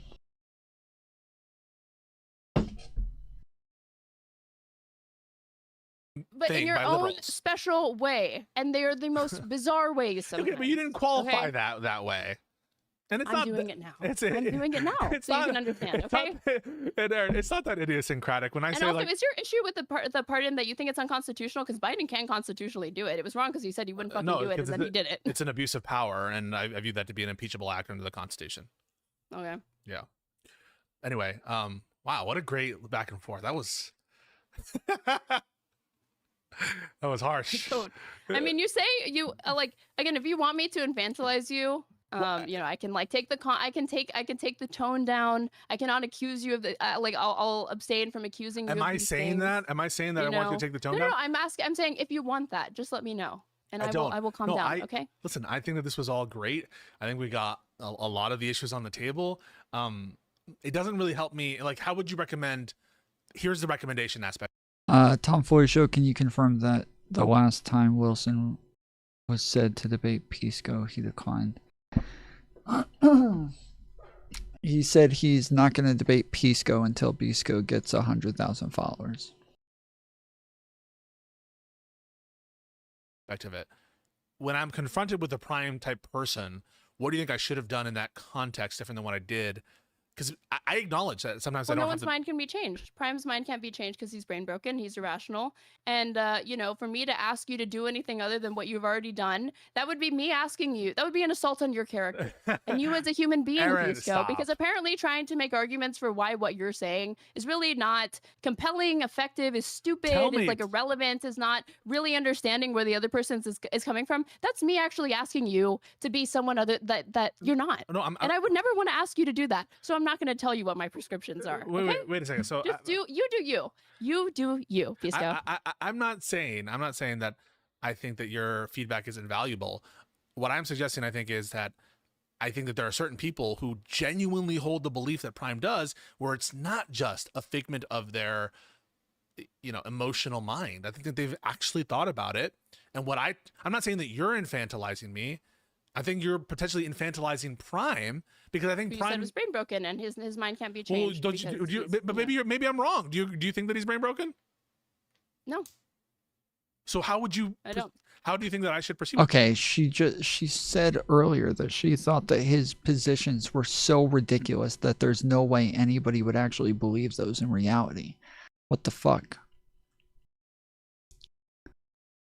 These types of people. You already told me really quick before I answer your Yeah. question. You've already told me that you've acknowledged that the way that you'd handle the people coming out of the Democratic focus group and the independents or whatever would be different than what you did with Prime. So I feel like that's one you acknowledging that like there are a diversity of approaches and any number of that you could take, and some of them might even be more effective than what you did. So next and time I'll I'm try to be a asking therapist. you to consider maybe thinking, what would I do in that situation? And maybe I should just try to use it here and relate to him on that level instead of like as another content creator, which is how you said you look at it. Listen, next time I have a conversation with such people, I will do an experiment. I'll try to be more emotional and ask them questions about how they feel. I mean, like that's what a character. What do you want me to? When women do be emotional, and they do be saying you got to be emotional. Stop.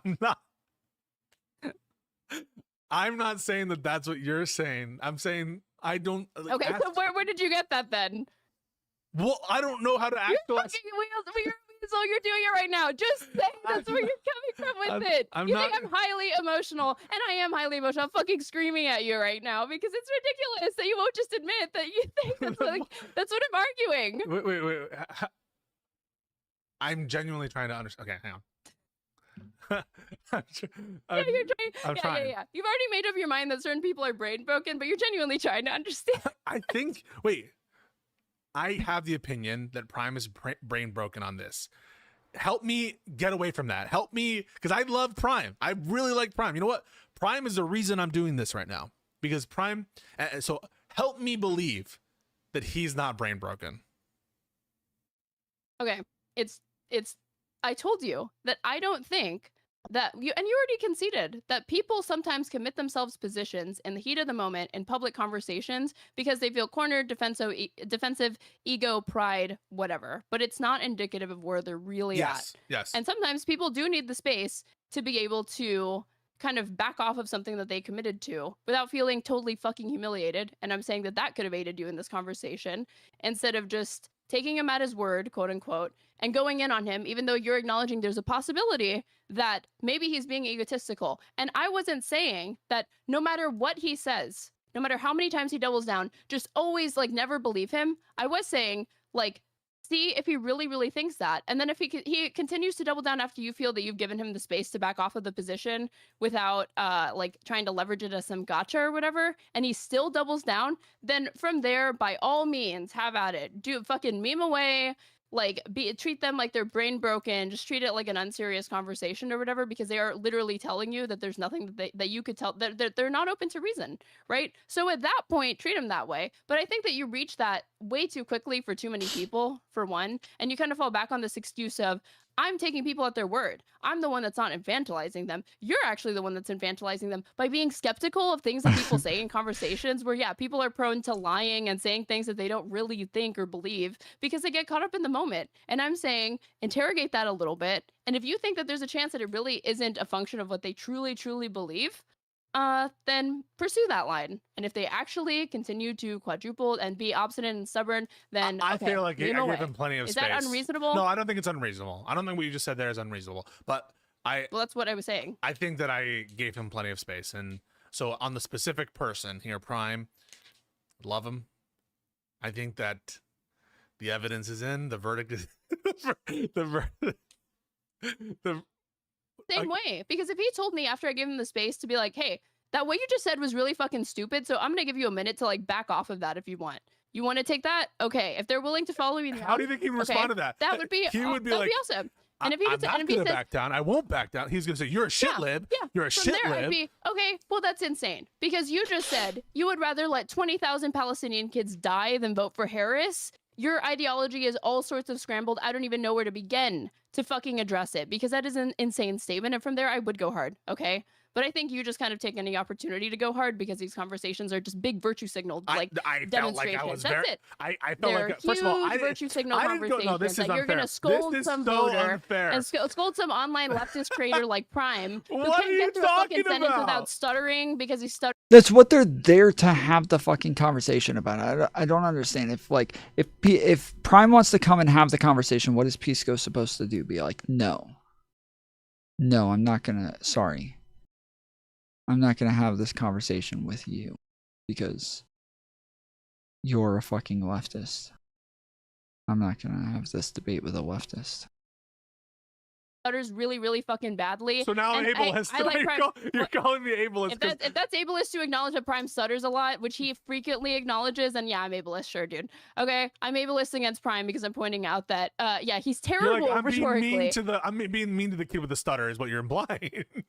I mean, you're What? No, that's how did you get that from what I Yeah, you just said that, like, you shouldn't even be having this conversation with him. Why would you talk to some leftist like Prime? He has a fucking stutter. Like, that's what I took from it as well, is that, like, he's kind of beating up on him by having a conversation with him. just said that I'm the one being mean here. I'm the No, one who's that- saying I know, that that you're Prime can't suggesting- debate for shit, Tell even me- though I like him. He's tell tough me to if debate. tell me if I'm wrong. Like you're suggesting that I'm taking advantage of a situation in bad faith to virtue signal and to take advantage of a guy with a stutter. What? Oh, sure. Yeah. Yeah, I that's guess, what you're yeah. doing. So yeah, come on. And what I'm suggesting to you is, I think that I think you take the easy path, and the easy path is that, and you lean into it, and you can't help but lean into it, because you get so much more social reward, like all these virtue signal points for doing that, and it's so much easier than actually trying to meet them where they're at and have a serious conversation. So first of all, I want to totally disagree with your characterization of my intention there, because I came into that conversation either forgetting or not knowing that he didn't vote for Kamala. So this is a conversation that he approached me to have that because we were going to do something else. Mm-hmm. And so I'm not saying that we haven't had back and forth conversations. I'm just saying for this particular conversation, he reached out to me, and I thought it was going to be a conversation about chorus. And again, it's one that he wanted, and I didn't know we were going to get into this territory of Kamala. And I feel like I was patient with him, and he was rude with me. He was insanely patient with him. He was insanely patient with him. Like, for the majority of the time, he was just sitting back, and I'm sitting here reviewing this, getting pissed off listening to everything that Prime's saying. And Pisco's just sitting back, just kind of like laughing and smiling and shit. And I'm like, what the fuck, dude? This is insane. What are you doing? Take it personally because it's just how we are. But if you're just optically looking at it, people are like, why aren't you defending yourself? You're letting him call you a shit lib. So I don't know. I just feel like But you're not offended by that. I'm not offended by it, but Okay, so why would you get offended? People in your audience are telling you to performatively get offended because there's the opportunity to do it, even though you're not. Okay, but what I'm saying is I come into that conversation not with bad intentions to virtue signal. If that were my goal, right, to virtue signal to a lib audience, why would I take the position I did on the Hassan global entry? Why would I take the position that I did on the Ethan Klein lawsuit?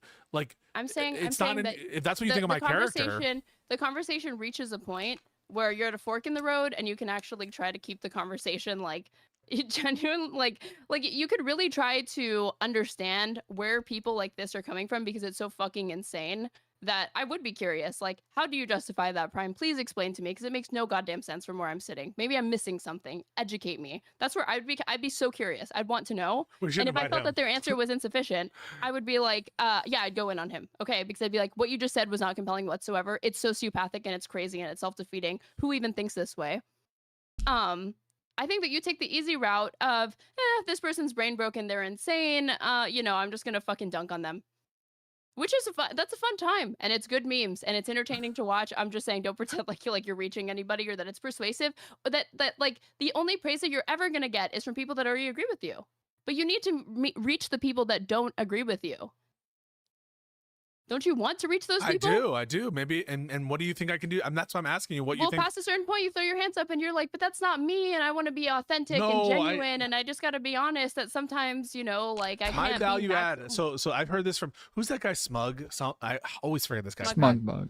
Smug Bug. Smug He's Bug, like, yeah. That's her friend. The bug of Smug.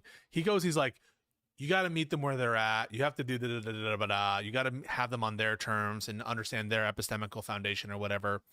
And at a certain point, I have to be like, empirically, I don't know how convinced I am that bullying people isn't the best way to persuade. I don't know that I have the best understanding of the empirics behind what is more apt to convince someone, being understanding and nice, or being a bully and having people watch you be a bully. At this point, I'm not sure about that. Just empirically, I'm just not sure. B, to the extent that it's like me trying to meet them where they're at, I can try to do that. I just know that my value add is this kind of like logical structured thing. Maybe I can step away from that. I try to be very, in terms of the political debates, I think I can do my best. And there are people who have think, including you, giving good critiques on like how I debate, especially in the context of the Ryan Mullally debate, where I was highly technical, highly specific, and I was losing some of the audience who wasn't following. So I hear you, and I'm open to that criticism. That's why I'm having the conversation with you. The other thing is that Gaza, clearly a losing issue for Democrats, okay? And I don't think that, you know, trying to compare the, you know, the relative harm of like Trump's worse than Dems on this issue or whatever, it's clearly not, they're telling you to your face. I do not see, there's a difference between these two people, but I don't see enough of a difference.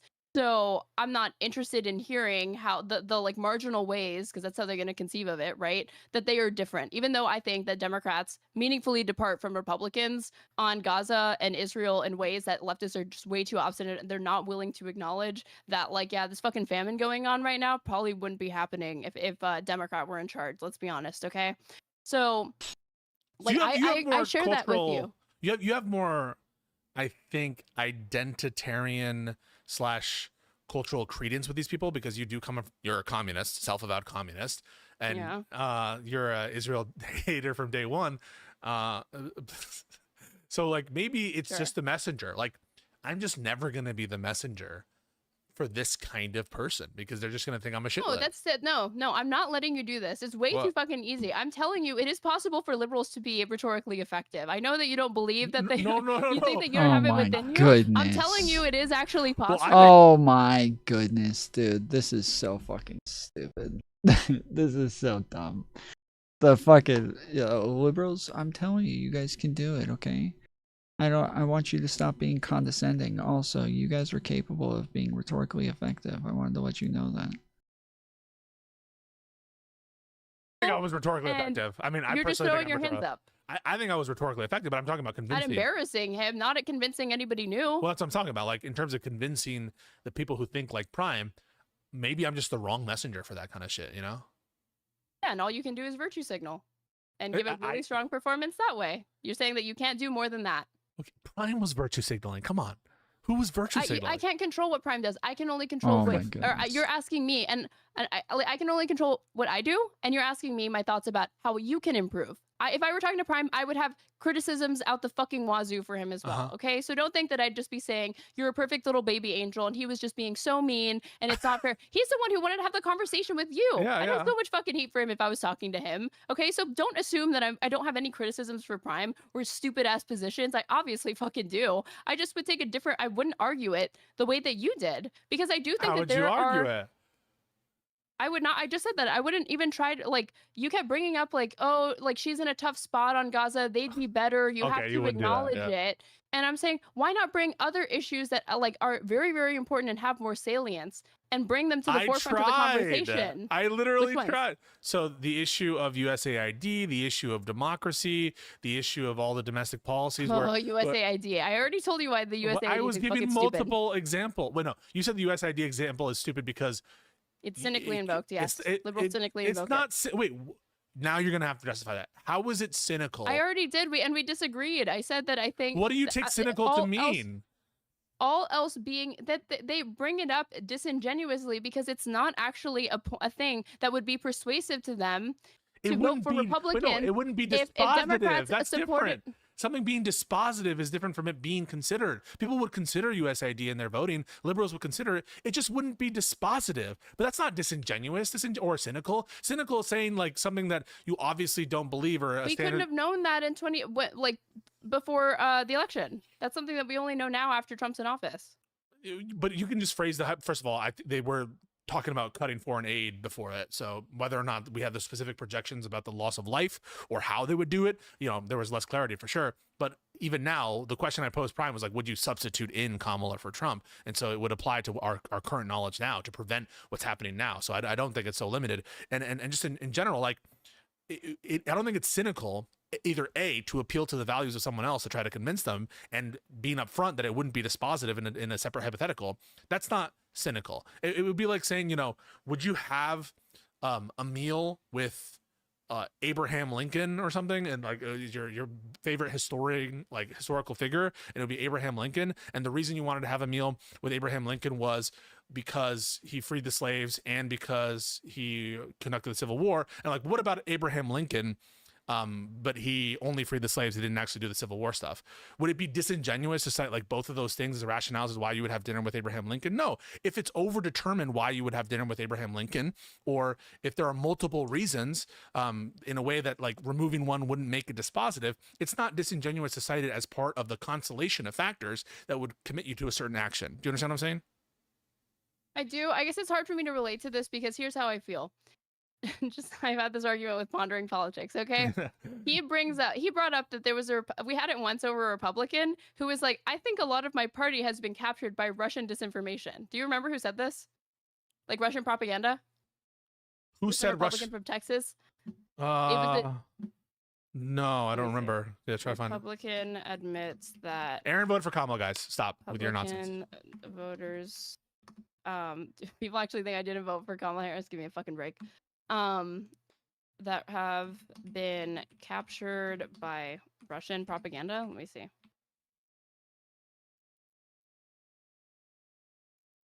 House intelligence. Fuck, it reset my my slither. It reset my snack. I don't have the red, white, and blue anymore. Chair says Republicans are absolutely repeating Russian propaganda. Mike Turner, the Ohio Republican, echoes a similar claim made recently by another right-wing American lawmaker. So somebody, like 2 Republicans said this, okay? And Josiah kept bringing it up, and it was triggering me because I said, do you really give a fuck what that person, that Republican, has to say on literally anything else? Do you care about how he arrives at his conclusions or his assessments of Democrats or Republicans on any other issue? No? Then why are we bringing his opinion up? Who gives a fuck what his opinion is? Because it appeals to someone else, right? It would be the same thing to me saying like, well, exactly. Trump said, so for example, some people say this, right? Trump said... It's talking about the fact that like when somebody admits something that kind of goes against their bias, that you're more likely to believe them. Now, does that mean it's always the case? No. And I think that a lot of people will make those claims as like proof of something when it's just not. Ah, shit, dude. See you see how it like shows me some of the food, but the fucking food that it's showing me, it's not far away enough. And I don't know how to fix that. I don't know. When I'm like working on this, I don't know how to like make it to where it shows me more of the map at once. I need it to like render more at a time, but I don't know how to get it to do that. But yeah, I think a lot of people will like depend on, oh, this person said something that goes against their bias, therefore like we can definitely believe it. Like, okay, if that's like all of the evidence that you have, I can understand why you would believe it, but that's not good enough. But it's definitely like something that's effective in being convincing when you're talking about, especially Republicans who rarely say anything that goes against their bias. Like that's it's like a rarity over there. So that such and such happened, right? Trump agreed with us that we need more immigrants. And like, yeah, I don't give a fuck about what Trump's priors. But if I'm talking to a MAGA person, I'm like, listen, you might say you hate immigrants, but Trump himself said we need more immigrants. We just need it to be done legally. Yeah, that's not cynical for me to do that. There's a difference between bringing up the head of state saying that versus bringing up like random Republicans that have said that. No, it's the principle. Yes, there's a difference between the head of state and the other people, and in terms of many different aspects. But I'm saying, okay, so like Josiah's presupposing that these random Republicans have sway or purchase with the Republican that you're talking to, or the conservative that you're talking to. They're gonna be like, fuck those 2 guys. I don't give a fuck about them. I'm going there. What I'm saying is, regardless of who the person is that you're trying to invoke or what the principle is, I don't think it's cynical to invoke something that you know to appeal to them, and they can just ask you, right? Like, do you care what Trump says? Well, no, not really, but I'm just trying to appeal to you. It'd be like saying, like, when you ever debate with some of these God people, religious people with religious faiths, where they are like, call them what's God people? when you try to appeal to God, like people. a Christian That or really offensive or something. a Muslim or a Jewish person, and to accept some policy and be like, well, Jesus led by this example, and Jesus actually said this, or Muhammad is said to have said this. That is a way, I think, to I've try never to been plug one into to their argue system on that. value. I've always thought it was stupid to argue on that point. What do you mean but it's not cynical? That's what you said. It's cynical. There's nothing. It is cynical because I don't give a fuck about the Christian faith. I don't give a fuck about Judaism. I don't give a fuck about Islam. It doesn't matter what you... Dude, just a little while ago, she was talking about the fact that liberals can be rhetorically effective. Just a little while ago, she was talking about the fact that you should find more rhetorically effective ways of convincing people, that you should say the things that are actually going to be convincing. And then now that he's talking about like actual ways of being convincing, actual ways of trying to get the person to listen to you, actual ways of being rhetorically effective, now she's like, oh yeah, I just don't agree with that sort of way of doing things. I just don't ever do that. I'm not convinced by that sort of thing. So that's fucking bullshit, dude. But this is obviously a beneficial way of talking about things. Like, this just, it's just obviously a beneficial way of talking about things. If I'm talking to a Trumper and I tell them that Trump said X, Y, and Z, that's going to be beneficial. If a Republican is talking to me and they tell me a Democrat said X, Y, and Z, I'm more likely to buy it because a Democrat said it than I would be if a Republican said it. Like, it's just true. It's just like a true thing that like people are just more willing to listen, or they're more willing to trust certain groups of people. And so using those groups to try to appeal to them it's just a good idea. I don't get it. Quran or any of that, and I'm not going to pretend like I could speak from a place of authority with respect to like exegesis and religious interpretation to somebody who is an avowed, or so they say, I'll just take them at their word, that they're avowedly religious. It's not compelling to them whatsoever because they're like, you're some godless atheist. What the fuck do you know about like scripture or any of that? Okay, we just have So a different you notion of what weird cynical interpretation means. Of I mean, for Jesus. For you, cynical means anytime you're trying to appeal to someone on their moral or ethical or whatever grounding foundation, and that would be cynical by definition because you're not appealing to your own. I don't understand what they even mean by cynical right now. How is that cynical? But isn't that counter to your whole notion of meet them where they're at? If I'm meeting them where they're at, No, try to understand where they're coming from. But if I try to appeal to them in a way that isn't my own, you seem to be suggesting that that's cynical. And so, well, first you have to understand where they're coming from before you start trying to make pitches to like change their mind. And I think you kind of assume where they're coming from, and then that's a whole different story though, because if we do know where they're coming from, now these would be beneficial ways of talking to them. Like, this is a totally different fucking argument. Like, well, first you have to, okay, sure. Now let's assume we know where they're coming from. Let's assume we know they're a Republican. Let's assume we know they're religious. Like, at that point, yes, this is a beneficial way of trying to appeal to them. You make these sorts of pitches about I could be able to say better than like Andrew in a conversation with Andrew Wilson. I'm not going to talk about what Jesus would or wouldn't do according to my interpretation. Why should he give a fuck about that? He's going to say I have a bastardized interpretation. Okay, but if I had a strong command, you know what I probably do to him. Okay, but if I had a strong command of Christian exegesis or whatever the hell, I would, and I was comfortable with that argumentation, and I was able to convince Andrew Wilson that actually women should vote because Jesus said this and that and the other thing. I don't think it would be cynical for me to have a debate on those terms.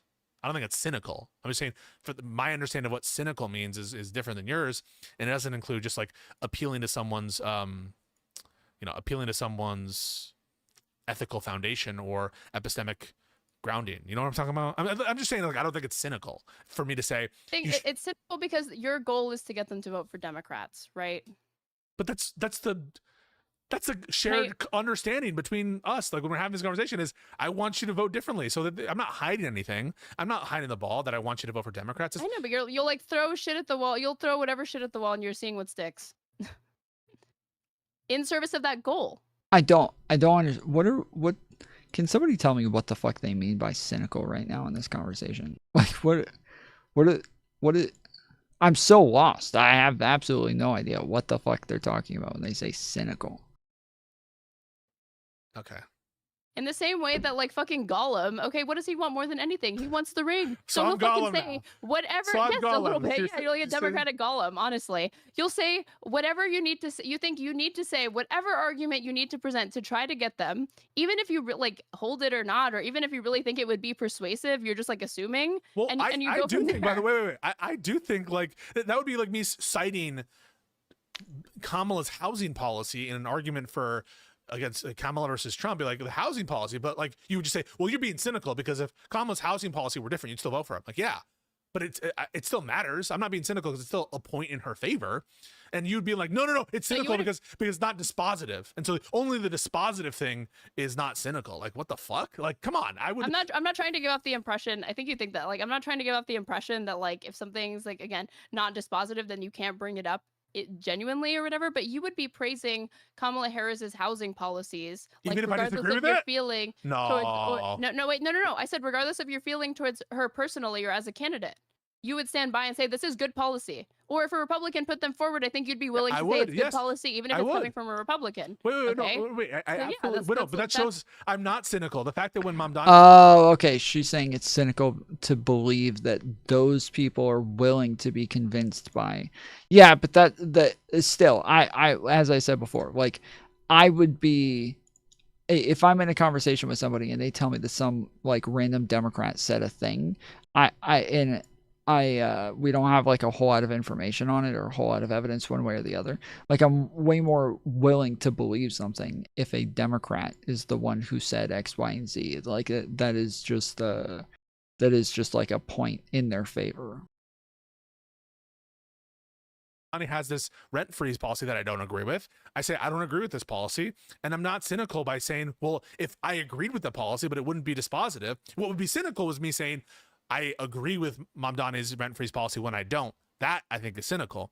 But it's not cynical, I think, to count something as a bonus and to cite something as a bonus in a way that you think might appeal to someone else on their value set, especially if you do consider it as part of the overall picture of why you vote for a candidate. But taking it away doesn't change the answer because it's overdetermined. The answer is overdetermined, but it's not cynical to appeal to the component of the thing that you care about. This one aspect of the one, you love a semantic debate, and two, like we're arguing about whether something is or like can be like fairly categorized as cynical. Like that's the point that you're like really concerned about. For one.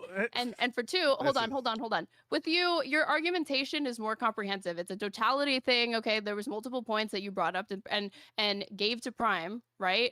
But sometimes I think that you get so caught up in assuming what you think will be persuasive to that person, but you haven't stopped and asked yourself, wait, do I understand where they're coming from? And if I did, would I still be deploying these same arguments? Okay, forget about the semantics of cynical. I don't understand where you're coming from on the like, don't bring up USAID.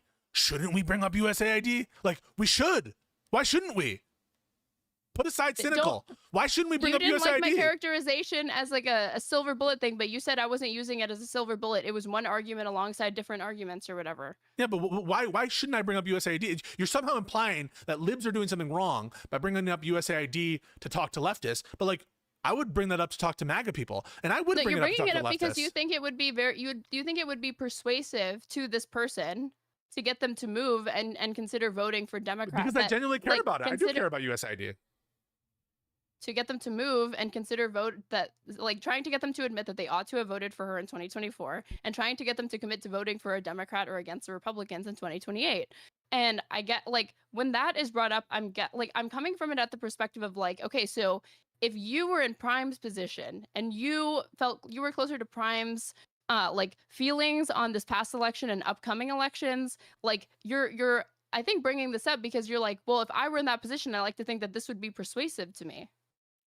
I think this would be something I should pay that attention might be something to. I consider about that if I were in that position, like I'm that, and I think that's what you'd want me to do, right? Like you would want me to consider the value set of the people I'm talking to when I'm trying to make arguments towards them. Isn't that the whole point of what you're saying with Prime? But even putting that to the side, like put aside the whole semantic of cynicism. Is there something wrong when liberals bring up USAID when they're talking to MAGA people, or answer both the MAGA people and leftists? Is there anything wrong with that? I didn't say it was wrong. I said it was cynical. Okay, so you do care about that word, and you do care about maintaining it. And right now, like I don't know, like don't we have to engage in what I didn't you mean say by? that I didn't care about the word. I'm saying that you're hung up on it, and you had turned the I conversation. feel like in general, to, like, doing this cynical emphasis things of is whether wrong. or not, because no, not necessarily. So it's a No, good. truly, I don't think it's necessarily bad or whatever. So then I just Like, don't have a notion neutral. of. So when you say that's cynical, What I just the don't heck? understand what you mean.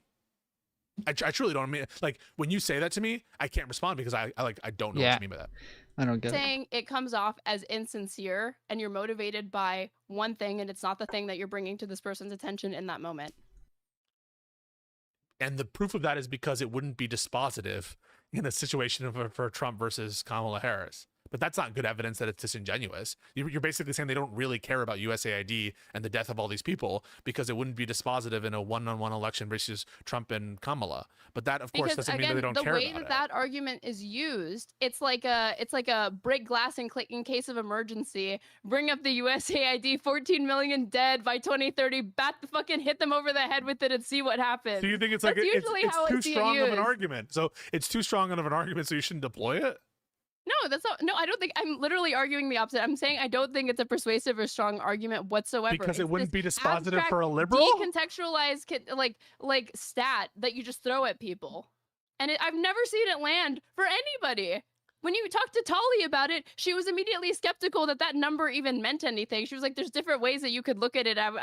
She was distrustful of it. You know. Okay, but does it imply disingenuous or something you don't actually believe? Wait, can you please contend with that point for Yeah, a I little don't- I bit? don't- I Have you don't know ever what- brought this up and had it be convincing to anybody who didn't already agree with you that it's a thing that I'm they not care about or sure. it matters? I brought it up in the Prime thing, and someone else brought it up, and maybe I brought it up in the Tali conversation. I don't remember. I And don't was have it? And I in don't have both a of in full- those two instances, Those people are was brain it broken. persuasive? Those people are brain broken. Fucking Taliban. Okay, so you're just letting Taliban- you're just wait, giving yourself. Wait a second. You're just letting yourself off the hook that you can Dude, say and this do is whatever crazy. argumentation because you can't reach them. They're crazy. So just say whatever you want to them. Virtue signal as hard as you want. No. Talibots. No, I tried to have it engaging, and I'm actually gonna have Talibots back on. I reached out to her, and we're gonna have another conversation. But Talibots literally said, "I voted because of vibes." So, yes, if there's anyone who is saying like I'm not doing this because of rational reasons, it's Talibots. She said, "I'm a vibes-based voter." But why? You're bringing up a stat like a fucking nerd. You fucking Poindexter. Why? She said she's voting off vibes. Why are you bringing up stats then? And she's telling you to your face as you bring up that stat. I don't even believe your stat because she votes off vibes. It's Okay, but irrational to even bring it up. I am not disingenuous for Fair bringing it enough. up. Can you at least agree with that? You can't because of ego. Yeah. Okay, so then, you're not. Okay. You genuinely bring up that silly point that is It's not a persuasive to silly anybody. point. It's not a silly point. It should. It's silly. It is so silly. It's ridiculous. So the consequences of people dying as a result of someone winning an election is a silly point. Can you explain what is silly my about God, it? This grandstanding, What's- this moral wait, grandstanding right now. no, I'm gonna throw up all over my fucking keyboard. Wait. It is so gross. Wait, Stop it. Isn't that what you guys do when you Those- talk about those people genocide? don't like the matter. blood's on I'm your saying hands? You deploy it only in this specific context. In these specific arguments, even though it doesn't even land with them. Why do you bring it up? They don't fucking care about it. And I don't think you do. Okay. I mean, like You just want to say it. So you when just you want say to say it. so when you say it's a silly argument, you just mean because it won't convince the people I'm talking to in the moment. The people, which by the way, you say I'm not even having the conversation to convince them. So make that make sense. So like, yeah, you're acknowledging the game isn't really about the person in front of me, but at the same time, you're saying it's silly because it won't convince Talibots. If that's our fucking metric for what's silly, I guess every rational argument is silly because Talibots won't be convinced by anything rational. Nope. You're strawmanning me. Yeah. Okay, so are you telling me that it doesn't matter how negative the reaction is to that statistic when to your opponent, how ineffective it seems to be, you'll always bring it up? No, I'm not saying that. Okay. So why are you getting so fucking defensive? I'm saying because you're what saying I'm it's a suggesting to silly you argument. is that it doesn't seem to work because the two times I've watched you do it with Tali, and my argument doesn't hinge on just Talibots' opinion. Okay, I'm saying it wasn't effective then. It's somebody who says, I care about vibes. You're bringing up a stat like a nerd. And then that's in the not all I conversation with brought Prime, up here. who you say is brain broken and is not capable of having, is not in charge of his, rational, mental faculties. You're bringing up a stat like a nerd. And it doesn't fucking work. These past two times that you did it, it didn't fucking work. And you're telling me right now, brain you're broken. admitting at least, They're that brain broken. it's possible that they're brain broken, sure, but that you wouldn't just keep using it if you finally saw that, like, you know, I bring this up and it doesn't seem to resonate with anybody. Well, first it of all, doesn't seem to resonate. first of all, if they don't care about it, I move off. And actually, in the Taliban's conversation, she granted that it was bad. It just didn't dispositively move her. But again, whether something dispositively moves someone doesn't it's not like whether something is an argument is silly doesn't turn on whether it moves someone dispositively, and B, whether it's genuine doesn't turn on whether it actually moves someone dispositively. So both. Something being silly or something being cynical or disingenuous doesn't turn on what you're saying it turns on, which is the ability to convince a deeply irrational and flawed person like who I love, PrimeCayes and Tollybots. Prime and Tolly. That is so condescending. What? It's condescending. I love them. It means You're not it's condescending. Like It does. I don't like it. I know like a lot of people do it. I think they want to make sure they're like, especially when they're in these battles with people, they want to make sure that those people know that they're not against them, that they're still on the same team, that they're that they're still cool. But I don't like it. I get annoyed by it. It's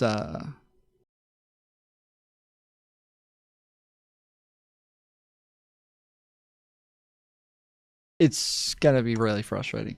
Like every time somebody says it, it does feel like they're talking down to me a little bit, like or they're like trying to like as though I'm gonna be super offended, or as though like I'm super sensitive to these sorts of things. Like yeah, I don't like it. It does feel like they're talking back, like talking down a little bit. is my boy shit. It's the Hutch is my boy shit. How is it condescending to say that a Vibes voter is irrational? She's admitting she's irrational. No, that's not. That's you being honest, and I respect that. It's you being the fake saccharine, pour honey in their ears disingenuously, kind of as a joke after of I love them, they're so nice, I love them, he he he. I do like right them. After you What's said up, that Tommy? they're brain broken. I love people who are brain broken. Yeah, we love. We know. And Hutch is your boy, and you love him. You love Hutch. Well, I mean, he's literally doing a show with with a communist, so he does love people who are brain broken. It's not. He's not lying. How big have you grown your worm, Tom? Ask your mom. I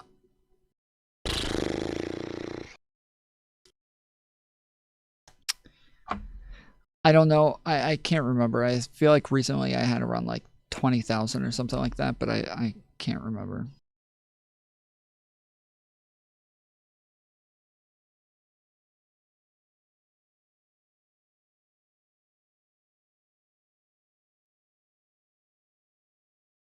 Hang on a second. So, first of all, I mean, you're comparing now Hutch to Talibots, and you think they're both similarly brain broken. Well, I'm comparing. No. I've said that what you do is the same. There's nothing after calling inconsistent. Prime, after I love calling Prime. I like him. Well, what's brain wrong with that? broken or whatever. Then just make your criticisms of him without qualifying it with these like silly compliments or whatever. No, but the reason I do this is because if I don't, people will think I really hate them. And that I'm trying to like signal that they're bad people generally, and that's not what I'm trying to do. Signal.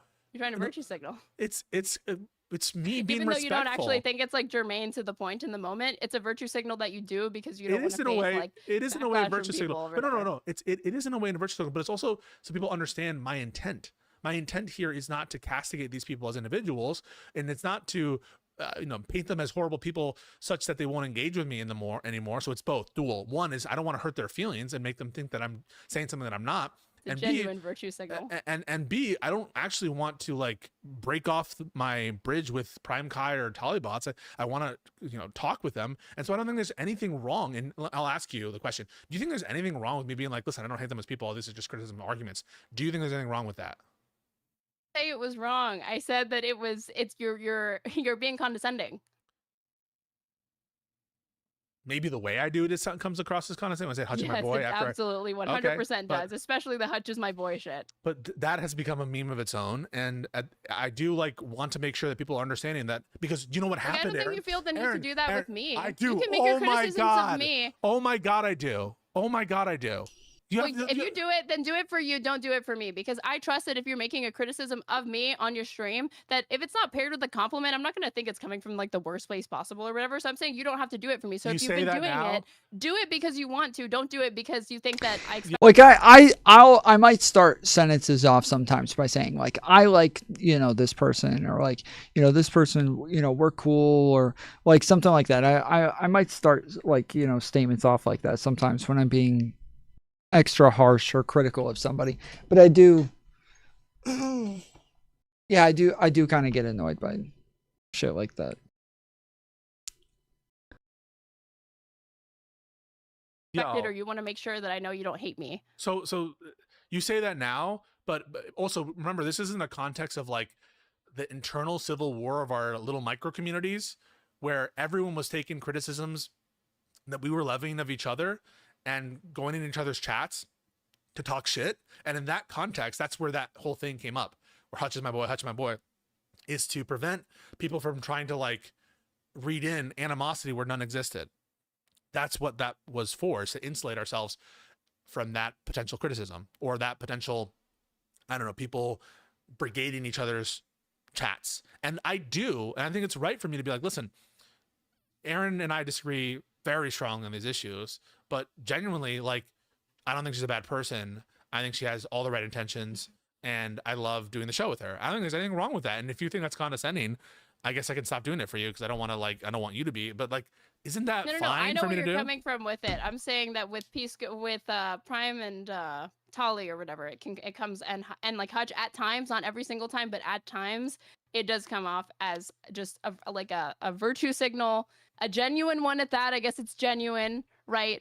But just a vacuous, empty platitude that you feel the need that you're like programmed to do it. It's not vacuous. I'm saying it comes off that way. Okay. I'm saying it comes off that way. Okay. It's like in your brain, it's like open folder Hutch, run hutchismyboy.exe. Like launch. That's what it feels like you're doing. Okay. And that the program is on a timer where you like compulsively have to say it if you're having a conversation that pertains to him, like every 10 minutes, and you can't turn it off. Do you have you respected Hutch today, Erin? Yeah, I respect Hutch or whatever, Okay. sure. Have you I disagree with respected him on Hutch on today? lots of things or whatever, but like the things that are That's like the good. most important Have or you whatever. respected we probably Hutch agree. today? Sure. Why?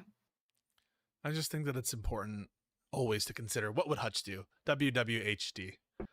Yeah. Guys, can we get some WWHD in the chat? What would Hutch Yeah, do? we need Erin to say that Hutch is her boy. That's what we need. It's probably better if Erin says a couple Hutch is my boys.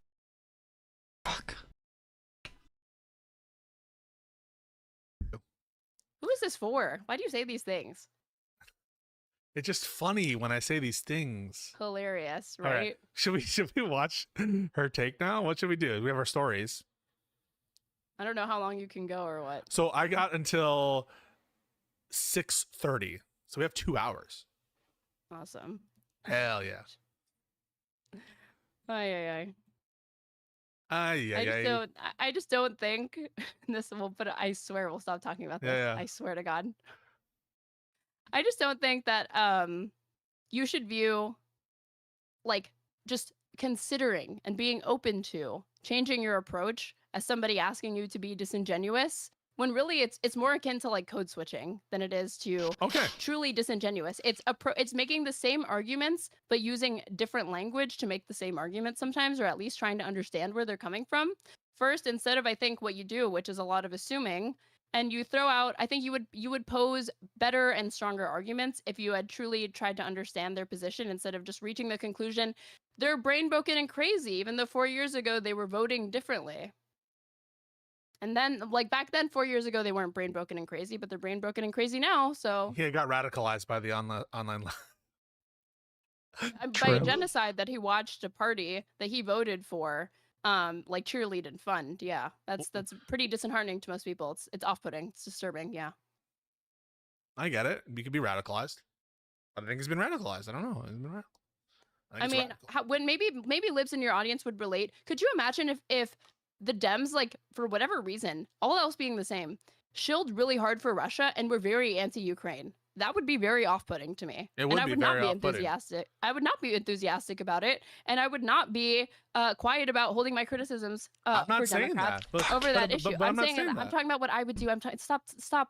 I'm talking about what I would do. Okay. Yeah, shut up. So that's all Pisco. I'm saying. And so I see a lot of liberals who don't feel this way on Gaza, and they just roll their eyes and, oh, the genocide, these people only care about one issue. Yeah, well, it's a big fucking deal to some people. I know you don't relate to it. Maybe think of another issue you give a shit about, and imagine if the Democrats weren't only not in alignment, but were actively cheerleading the opposite position you would expect them to have and want them to have.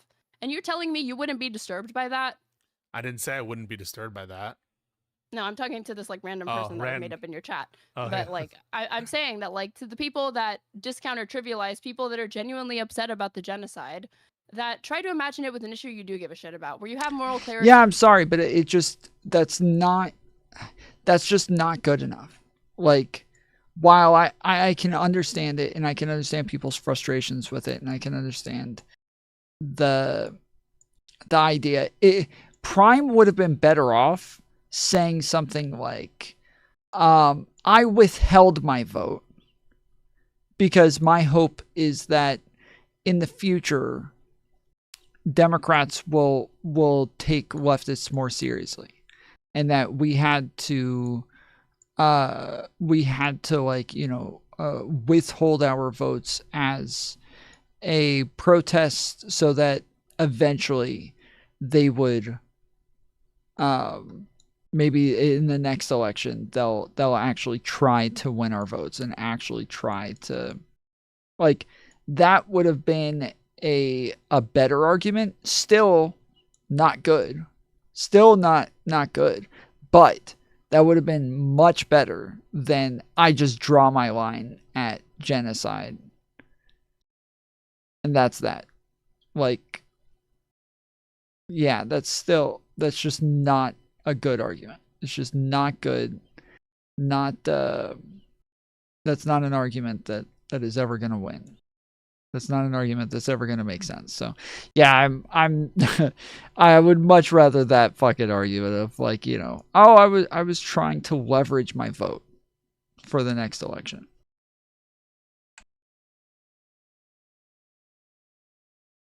Like Russia and Ukraine, and imagine if Democrats shilled for Russia. Yeah, I think that would explain being like grumble, but I don't think it would explain, yeah, I would vote for no one, even if it saved tens of thousands of Gazans. The problem is that, like, it's just not analogous. Like, the I can understand, like, being frustrated with the DNC and with the, like, just pretty much all American politicians right now. But it's not analogous because Russia was never a fucking ally. Russia was never a country that we've like put trillions of dollars into, that we've like heavily invested in, that we've you know, that's one of our closest allies in an area where we don't have any fucking allies. Like, that's not Russia. And so it's just not a similar scenario at all, where I do think that like America's in a tough spot when it comes to what's going on with Israel. But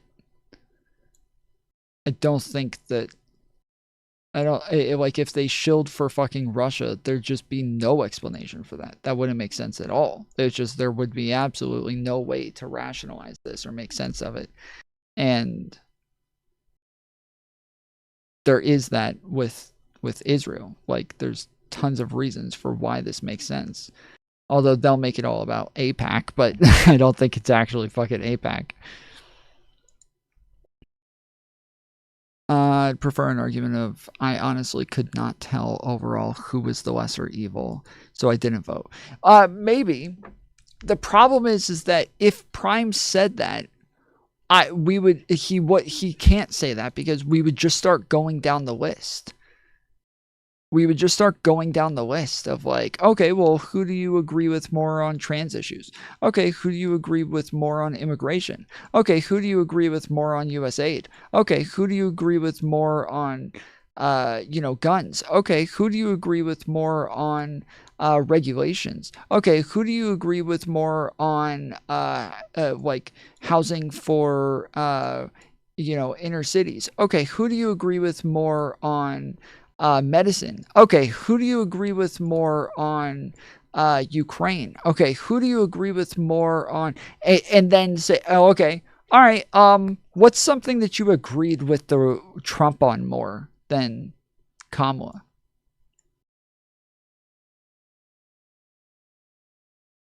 And then just listen to the fucking crickets. There's no way. There's no way. Though, like, he can't make that argument because there's nothing that he can fucking say. There it is.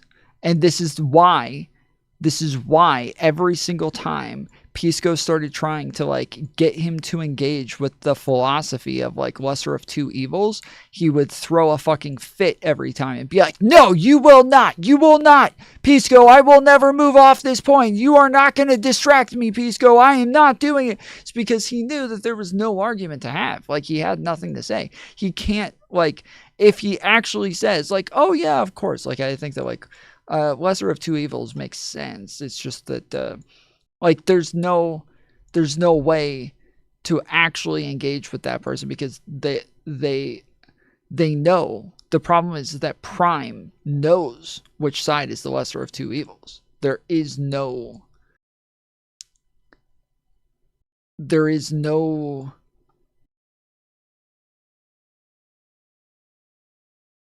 comparing the two for a leftist.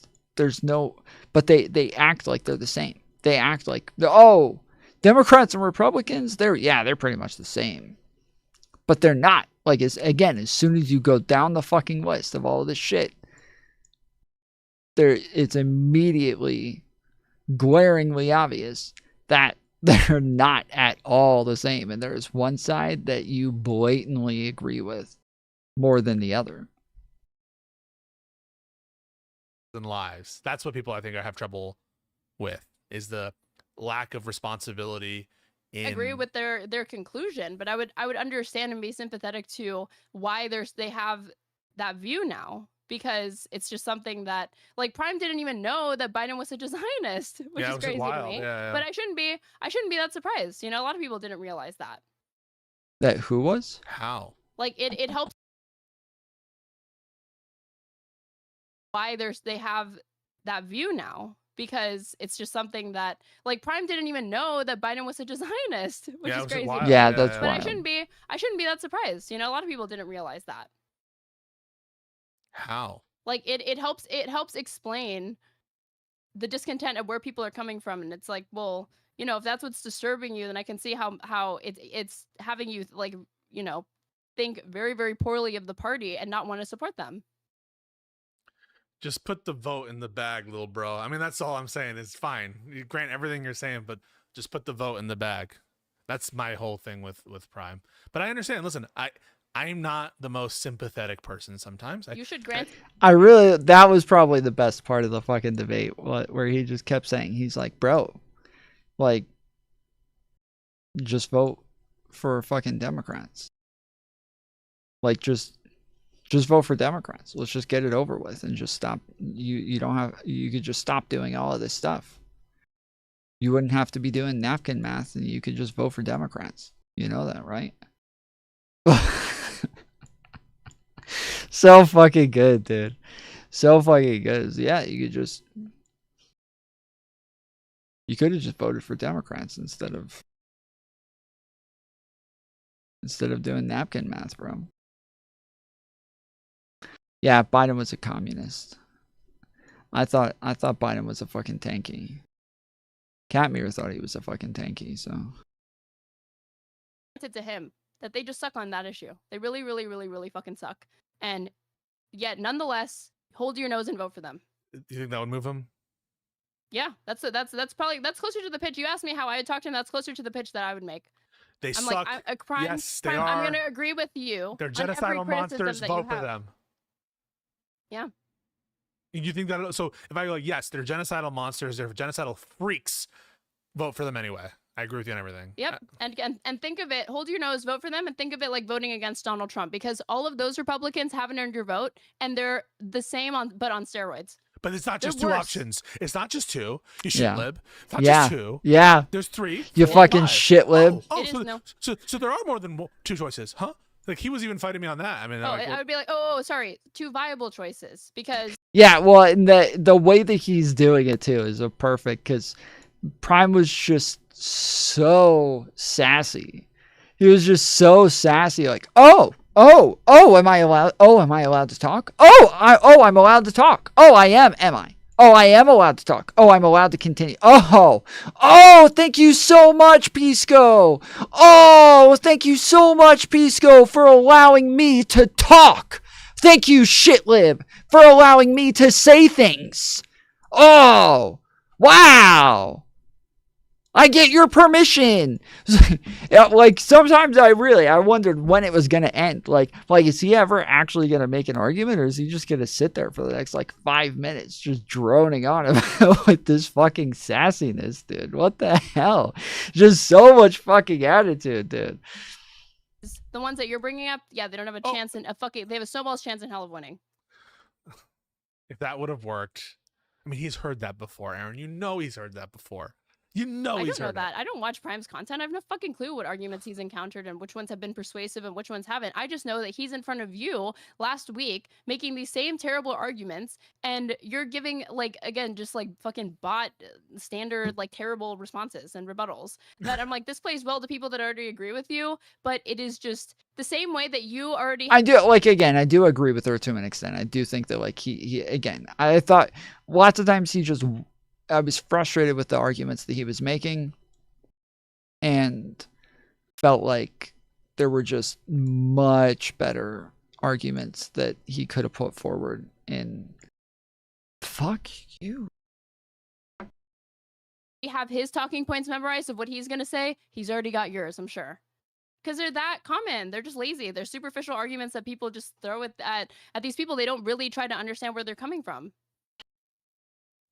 And I think if you really, really care about getting some of those people back and getting people motivated to vote again, you do have to understand where they're coming from. I'll do my best. I'm gonna keep trying every day. Yeah, that's why you're trying to hold back laughter. Or No, whatever, I'm trying to 'cause hold you back laugh at laughter what I'm because saying. I'm not. That's not why I'm holding back laughter. I'm holding back laughter because the chat said something funny. Okay, that's what they say. I don't know if you should. I tell you. What you think I'm gonna cry or what? Say it. What? Someone said, "Aaron be in bad faith," and I laughed. If that's, do you feel that way? If you think I'm being bad faith, just say it. I just laugh because it's like a thoughtless comment. I'm not. I don't think you're being bad faith right now. But okay, I'm sorry that I laughed at that comment, but I'm Nick, I'm not asking you to apologize. I don't give a fuck if you laugh at comments like that. I'd rather you just be honest if you agree with it. I don't think you're being bad faith. I think that you're overestimating the extent to which Prime is familiar. Sorry, the way to which Prime is movable, and I think you're underestimating the extent to which Prime has heard this two viable parties argument, and you're overestimating the extent to which he would be open to consider voting for. The thing I've overestimated is your desire to understand why these voters didn't come out and see if there's anything that can be done to get them to move back to the party and vote again. And you say that there's nothing that they can be done. They're brain broken. They're irrational. No, I just and you said want to leave it at that. Prime. I don't want to leave. I'm not satisfied with that answer. I said Prime is brain broken, and you don't agree. So there's no brain broken people. I already said that Prime's. The argument is brain broken. The person themselves, no. Especially 4 years ago, you were voting for Biden. You clearly had some faith and belief in the electoral process, and you were disillusioned by this issue.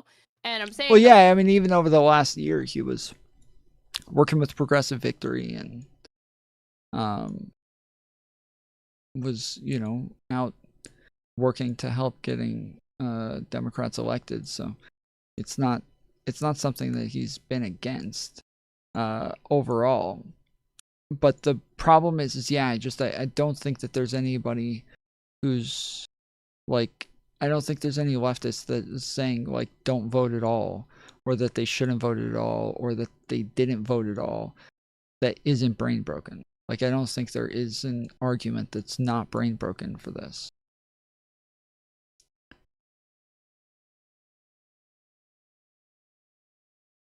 Like that trajectory is only going to make things worse. People change, you know. People do change, and people who are People do be changing. What's your point with saying this? That just because he voted for Biden and was more rational in 2020 doesn't mean that he didn't somewhere along the line lose his damn mind. Break his brain. I do think, listen, it might be condescending for me to say that. It might seem like I'm being unnecessarily rude or whatever, but I do think that there's like very little I could say, not for everybody, but for Prime specifically, that would get him to see the light. Maybe, and I do think that you would be in a better position to do that, but I don't know that it has to do with what you say, but how you say it and who you are, and the fact that you have credibility on some of these issues in a way I don't and will never have. Inch for a reason, and I just think the only difference between you and me is I'm actually interested in interrogating why they changed, and I think that you're really not that interested in it. You want to write them off as crazy. Come on, I'm interested enough to ask him about it. I asked, and he said what changed was the genocide. The genocide is what changed, and so we know what changed. What changed was the genocide. I'm interested, and listen, I do care enough to ask about that. You're implying that I'm not interested in why, and like I'm asking him about it. I'm bringing it up. I'm the one talking to him about it. So obviously I care. Come on. You care enough to farm him. You're so gracious. You're so intellectually curious. So you're ascribing all this bad intent to me and what I'm doing with Prime. I mean, you really are, right? Yeah, you could do that. I don't think it's bad. Like, I just think it's what you're doing. You think I'm farming Prime? Yeah, I do think you were farming Prime. Crazy hot take. Hot take. I'm sure. Yeah, no one in your audience thinks you were fucking farming. I'm sure. When I'm watching you sit there and you're interrupting him to sing karaoke songs. I didn't think he was farming him. That's did I just not make it to the karaoke part? Did that happen later on in the conversation or something? I don't remember the karaoke thing that she keeps bringing up.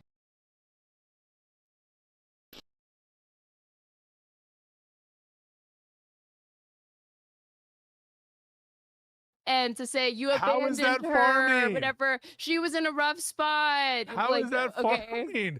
How is that farming? Me being like, is it farming for me to like sing out loud? I would think that like farming is trying to rage bait. I'm not trying to rage bait. I didn't hold a gun to his head and I'm not force trying him to rage bait. I'm just signaling that I'm not taking the conversation seriously and singing in the middle of it to interrupt. Dude, this is... If Tim Pool to argue with you started like randomly singing while you're like arguing about the Constitution or something like that, you wouldn't be like, oh my God, this person's not even fucking listening. Come on, are you really going to make that comparison? Your friend. He's your boy. Prime is my boy. You talk to Prime. Are you guys on a first name basis? He's your friend. Come on. I know his name. You're on good terms. Wait. Are you suggesting we can't be friends with people you don't know their real names? You're not suggesting that. Are you guys friends? Hang on. Are you guys actually friends? I mean, we're like... we haven't met in person, but we've known each other now for you don't need to meet a person to be friends. Okay, so now you're calling into question the fact that I consider Prime my friend. Prime calls me his friend. Prime calls me Prime calls me his good friend. He said my friend Pisco, and so yeah, we self-identify as friends. We have a friendship. We have a long-standing we've been talking behind the scenes for years, and now you're even questioning that. And then at the end of the conversation, someone put it out. He said he loves me, and I love him, and like we've always we've been friends, and so yes, we are friends. You guys kissed. No, but you're the one who's like. I didn't see that part. I did see where you kissed at the end. Josiah said, "Tell Erin I want to know why she's wearing shades indoor." I have an eye injury. Hey, well, it happens to the best of us. I'm not going to question it. But no. What's his Lycan's been beating her? No, I consider Prime to be a friend. I like Prime. Earlier. I even started my entire spiel in my recap. I disagree strongly with him, and that's one of the reasons why I do these little disclaimers is so people understand. I love Prime. I really like him, and my life would be very different if I had never met Prime. And he was the person who introduced me to this world of debate, online politics, that kind of thing. And so Prime deserves all the credit for. Same, yeah. We stopped stream for a little bit yesterday, like going over the debate to kind of say like a Prime is like a legend in the Twitch politics space. Like he truly is a legend in the Twitch politics space, and it's sad because Twitch politics is gone, and so now that it's gone, Prime's channel has kind of gone with it. But yeah, those are the fucking days, dude. Those are the fucking days. Like, always open panels every single day. Tons of fucking streamers and content creators just hopping on and having fights. And some days it was just a whole lot of boring nothing burgers, and then other days it was pure chaos and insanity, and it was always a lot of fun. It was always good times. Getting me involved in that way, and Well, then I concede. I didn't know the lore. I didn't know this romance existed between you two. Okay, I didn't know it was that serious. I'm so sorry. I didn't know, and I didn't see you guys kiss at the end either. Yeah. I'll still go back and replay that part. Yeah. Okay. But listen, a spirited conversation, Erin, as always, and I think that there's things to what you're saying that I agree with. I think that sometimes I can be myopic. It's not the first time I've gotten that critique, Really? and I'm so surprised there's anything No, but you agree hey. with me, because you fought me on every single point. Well, on your specific points, I think that you're unwilling to give ground on some of them and are just ridiculous answers. And listen, I can say that and still Disingenuously or respect the hell out of genuinely? Genuinely, I think that there's Even though you laugh at comments that are like, she's bad faith as fuck or whatever. you can laugh at shit that's Mantis, are you the one who said Aaron's bad faith? Was that you? Are you the one who said that in his chat? That was you, wasn't it? I bet you that was Mantis. negative about me, and I do. Thank you. I don't need your permission to do that. I've already been why are you doing that. but like, why are you then like surprised that I would laugh and like? It's not that it's mean. I'm saying that I'm trying to see if you really think that there's a kernel of truth in there. If you think that, like, again, you think I'm just being like so stubborn that I'm not like ceding ground. Well, that's different than bad faith. I think you are being stubborn on the cynical point. I think you're being stubborn. I think that is bad faith if I'm refusing to concede a point, but you believe that I would be willing to concede it, or I ought to be conceding so it. let me tell you the scope of what I think is stubborn. One is a cynical point. Two is a silly point, because the evidence for something being silly was the fact that Talibots didn't agree, or that Prime didn't agree, and it didn't convince people who I take to be very irrational on the issue of voting. And so that can't be the metric by which we judge something to be silly. And the same thing on cynical. The notion that it would show that something is cynical because it didn't have a dispositive outcome in one case, even though you do consider it as part of the overall voting practice. Like, those are I'm sorry, those are untenable positions given like the normal definition, understand of what cynical is, and the normal understanding of what silly is. You never understood the point that I was making about the USAID thing. It's incredible. I don't think you're ever going to. Wait, I don't get it either. How can make me understand? You think I'm so stupid I can't understand it? It's not that. I just think. Well, why can't? Do you think I'm trying not to understand? No, I don't know how to start you. I don't know how to move you off of like this understanding of it, because it's not what I'm trying to say. I don't know how many other ways I can explain it when I'm like, that's not my argument. You're unintentionally strawmanning it. I think you're suggesting that there's something inherently wrong with libs presenting the USAID argument specifically to other people if it wouldn't move them on the Joe Biden versus Trump hypothetical that you presented, where it's I think like you have a limited amount of time in a conversation, and you should probably advance the best arguments. And I think that the USAID one is a particularly poor point that I continuously see being deployed by liberals. And I have to assume that because I see multiple people do this, and they're not coordinating, obviously, they're just doing it of their own volition, that they think it is in some way a conversational silver bullet that ought to change the trajectory of the conversation, or might change that person's mind, because it's a huge stat to throw out. 14 million dead by 2030. You said it's a poor. Can we just take that apart? You said it's a poor argument. Like, why is it a poor point? Why is it a bad thing to say? That's what I'm not understanding. I'm looking at the results of it, and I'm saying the times that I've seen it used, and you think it has more to do with Tali specifically or Prime specifically, replace them with other people. I don't give a fuck. People that disagreed with you were presented with this argument. You have presented them with the argument more than once, and it didn't seem to move the needle. And yet you continue. I assume that you're going to continue to bring that point up, and maybe past a certain point, you'll see, I bring this up, but it never really advances or contributes to the conversation in a positive way. I'm probably going to stop bringing it up, but I don't know when that point would be, so I'm like trying to help save you time and tell you that I don't think it's ever going to land with these people. Okay, so I just take when you're saying like it wouldn't land with this subset of people or this group of people, that is people who are committed against voting for Biden, or sorry, voting for Kamala or whatever, voting in some kind of way. They stayed home. They didn't vote. Yeah. So like, you saying that this point doesn't land with X group doesn't mean it's a silly point, doesn't mean it's a bad point, doesn't mean that it's a cynical point, and all you're trying to say is what you exactly just said. It doesn't land with people when you say that, and that like I might even agree with you on that. But that's why what you're implying that there's something like wrong other than it not convincing that group of people to bring it up. You take it down to that. You want to take it down. No, to no. That's where your argument is that there's something. Your argument is like it wouldn't move you in a contest between Trump versus Biden. I'm telling you right now, I'm sure there exists an iteration Right now. of the She's saying it argument right now, that Pisco. involves invoking that statistic where I could be like, oh, that's a good way to use that statistic. It's a practical way to relate to this person. It helped demonstrate to them a point they weren't previously considering. I can conceive of a conversation where it's fruitful to bring it up, but I've not seen that happen yet. In the conversations that I have seen it brought up, it's thrown at this person who's telling you, I vote based on... No, I think it's especially in the conversation with Prime. I think it would have been a very good point to bring up over and over and over. It's talking about the fact that like, oh, well, if you're worried about people dying, if that's like a big problem for you, then why are you okay with Trump winning the presidency where more people are likely going to die from all of the money that he's taken away from U.S. aid? If that's a big, that's a big line for you, then why would you allow this to happen? Why would you sit by while Donald Trump is able to come in and wreck what it is that tons of people need for aid? Why are you going to sit here afterwards and act like you care so much about people dying? Vibes. And then you're like, well, here's a stat that's divorced from context that you're supposed to care about for a reason.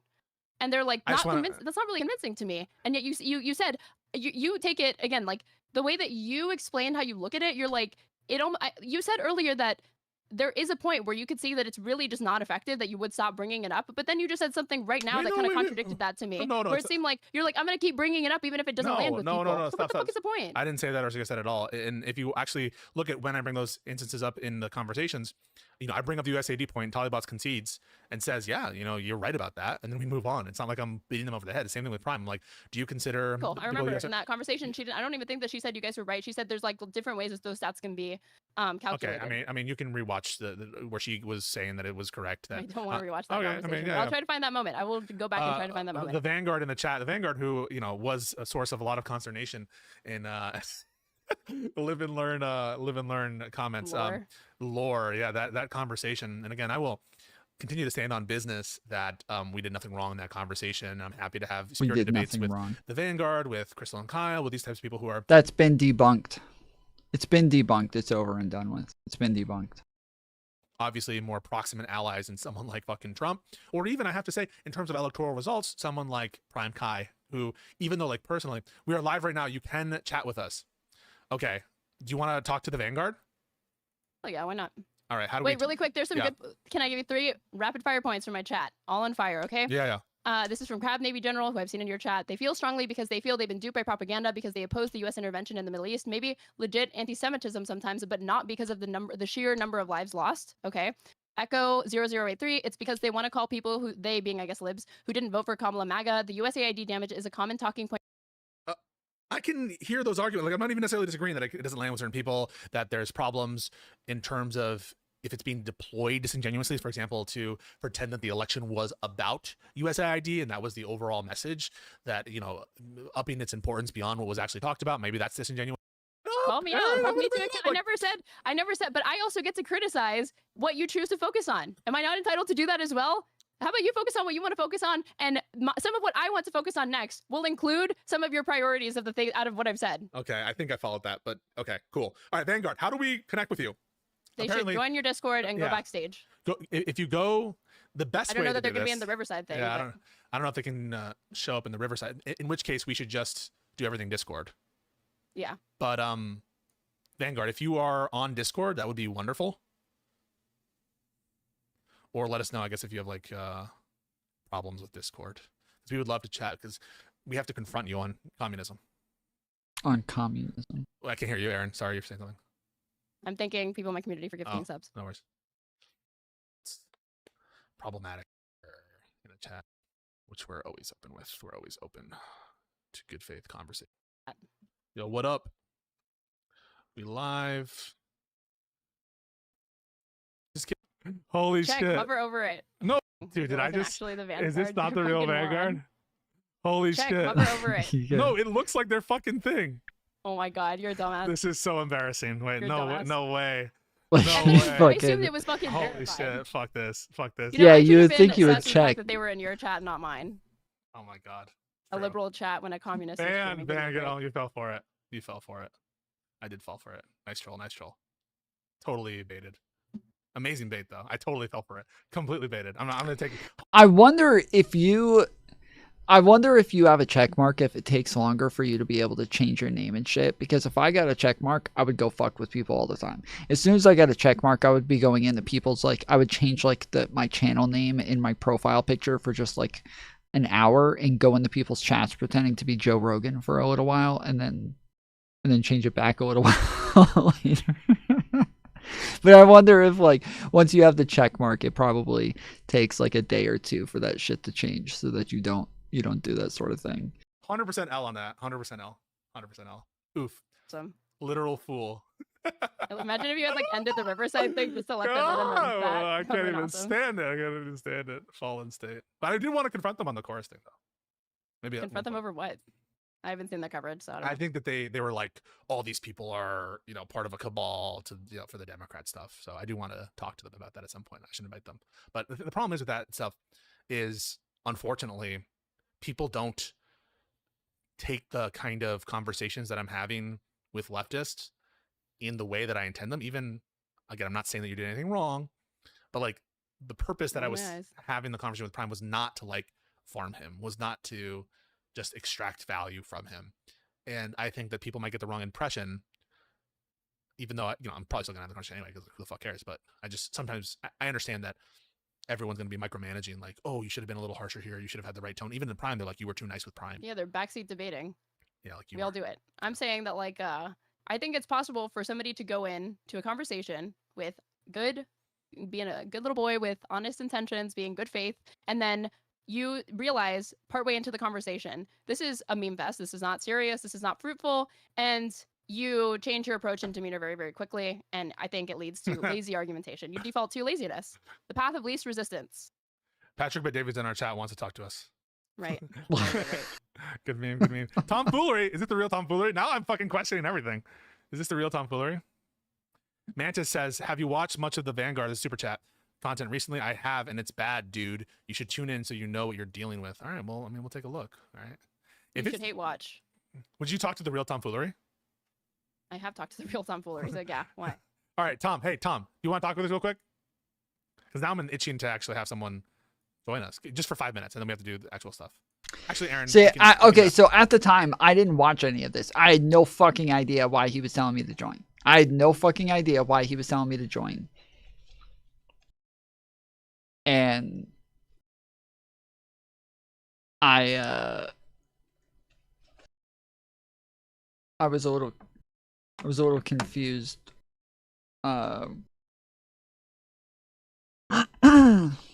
Is that, bro? Is it just me, or does that fucking look like me? Am I crazy? Does he have a tomfoolery emote? Is that am I nuts here? Does that look like me?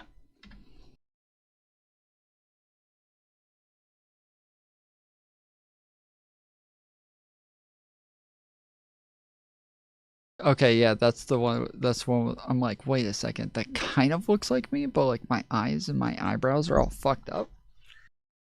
I can't tell. Okay, that makes sense.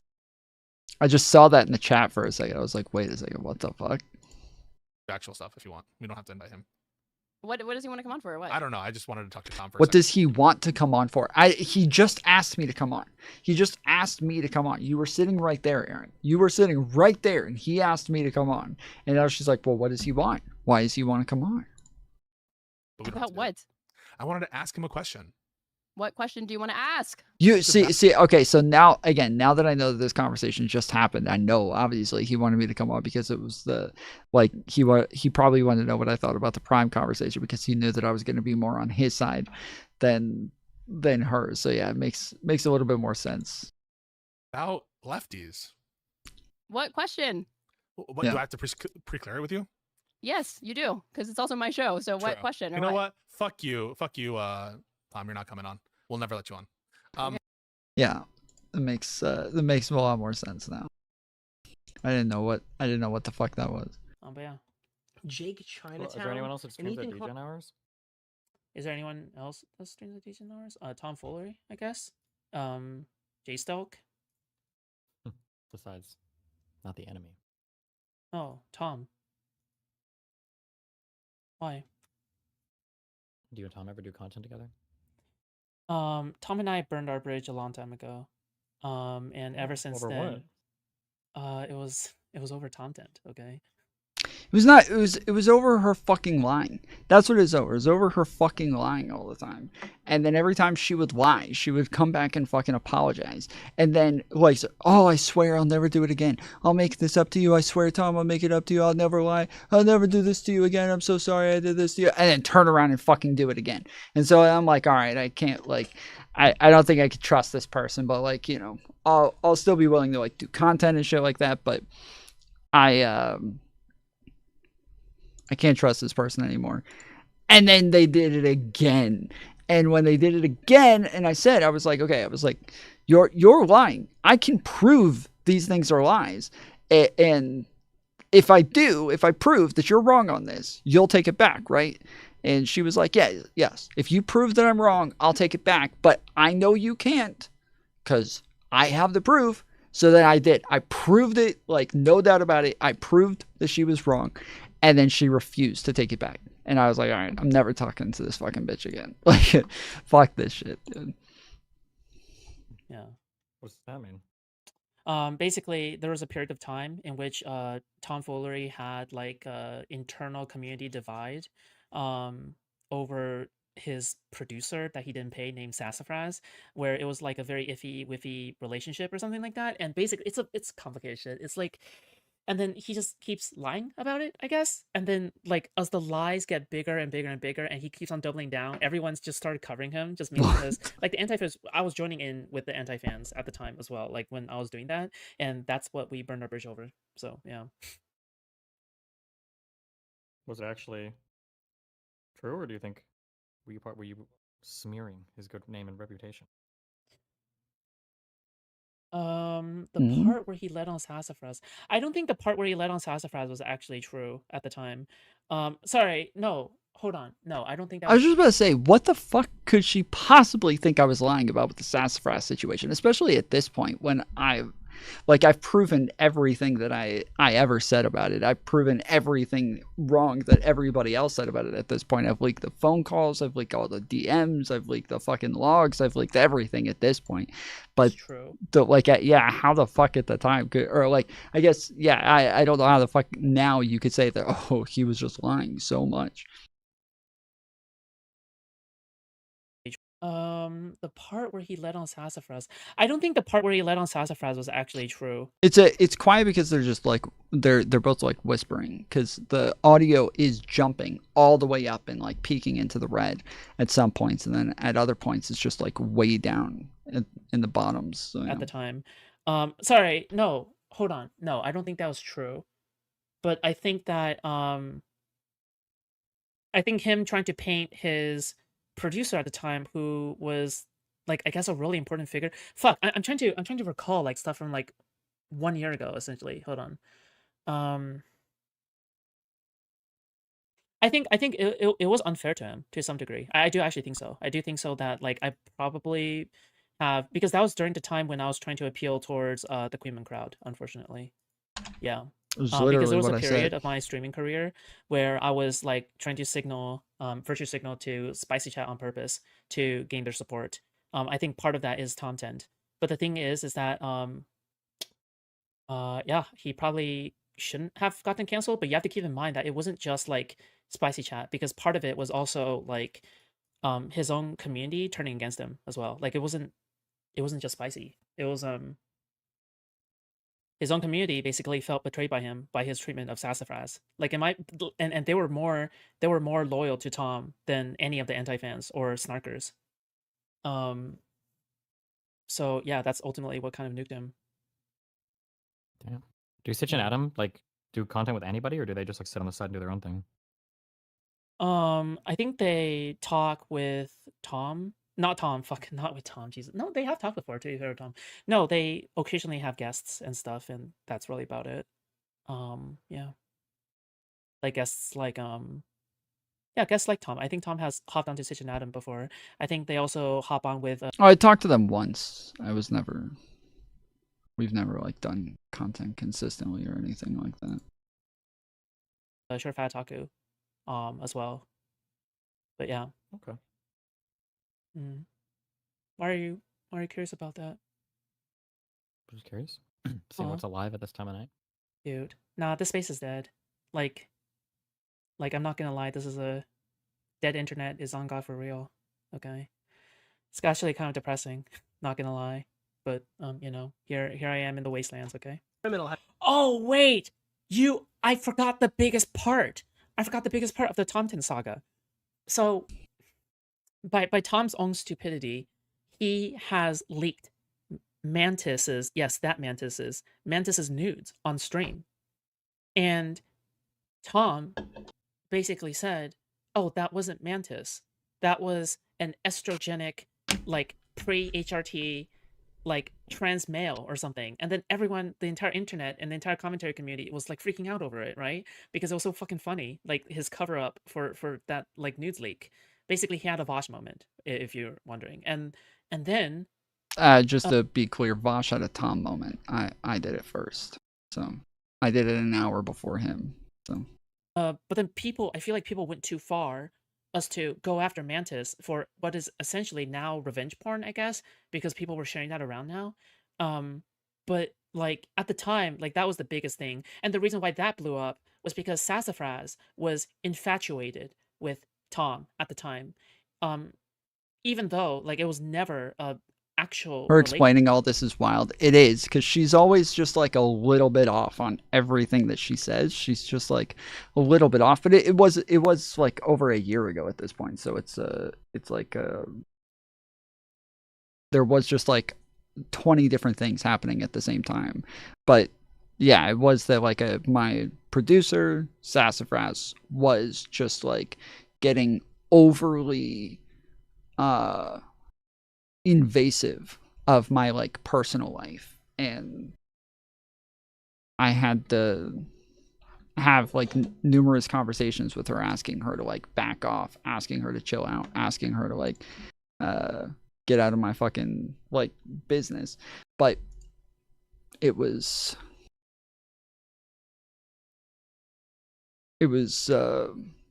odd because it was out over the course of like 3.5 to 4 years, like out of nowhere. She was just like very jealous and what do you call it? I'm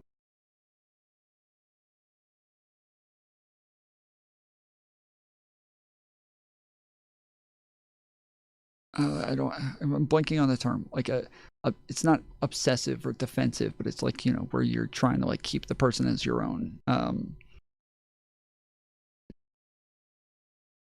Parasocial? No, I mean, we were actually like, we were very close. So like we were really close friends. And so I would never call it parasocial at all. But clingy, maybe that, but that's not what I'm talking about. Protective? No, it's more like where you possessive, I guess, is what I'm trying to think of. This is a very overly possessive out of nowhere. And yeah, it was just like a very new thing that had never been a problem in the past. So every time we had the conversation, I would think this is gonna go away. Like, yeah, territorial is good as well, but yeah, I kept thinking this is gonna go away. So like a couple of weeks ago when I leaked the phone call with her, that was like part of it, is because I said that people were still saying that, like, they said that she's been going around this entire time saying that we dated for like 2.5 to 3 years, that we were like together. And so that's why, yeah, a little while ago I leaked the phone call, because I was like, okay, like, I've been trying so hard to be nice about this, but that phone call is just so fucking damning for her, because throughout the entire call I'm saying over and over, like, dude, we've had this conversation too many fucking times. I'm like kind of I don't think this is ever going to change. This is the last time I'm going to fucking tell you, like, I need you to back off. Like, this is unhealthy. This is a problem. I'm not comfortable with this anymore. Like, you need to. She peed on Tom, yeah.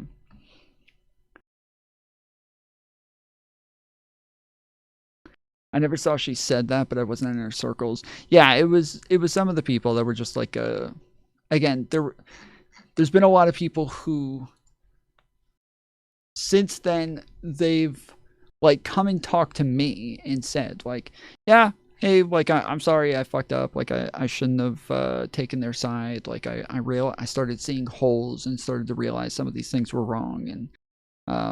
And I'll like go over a lot of the shit with them and show them, like, okay, just so you know, like, you're not just seeing holes. Like, it is way worse than you could have thought. And I start showing them like all of these DMs, all of these fucking what, you know, let them listen to the phone calls, and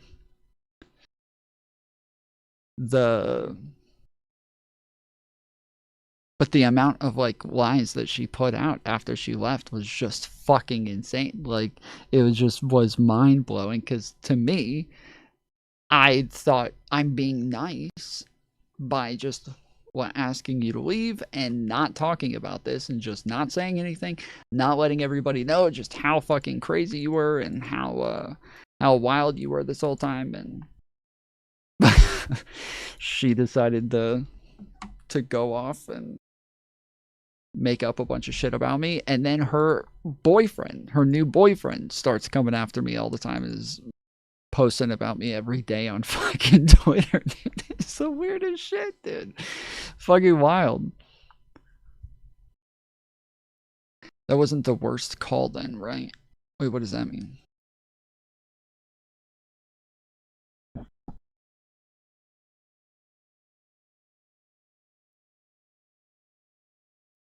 Relationship.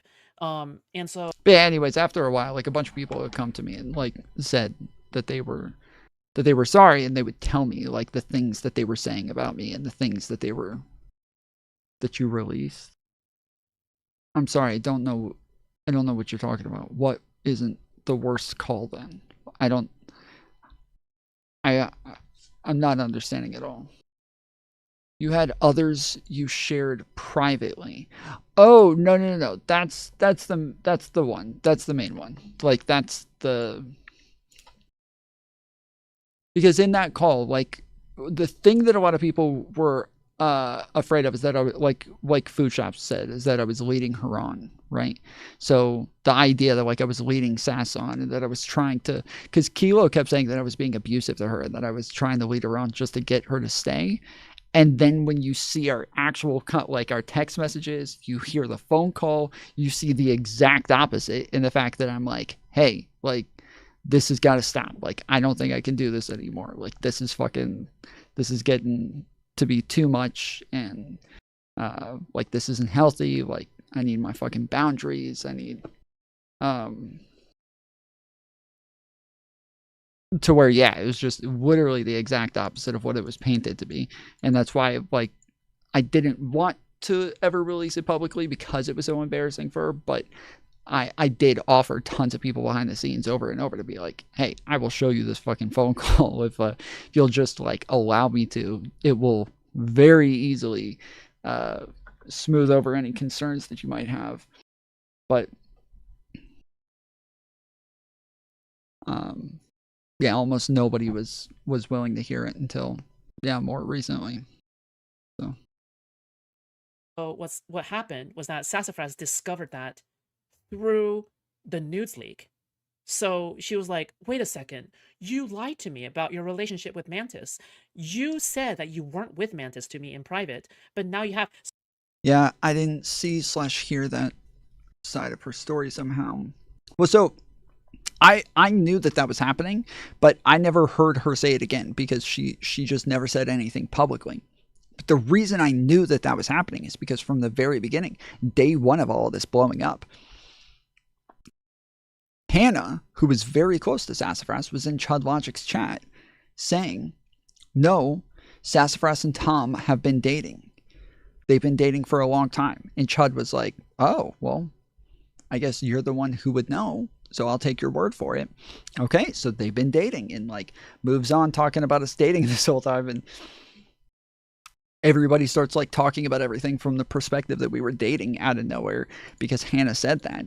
But then afterwards, Zonia is like, no, I don't know where Hannah got that from. That was totally incorrect. They always had like a platonic relationship. There was nothing there. And I thought, there's no way that Hannah just made that up, right? It's probably that Sass told her that we were dating or something got mixed up somehow. But then Kilo told me that Sass told him that I led her on. That we had an understanding that at some point we would start dating, and that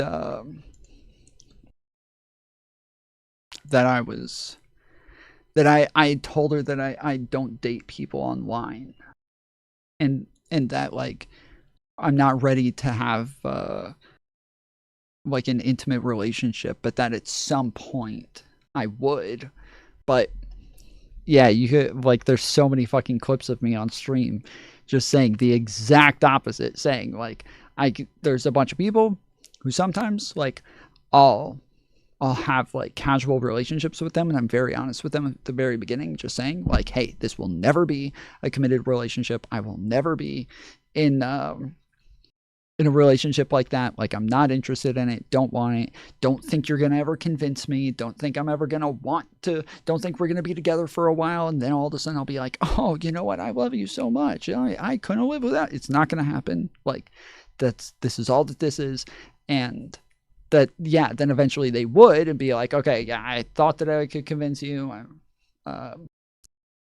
I can't do this anymore. And so I'd say like, and I would tell this like on stream pretty often, say like, yeah, I was very honest with them the whole time, and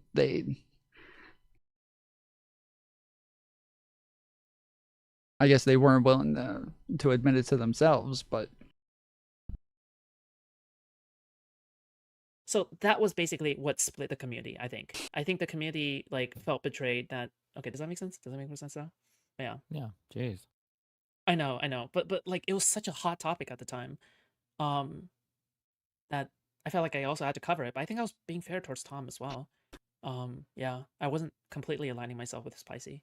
Yeah. She was not being fair. I literally have it because I wanted to make sure that like she never fucking did this shit where she reframes everything as though this isn't what happened. But yeah, she was definitely not being fair. Hot topic. No, she wasn't. Yeah, no. Like apparently she like started saying I never saw this, but other people said that she was saying that I lied about my like prison record and shit like that, and that she was like taking shit from the Tom line and like just buying it hook, line, and sinker and shit. So yeah, no shot. I'm gonna ask you again. We do agree that she deleted her messages, yes?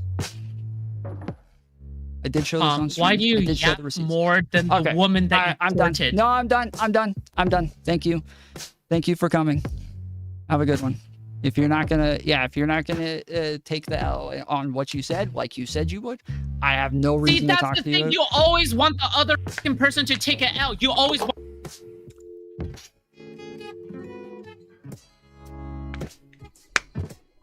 Wait, yes, he made a claim, and his claim is utterly absurd. He claimed that she deleted all her DMs. Just be. That's right. That's what it was. Is that I kept saying that Sulfur deleted all of her DMs with me, and that I couldn't prove that she was lying even if I wanted to, because on my side it's just my DMs. She deleted all of hers, so I have no way of proving anything now. And she kept saying, that's a lie. She didn't delete all of her DMs. She told me she didn't delete all of her DMs. You're lying about this. Honest about this. Why lie about it? Why like misconstrue this as something else? It just seems utterly absurd, because with every single possible fabrication, it seems as if that so this is on her stream before the conversation. So this is like 2 minutes of her just calling me a liar the whole time. just digging his toes deeper, right? And that's it. But the thing is that he just seems so used. He just seems so used to being in the right that he just can't conceive. He just can't conceive of something possibly just not going the way that he is hoping for, right? Yeah. That apology, yes, the same thing. If I made her feel uncomfortable, and if that was kind of insane to me. Yeah, if I took it too far, same. I'm not taking that back. It is still the same apology as it was before, and from reading those DMs again, that's what I get from it. But I haven't read all of them, and even when I go back in the DMs that we had, she has deleted all of her DMs. So she has clipped the ones that are beneficial for her to use against me, and have put those out and deleted all of her own DMs to where if I had more context, or if I don't get why he also doesn't show anything from the very start, right? Like, why is it the case that he never really like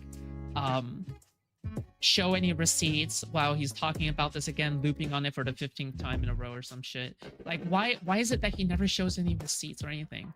Like, huh? Why are you not showing this? It just, I don't know, it's just fucking... Yeah, I had like, this had happened literally 5 minutes before I said all of this. Like, all of it came out 5 minutes before it like came out on another stream. I looked at it, and then I looked at our DMs, saw they were deleted.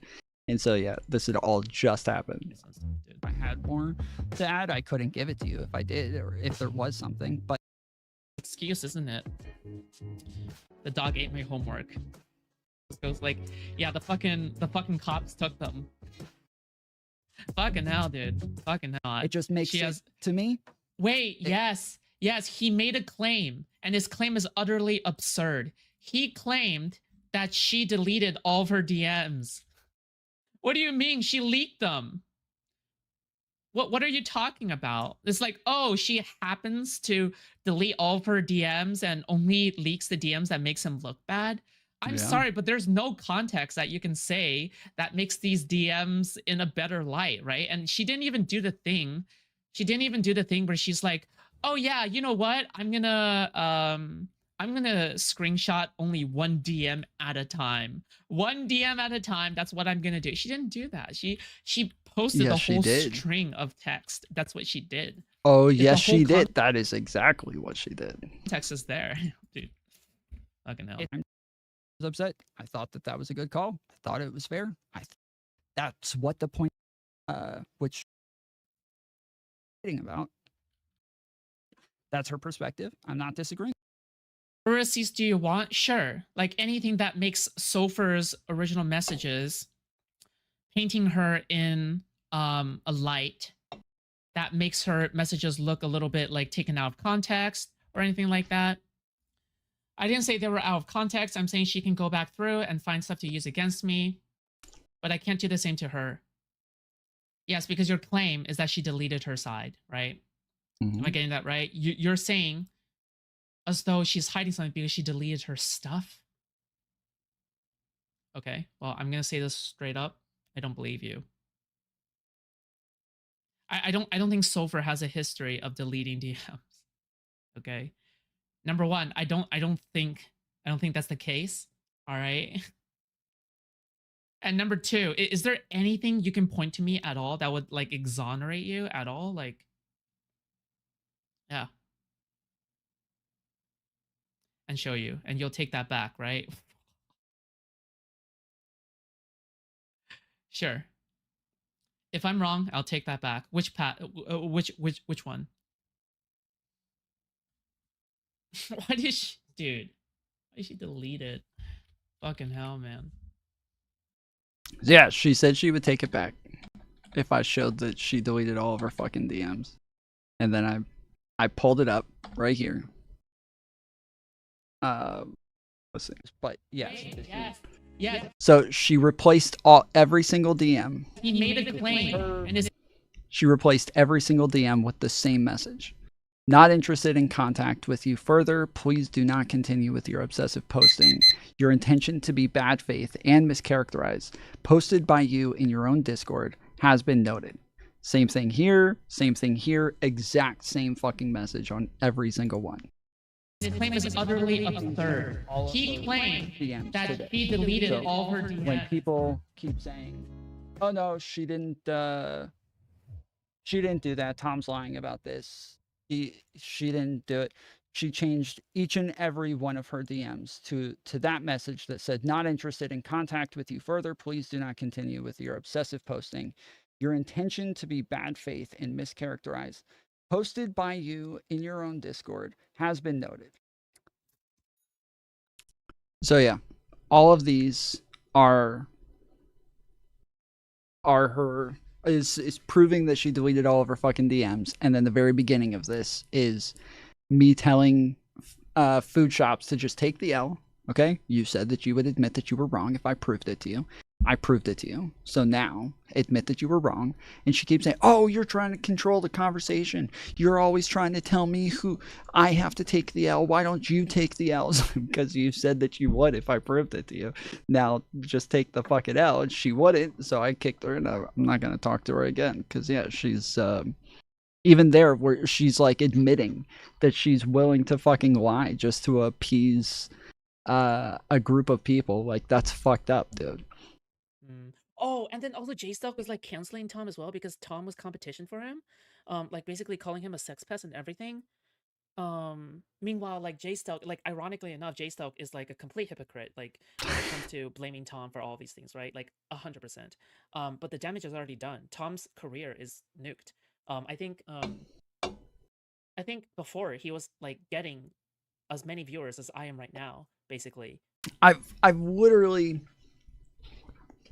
my career has been nuked like 3 or 4 times. I've gotten back every single time. I'll nuke my career again. Well, we're working on the fucking 5th round right now. Okay, we're just waiting to get back to a couple hundred concurrent viewers, and then I'll nuke it again. Don't you worry. Off of his own accord. But then after the whole thing got nuked, he now has like 50 to 60 to 70 people. It's like, it's so brutal. It's kind of similar to yours actually. But yeah. And then, oh, Lynn is pointing out a good point. The community hated Mantis. Right. So it's also that Tom was the community did not hate Mantis. That's just totally incorrect. This was like another fucking narrative that everybody ran around with literally 2 months before this. Or no, sorry, 1 month before this. We did what we called the Golden Shirt Awards, which is where we go over the last year. So every January we went over the last year and then did awards for like all of the best stuff. And so we would have people post clips and videos, have them vote on the best debate, the best orbiter, the best e-girl to goon to, the best clips, like all best stream, all of these different things. And she won top chatter. She won most obsessed with Tom. No, she won top chatter. She won like most biggest Tom simp, maybe, I think was the other one. But yeah, she won top chatter. And so yeah, when she had just won top chatter, like the fact that like the whole community hated her and she just won top chatter was bullshit. But I don't even think she won top biggest Tom simp. I'm pretty sure I thought Sass might have won that one. And then Sass won top mod. Then top orbiter, I think, was Philly. I think STV Philly won top orbiter.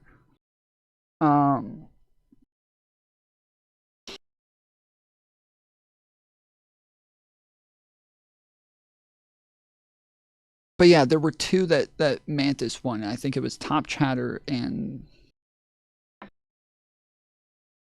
I forget what the other one was. But yeah, anyways, like it was, yeah, it just was not true that like everybody in the community hated her. It was like 2 or 3 women who were just very, very catty. And that was like, yeah, Sass, Zonia, and somebody else, Forever Wild. But yeah, that was it. It was just them. And they decided to put on a full fucking smear campaign of Mantis after all this shit. Just full on smear campaign. Just totally lied about her. Zonia's entire fucking stream after this was just a full fucking smear of Mantis for no reason. Like having a relationship with somebody that the community personally did not like as well. So like there was like multiple factors here. Wait, that Mantis was is the Australian girl or whatever, right? New Zealand, Kiwi. Yeah, New Zealand fish. Yeah. Wait, why does this community hate her? Or did they? She was like she was virulently racist, constantly tries to bait fights, like hard R type deal. So it's like, I mean, listen, okay, you might like her, okay, just considering how she had a debate with Ryle, and she was basically screaming at him, calling him the hard R. So you know what, that's some good shit right there, okay? No, I don't think that happened. I don't know what she's talking about here, but I don't think that happened. I have no fucking idea what she's talking about. Food shops, you jerk at the lolly, bro. Well, that's what I'm saying. Like, if she's like, oh, his career is completely nuked, it's like, I'm sorry, but like, if the person who is like openly jerking it to Wally is able to have any sort of comeback with the help, even with the help of Destiny, I think I can easily pull my numbers back up by myself. So really? Yes. They keep in mind that from the because yeah, Food Shops at the time was doing fairly well because I was rating her a lot. There was like I had like a group of like orbiters or like other streamers that I was like trying to make sure that I was always helping and like promoting and pulling their numbers up, and they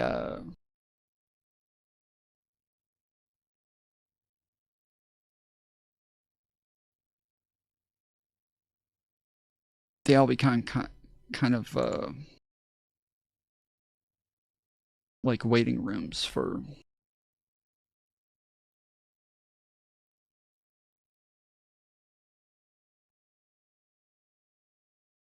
my stream.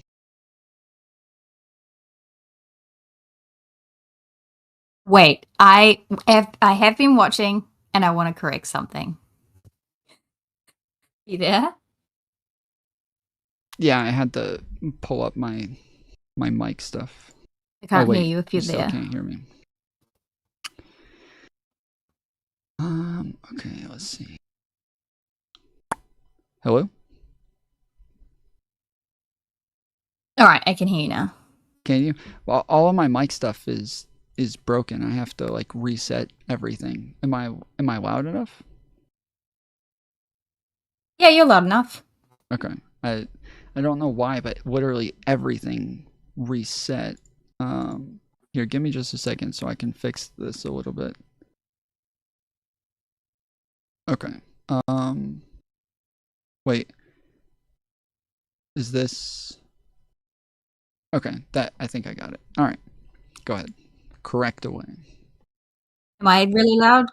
Am I? Yeah. Do I? Oh, sound yeah. So loud, sorry. or- Sorry. I had you cranked up because I had the video cranked because of how low the audio was. The chat's saying I'm echoing weirdly. Is it fine now? You're not echoing. Yeah, you're fine. Okay. Wait, I just want to also, Vandred, it's true. When I say I'm going to bed, it's not, I don't actually go to bed. I'm listening, but I lie in bed and then I eventually fall asleep, but I want to get out of chat. Okay. Sometimes I don't actually go to sleep.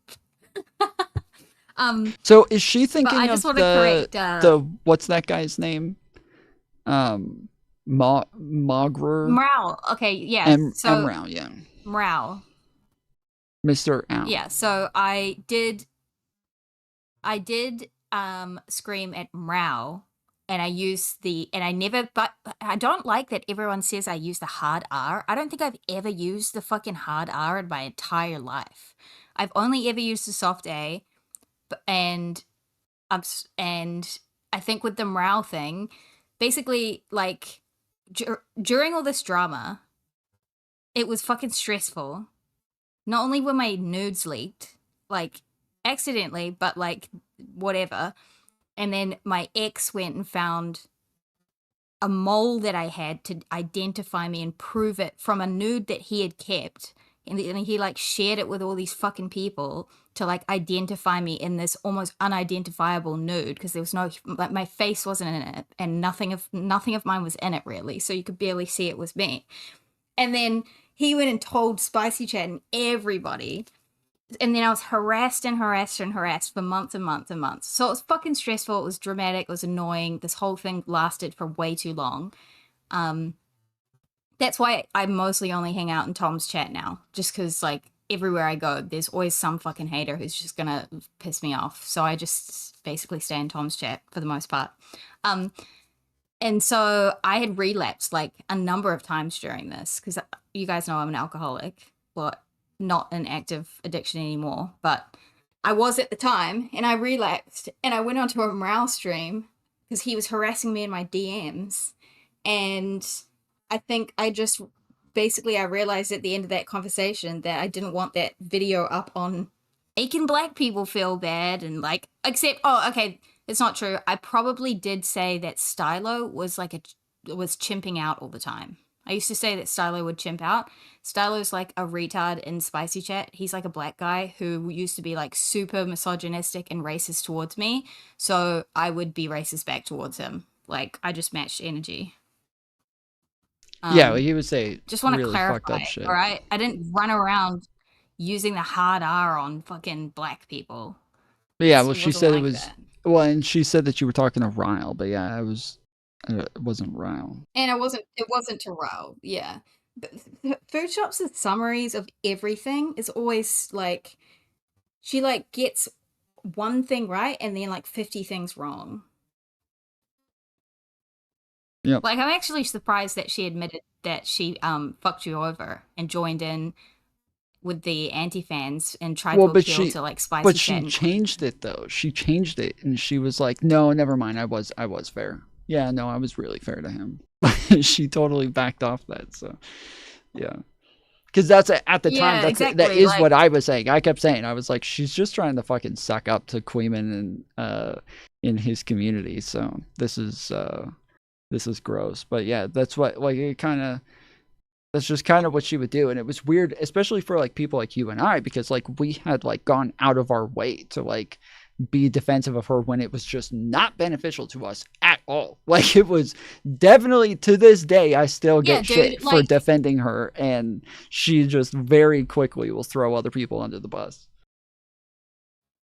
Yeah, I know that, like, she banned me from her chat, which, I mean, fair enough, because now I'm not, like, trying to, like, slander her or anything. I just basically call her a retard now, like, because she is just kind of fucking retarded. And stop using the hard R. I'm not like, yeah, right.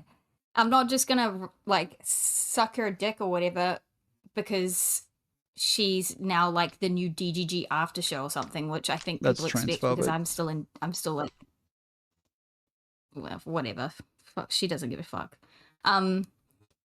But yeah, I guess so. Like, I'm just saying, it's cringe that there's a new DGG after show and it's Food Shops, because Food Shops is fucking brain dead. She's a moron. Like, okay, cool, entertaining, great. Like, I just don't know how people watch that shit, like, for hours and hours and hours.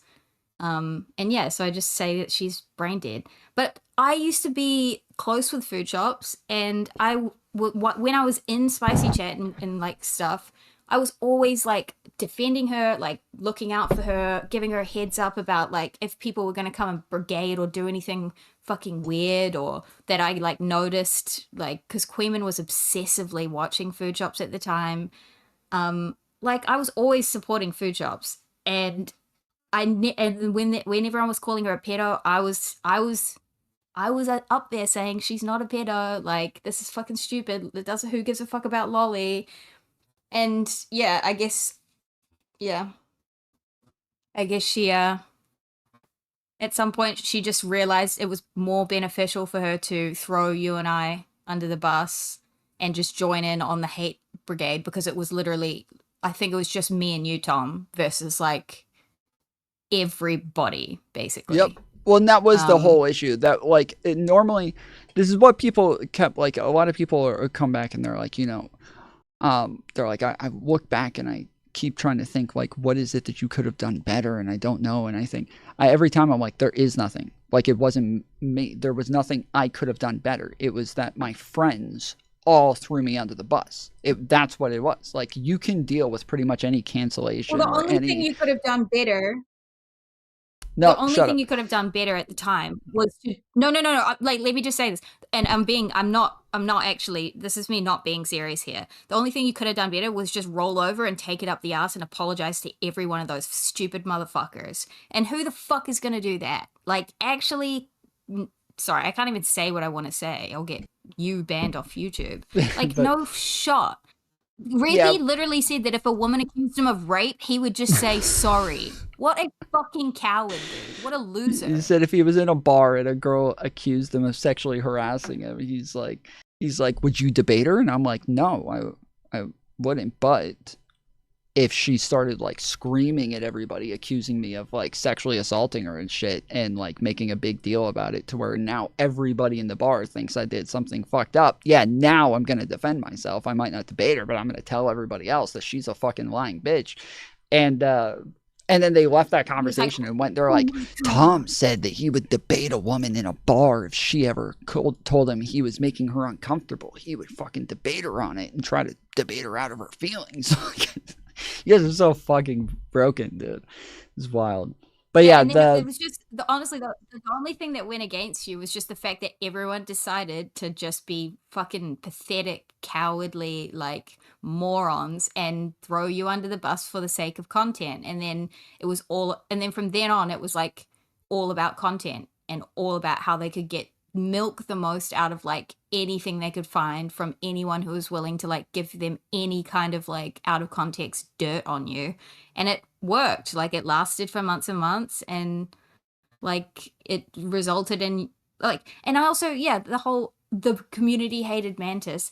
Like, it was probably a small group of girls who I would actually have good banter with at times.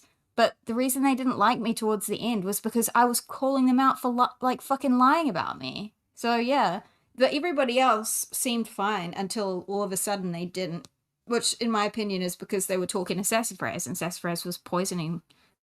No one spoke to me, you know.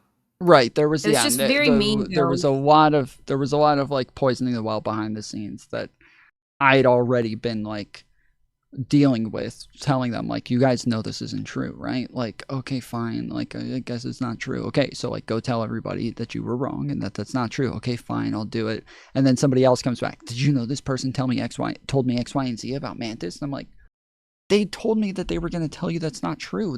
Have you not spoken to them yet? They're like, I just talked to them a little while ago. They said no. They told me that I needed to come convince you of it. I'm like, what the fuck? Okay, this is what I told them. They're like, oh wow, that's crazy. Yeah, if they had told me that, I would have thought, I would have known that this is bullshit. Okay, well, never mind. And then they just continue on. No, like knowing dumb. It's bullshit. It was like they just knew that they were lying, but they were trying to see if they could convince me of the lie. And when they couldn't, they would just go and try to convince everybody else. But yeah, it was not this thing where like everybody hated you. It was bullshit. Yeah, but like I am combative, and as a female being like combative in this space, there's like a ton of easy ways to like not like my demeanor and stuff. Like I can understand why people might have had a problem with me. I was way more aggressive back then as well than I am now. And even now I can sometimes be pretty aggressive. But back then it was even more because I wasn't like as integrated in the community, and I was a part of like a ton of different communities, and there was like I was all over the place back then because I was like a lone wolf running around like just doing whatever the fuck I wanted at all times. Well, and on top of that, there were a ton of people who were part of my community who were like here for years and years, and then they during all of this they left and went and started talking shit about like the both of us and like other chats and shit. And then over time, a lot of them slowly started like coming back. And I was like, nah, fuck you, bitch. Like fucking banned. Every single time these people would slowly start to creep back. Sometimes I'd give them like a stream or two just to see if they were going to like apologize or like take anything back. And then when they didn't, I was like, all right, fucking ban you. Like I would wait till like the very end of like the second stream and then just go find their name, click on them, banned. Fuck you. Just yeah. But yeah, it was that like my friends just didn't defend me, and this is why when other people were going through shit, when Zonia was going through shit, when Food Shops was going through shit, when a lot of these people were going through shit, I was vehemently defending them, and or if I was criticizing people, I was making sure that I was very, very like, you know, criticizing them like the right way to where like I was going to have them on and then like finish a conversation with them like where we're cool at the end, and they're just did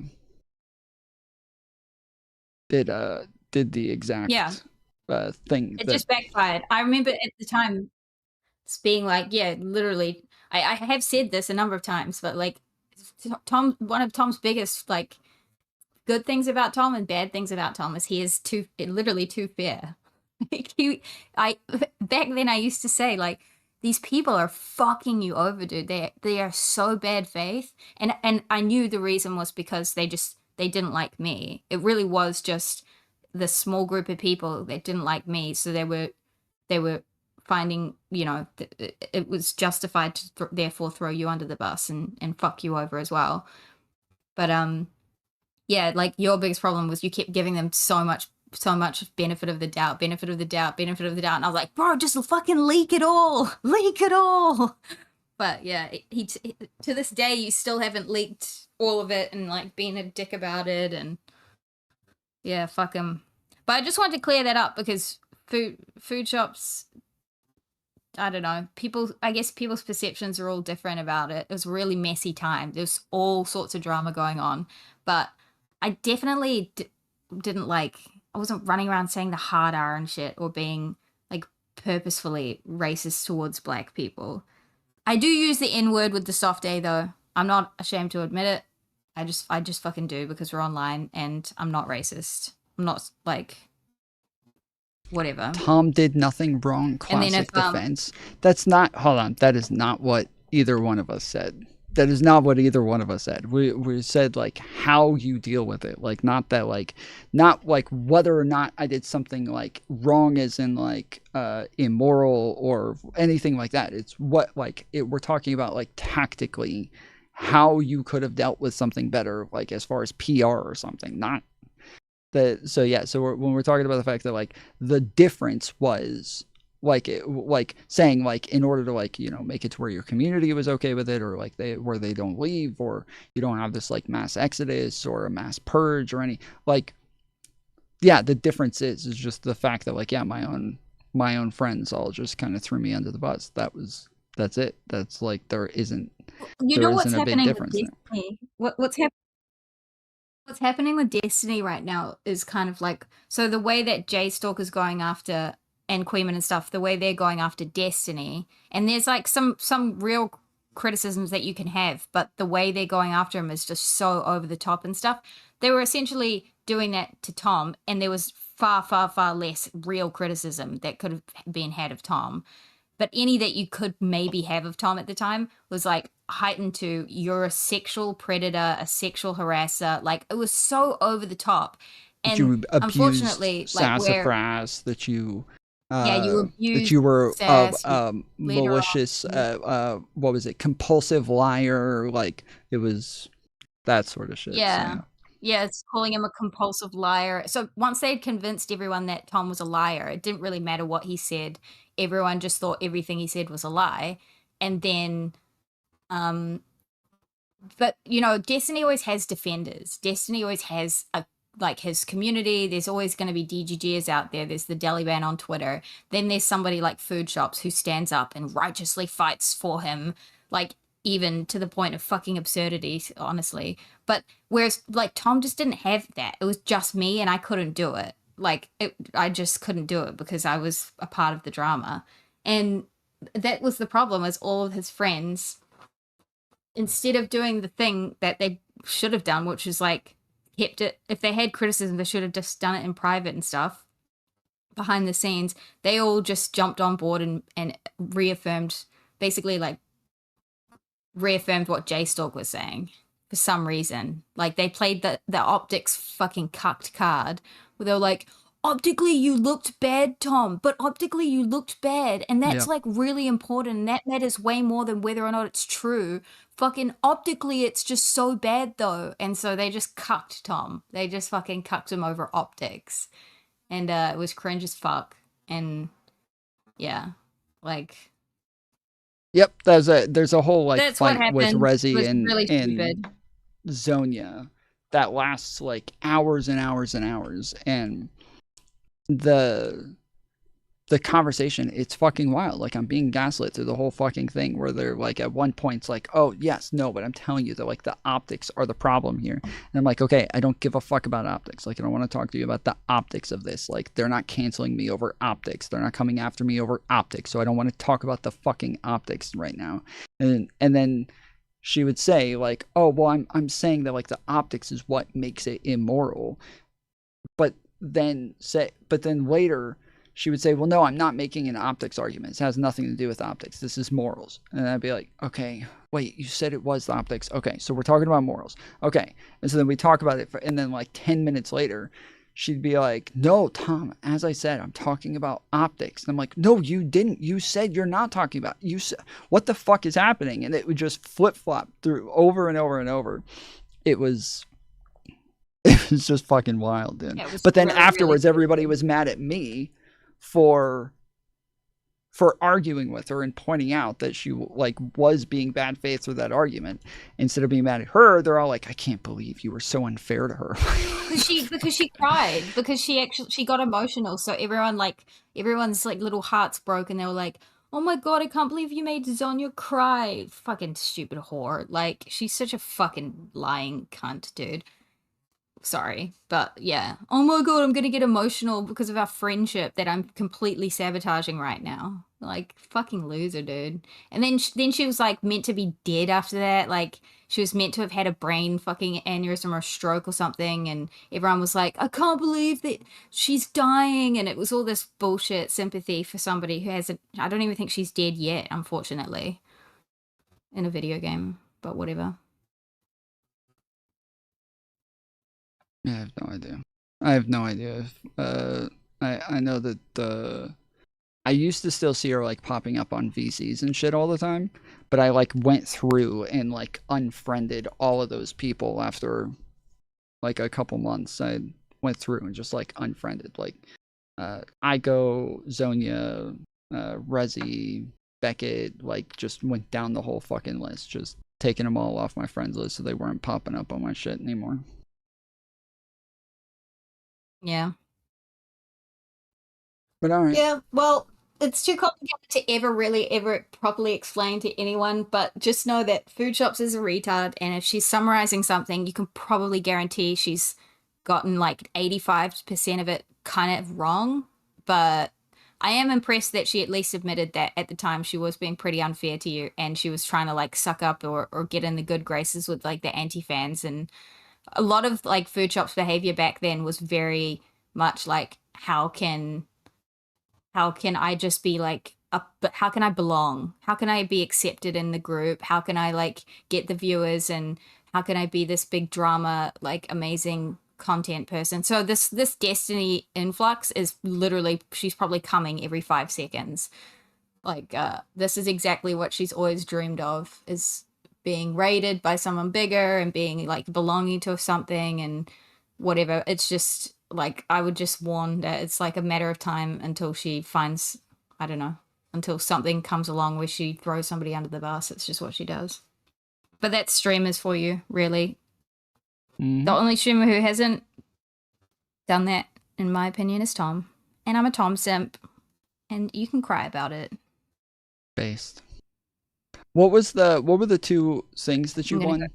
Was it best new chatter and top chatter? Was it both? I don't know if I won 2. I only remember top chatter. I thought you won 2. I'm fairly sure I only won 1. But I was at the time. Yeah, at the time I was in like 3 or 4 categories, pretty high up there. But I think that was the only one I won. I'm sure I'm sure I pissed a lot of people off because I'm pretty I can be pretty obnoxious, I guess. But I don't think I was hated. Like, you remember Glitchin? Me and Glitchin got along like really well behind the scenes and in chats. And yeah, well, we were the Trib just said a minute ago in chat. We were He said always like laughing and having like a ton of fun.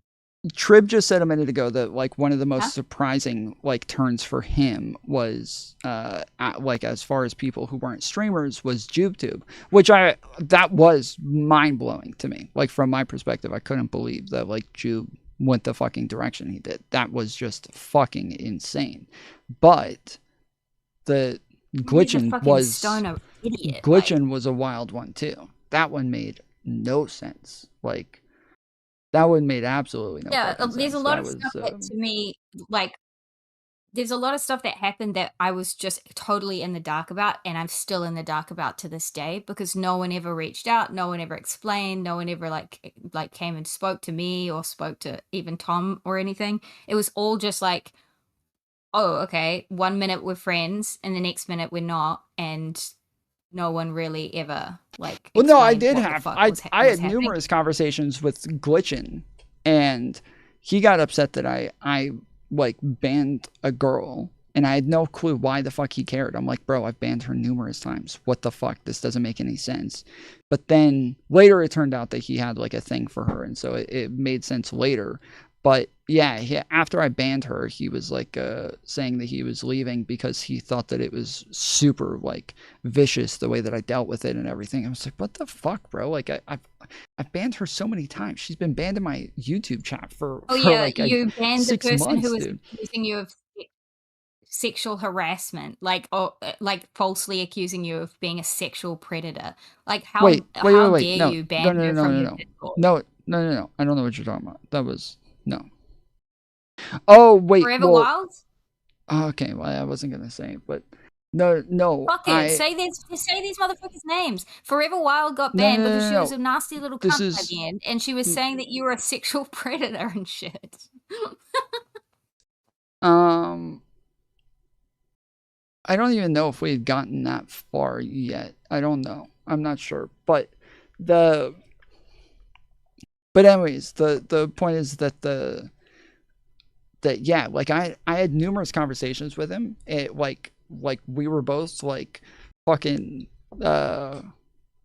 like had each other's backs through the whole thing, and we're like, you know, he was the one who was in chat who was saying a lot of the things that I was getting in trouble for, and that like I had done my best to like defend him and everything, and then he just fucking split over the Forever Wild shit, and but said it was like it wasn't like that he would come back, and then all of a sudden the next time I see him, he's in fucking chat defending Sick, saying that I was lying about what it like trying to get Sick on the stream, And then when I pointed out, I was like, I didn't lie about this, bro. You're acting like I'm lying about this, but I'm not. He goes, wow, I can't believe you just accused me of lying. That's so fucked up. Don't you ever do that to me again. It's like, what the fuck is happening right now, dude? You accused me of lying. It was a bunch of like emotional women. Even the ones with penises were still emotional women. So. Yeah. They'd all just been convinced that Tom was like this fucking mess liar who just lies about everything and lies to everyone and manipulates everyone. And it's like, it was just so, I guess people are just that fucking stupid. I mean, they really are. People online are just, I'm sorry, this chat is dope and I like all of you guys. And Catman, no, they're not DGG chatters. They were Tom's old community. But Tom's old community was full of fucking morons at the end of the day. Like like so many of them just got so easily swept up in what is happening to Destiny now. But just imagine that like all of DGG believed J-Stalk and Queeman and just fucked off and went over to J-Stalk and Queeman's communities or just fucked off elsewhere and started like repeating all of the talking points from them and all of the anti-fan stuff. Imagine that's what happened to Destiny instead of what is happening now where he kind of still has like a lot of support. That's what happened is Tom's community just were like, oh wait, Tom's a liar? Oh fuck, he is fuck that guy. And they just went off to like all that anti-fan communities and just surrounded themselves with like all of the worst people and believed all the dumbest shit. And well, Trib also said yes, like Peter Poopy Pants. That was a weird one as well because he like Aiko did that whole thing where like after like 5 conversations with people where over and over and over the conversation is like every time me saying like, yeah, sure, like off stream, like when I'm not on stream, sure, I'll call myself a linguist. Like I use it pretty generally, but I don't use it on stream because that would come with some like level of authority. And so I would never call myself that like on stream in that sort of way. And then she goes and leaks DMs where I had said that I was a linguist. Yes. And I'm like, that literally proves nothing. That you're just showing that like what, yes, I say it in private, but there's still no evidence that I've ever said this publicly on stream or anything. So I don't know. And then, yes, and then Peter Poopy Pants was like, yep, bro, she fucking proved that you were lying about that. I don't know why you can't accept this, dude. I'm like, but I said that I say it in private. I don't know, like I've never denied that was the case. I just denied that I ever used it. That was the whole conversation was about me using it as an authoritative streamer to say like I'm this master linguist who knows everything about linguistics, and the whole point is that I just don't do that. That's what the fucking argument was about, and all of a sudden they're all just leaking the most random shit to try to prove that I did something that just helped me. But you probably have seen him say it now because now it's a giant fucking meme where like he memes on it a lot. Like I feel like now if Fad has seen you say that you're a linguist, it's because you've been like, well, as a linguist, the linguist, like just memeing on the fact that people took it so seriously back then. It's not like he actually like.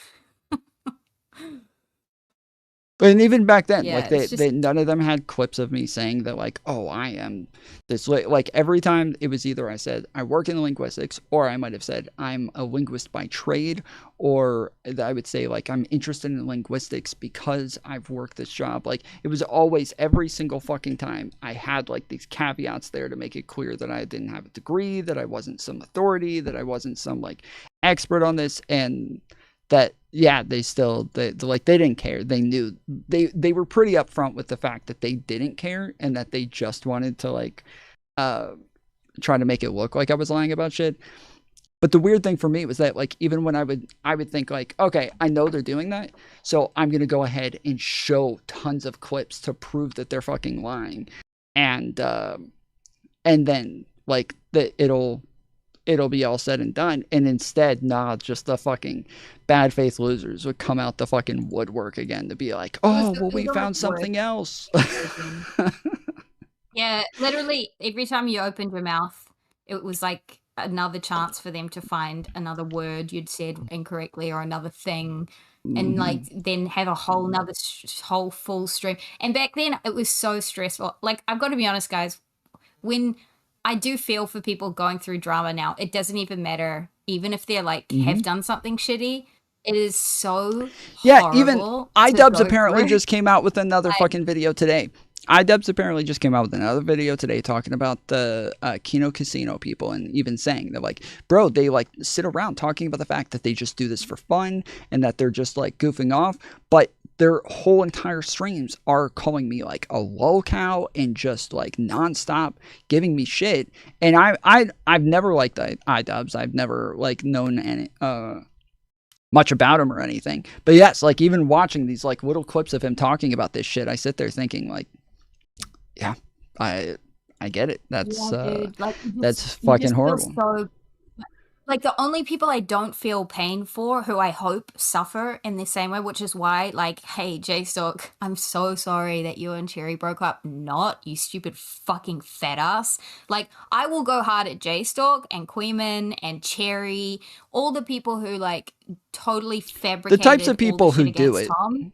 Yeah, the types of people who it do have that. it coming. In my Oh opinion, yeah. you got it coming, and I hope it fucking hurts, dude. I hope Yeah, J-Stock, like, they could all receive 10 times what I got, and I would not feel bad for a second. Yeah, like I was celebrating when J-Stalk got his like his whole YouTube banned, and fuck yeah. Like, I'm definitely not feeling sorry for them. But like, I just, in general, once you've been through drama, it is very hard to like watch. Even before that, I used to find it really hard. Like, I could never really watch Queeman streams, or, you know, because all they do is like find a target, smear that target, and like try and make that target upset so that they have more content. That is the whole purpose of commentary, and it is so hard to watch. It's just so sadistic, you know. And I don't like bullying. Like, I always feel sad about it. But there's some people now, like, after what happened to you and I, like, yeah, fuck them. Well, Like, there's some even people just, who say like that, because even like Aiko was doing this thing where like anytime somebody like said something about me, she was trying to like get super close to them all of a sudden, which was weird because like the day before she's messaging me saying like, hey, I'm gonna help you fix this and we're gonna make this all better, don't worry about this, like I got you, and blah blah blah. And then like the very next day, wait, that like all of a Chinese sudden bitch? just went, Who? huh? Aiko. The Asian bitch or whatever. Yeah, the Asian chick. And then all of a sudden, and so yeah, people since then have come back to me and been like, I'm really sorry about that. Like, I didn't realize what she was doing to me, and she was like trying to manipulate me by like getting close to me and like gassing me up the whole time and like hyping me up and all this shit. And they're like, I kept like seeing things that she would say that I disagreed with, but she just seemed very like genuinely on my side, and so it felt like it was coming from a good place. But then after a while I saw her do it numerous other times, and then like almost every time they're like, and then I saw her bring your ex-girlfriend on, and that was it. They're like, once she did that, like it was all bets were off. It was obvious she was a pretty disgusting person. So Yeah, when they brought your ex on, like, I remember when that happened, you were live streaming, and I saw that she was on President Sunday stream. And I remember telling you, and I swear to God, I think I physically almost vomited with like how fucking gross it was at the time for them to have gotten your ex to come on stream and just fucking lie and talk shit and just rub salt into the wound.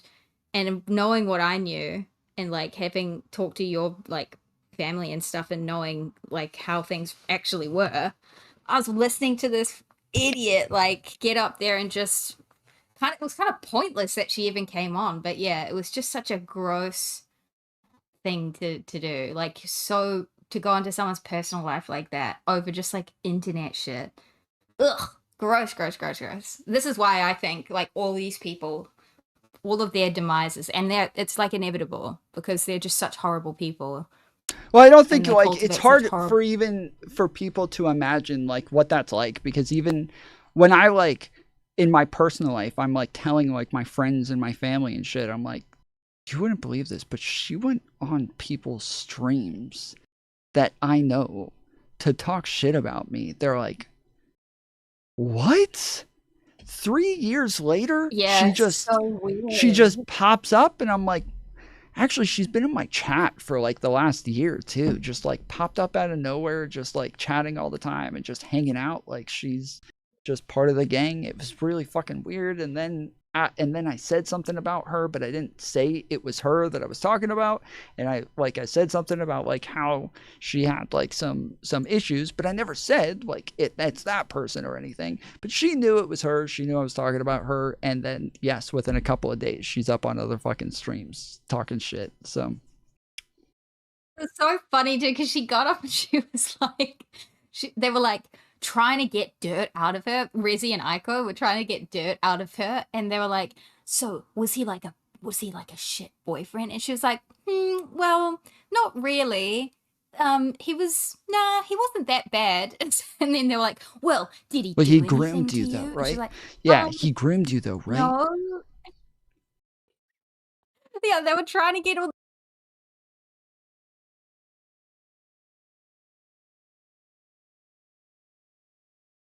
Did I disconnect or did she?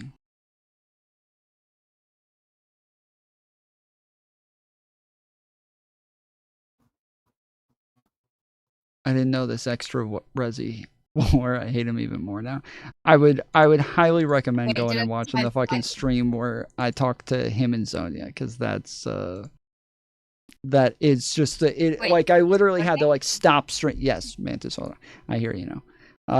But yeah, I literally had to like stop at one point during that fucking argument where like I'm like tell like chat, any young men in my chat, like do not listen to this motherfucker. If a woman falsely accuses you of shit, you defend your fucking self, okay? Do not just fucking take it up the ass. Do not listen to this motherfucker. Like, you do not just allow women to just smear you and just say random shit about you if it didn't happen, okay? Do not listen to this fucker. But yeah, it was wild. But all right, I do have Yeah, it to was get so off. weird. Clock ran out like 20 minutes ago, 30 minutes ago, so. Okay. Sorry, I really didn't come on to just relitigate the whole thing. Sorry, this must have been so boring for chat, especially if you weren't around. So all these people and all this shit just makes no sense. But it's just like Food Shops knows. If she ever watches this, Food Shops fucking knows. And it is. I don't like when people just get. The problem is little things that people get wrong turn into big things. So now I'm just a giant racist who uses the hard R at black Well, people not all even over that. the Yeah, internet. she Like, just wants to say what? shit like in kind of she wants to kind of like whitewash what happened and her role in it, and it's bullshit. Like you don't get to just get away with like Yeah, being just that be honest. malicious and lying that much. Like that's some bullshit. Yeah. Okay. And All right. I would own it if I used the hard R Catmere, but I don't. Okay, I'm not that unhinged. I'm only a little bit unhinged. All right. Okay, later. All right, later. Foolery sphere, they hate J Stelk. They absolutely hate J Stelk because J Stelk was going after Tom for the sex pet shit, like trying to cancel him essentially, right? The same thing that they're trying to do to you. So you have to keep in mind that this is essentially what happened. I know it's pretty wild. I know. Okay, wait, hold on. I can just link you the debate. We can. No, Hold on. fuck that. I'm not tuned in enough for that right now. Okay. I will say, okay. I feel like I remember hearing that Tom sex pest stuff a long time ago. I feel like I remember trying to Mhm. look it up, and anytime I hear that accusation, if it's like convoluted as fuck for me to figure out what happened, I just feel like it's all bullshit. And I was Yeah, it's just that it was they had to like twist the most fucking complicated and convoluted arguments into trying to make it sound like I was a sex pest. They had to like redefine sex pest as like a guy who talks to women. Like it literally ended up just being like any heterosexual guy was now a sex pest. I'm not even kidding. Like I'm not even exaggerating. That's what like everybody just started saying. Like, oh, okay, so a sex pest is just any straight guy. Like this is the most incel-y bullshit ever. At the end of that, but Sure, yeah, I don't think Tom deserved to lose anything. It was just like people were just like trying to hyper-analyze his lies and shit. And for the record, okay, Tom was absolutely doxxed during all of that, and so was Mantis. So yeah, they are victims of doxing during that by the people who claim that they are not doxers. So like Tom's criminal record was being brought up, it was being blasted everywhere, he was being reverse image searched, he was being searched. Like I'll say definitively that Tom was a victim during that as well. So yeah. Yeah, anyway, sorry guys, it's just lore that I was super into a year ago. Okay, yeah. And by the way, like the whole reason why they were going hard against Tom as well is because Tom made like a single insult against Queeman like way back then as well as like before the Taunton stuff even dropped. And damn, I'm surprised she even know about this. Yeah, the Queeman used to be in my chat all the fucking time. He was like a 10 viewer Andy, and the 10 people who were watching him were in VC with him, and he would sit there with 10 people in VC, with all of them being his 10 viewers, and they would all just sit there just like obsessively watching like Stardust or somebody, and just sitting there making fun of her, like calling her fat the whole time and shit. It was the most bizarre content you'd ever seen. But yes, like I just called him out one time for one thing, and he went full fucking schizo, dude. Just fully unhinged and lost his shit. So, and ever since then, Queeman tapped into his male BBD and like went after Tom. It's just insane shit. Anyway. Yep. Yeah, this is a funny clip that. Sesfred says, go to your recycle bin and see if the vid is in there. He said, it's not. I did, it's not. Sesfred says, what the fuck? I tried to do reverse image search, didn't find anything. Rude Crab is saying he saw the image and says it's Mantis. He's an asshole, so who knows? I had also gotten confirmation from Rude Crab. Tom says, didn't she date him? Like, yeah, so this is weird as fuck because they were all trying their best to like ID people in nudes and shit. It was like that. You guys realize that is the part that's like, that is revenge porn, is when you like attach it to their fucking ID and use it to like harass them with. That is the part that is the revenge porn. Like you're engaging in that part. Is the lie starting to fall down here? And is it starting to be recognized that it's Mantis? How can you possibly sustain the narrative? Because how else would Tom have a nude of Mantis on his fucking computer?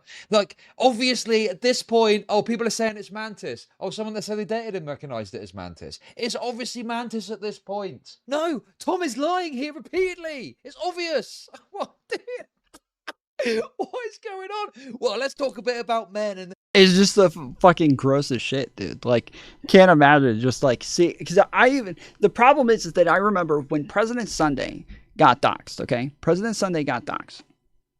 And people started coming into my chat saying, President Sunday is lying. That is his real dox. He's lying about this. And I told my mod, ban those people. Like, if people are coming in and saying that it's his real docs, ban them. And at one point, I actually said, I was like, guys, for everybody who keeps coming in saying that he lied about this and the blah, blah, blah. First off, maybe he did. That's a type of thing that, like, you ought to lie about. That's a good lie. Like, that's an okay lie. If somebody doxes you and you say, that's not my real docs, that's fine. Ryle Kittenhouse has been doing the same thing this whole time. Ever since he got doxed, he's been lying and saying it's not his real docs. So that is... like a very normal fucking thing to do. And I was very stringent on this numerous times with numerous people where like private information gets put out and people are like, they lied about it. And I'm like, that's fine. That's not bad. Okay. That's not like, if you think they're lying about it, shut the fuck up. Stop talking about it. Like, I don't know why the fuck you would run around saying they're lying. This is not, excuse me. You saying that they're lying about it is you now participating in like continuing to disseminate the private information that they don't want out there. So stop fucking calling them out for lying about this if you think they're lying about it.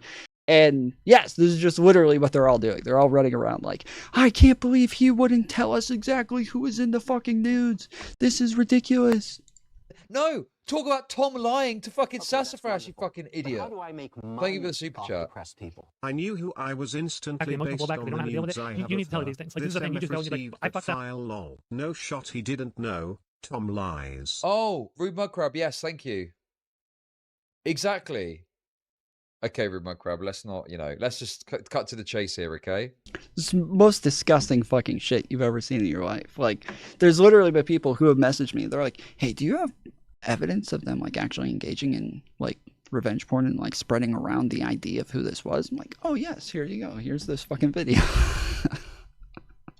We don't need to get into it in detail, but obviously you've got news of this person. You knew who it was. Tom 100% knew who it was.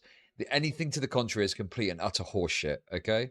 Up big time. Your nude was potentially on my screen for a brief moment. Anybody who's been sharing that screenshot around, you need to do yourself a favor and clean up anything about it, like in DMs or whatever, because that can basically be considered to be a form of revenge porn. So please don't share it out any further. And do not leave that lingering in any DMs or chats or anything. All right, because this could turn into a problem for you. Oh. Let's see. So.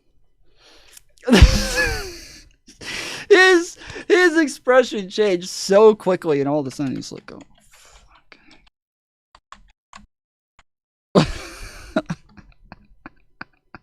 I fucking love that part, dude. It's so good. Sharing that screenshot around, you need to do yourself a favor and clean up anything about it, like in DMs or whatever, because that can basically be considered to be a form of revenge porn. So please don't share it out any further. And do not leave that lingering in any DMs or chats or anything. All right, because this could turn into a problem for you. Let's see. So. Yep. Fucking hilarious, too.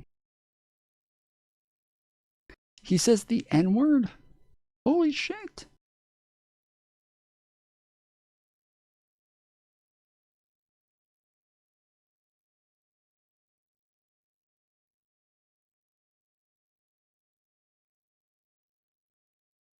All right, I'm gonna head out. I'll be I should be back on tomorrow. Everybody take a minute and hit the thumbs up for me. And then also, we didn't hit the last goals, so yeah, I did have the Vanguard stuff to go over as well, and the Ethan Klein stuff, but we'll I guess, yeah, we'll get to that maybe tomorrow if it's a possibility. But hang out for just a minute. We're going to run through our awesome members of the channel. Appreciate you guys. And we're going to, if once those credits are done, if you would do me a favor and leave a comment, I would super appreciate it. It helps boost us in the algorithm. Also, make sure you join the Discord and follow me on Twitter. I've mentioned this a couple of times, but I'm actually like really surprised at like how much my Twitter has kind of popped off over the last week. Like, just gotten like a bunch of new followers, and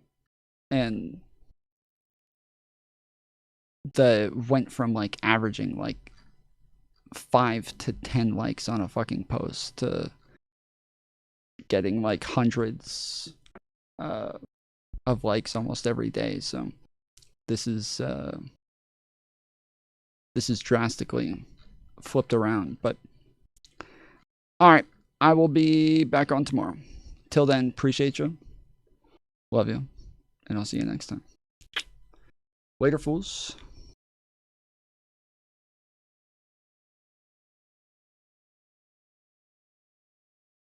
Oh crap, I forgot to pull up the la la la la la la do do do la la la la la la la la do do do. Jeffrey Epstein knew a tremendous amount about my work.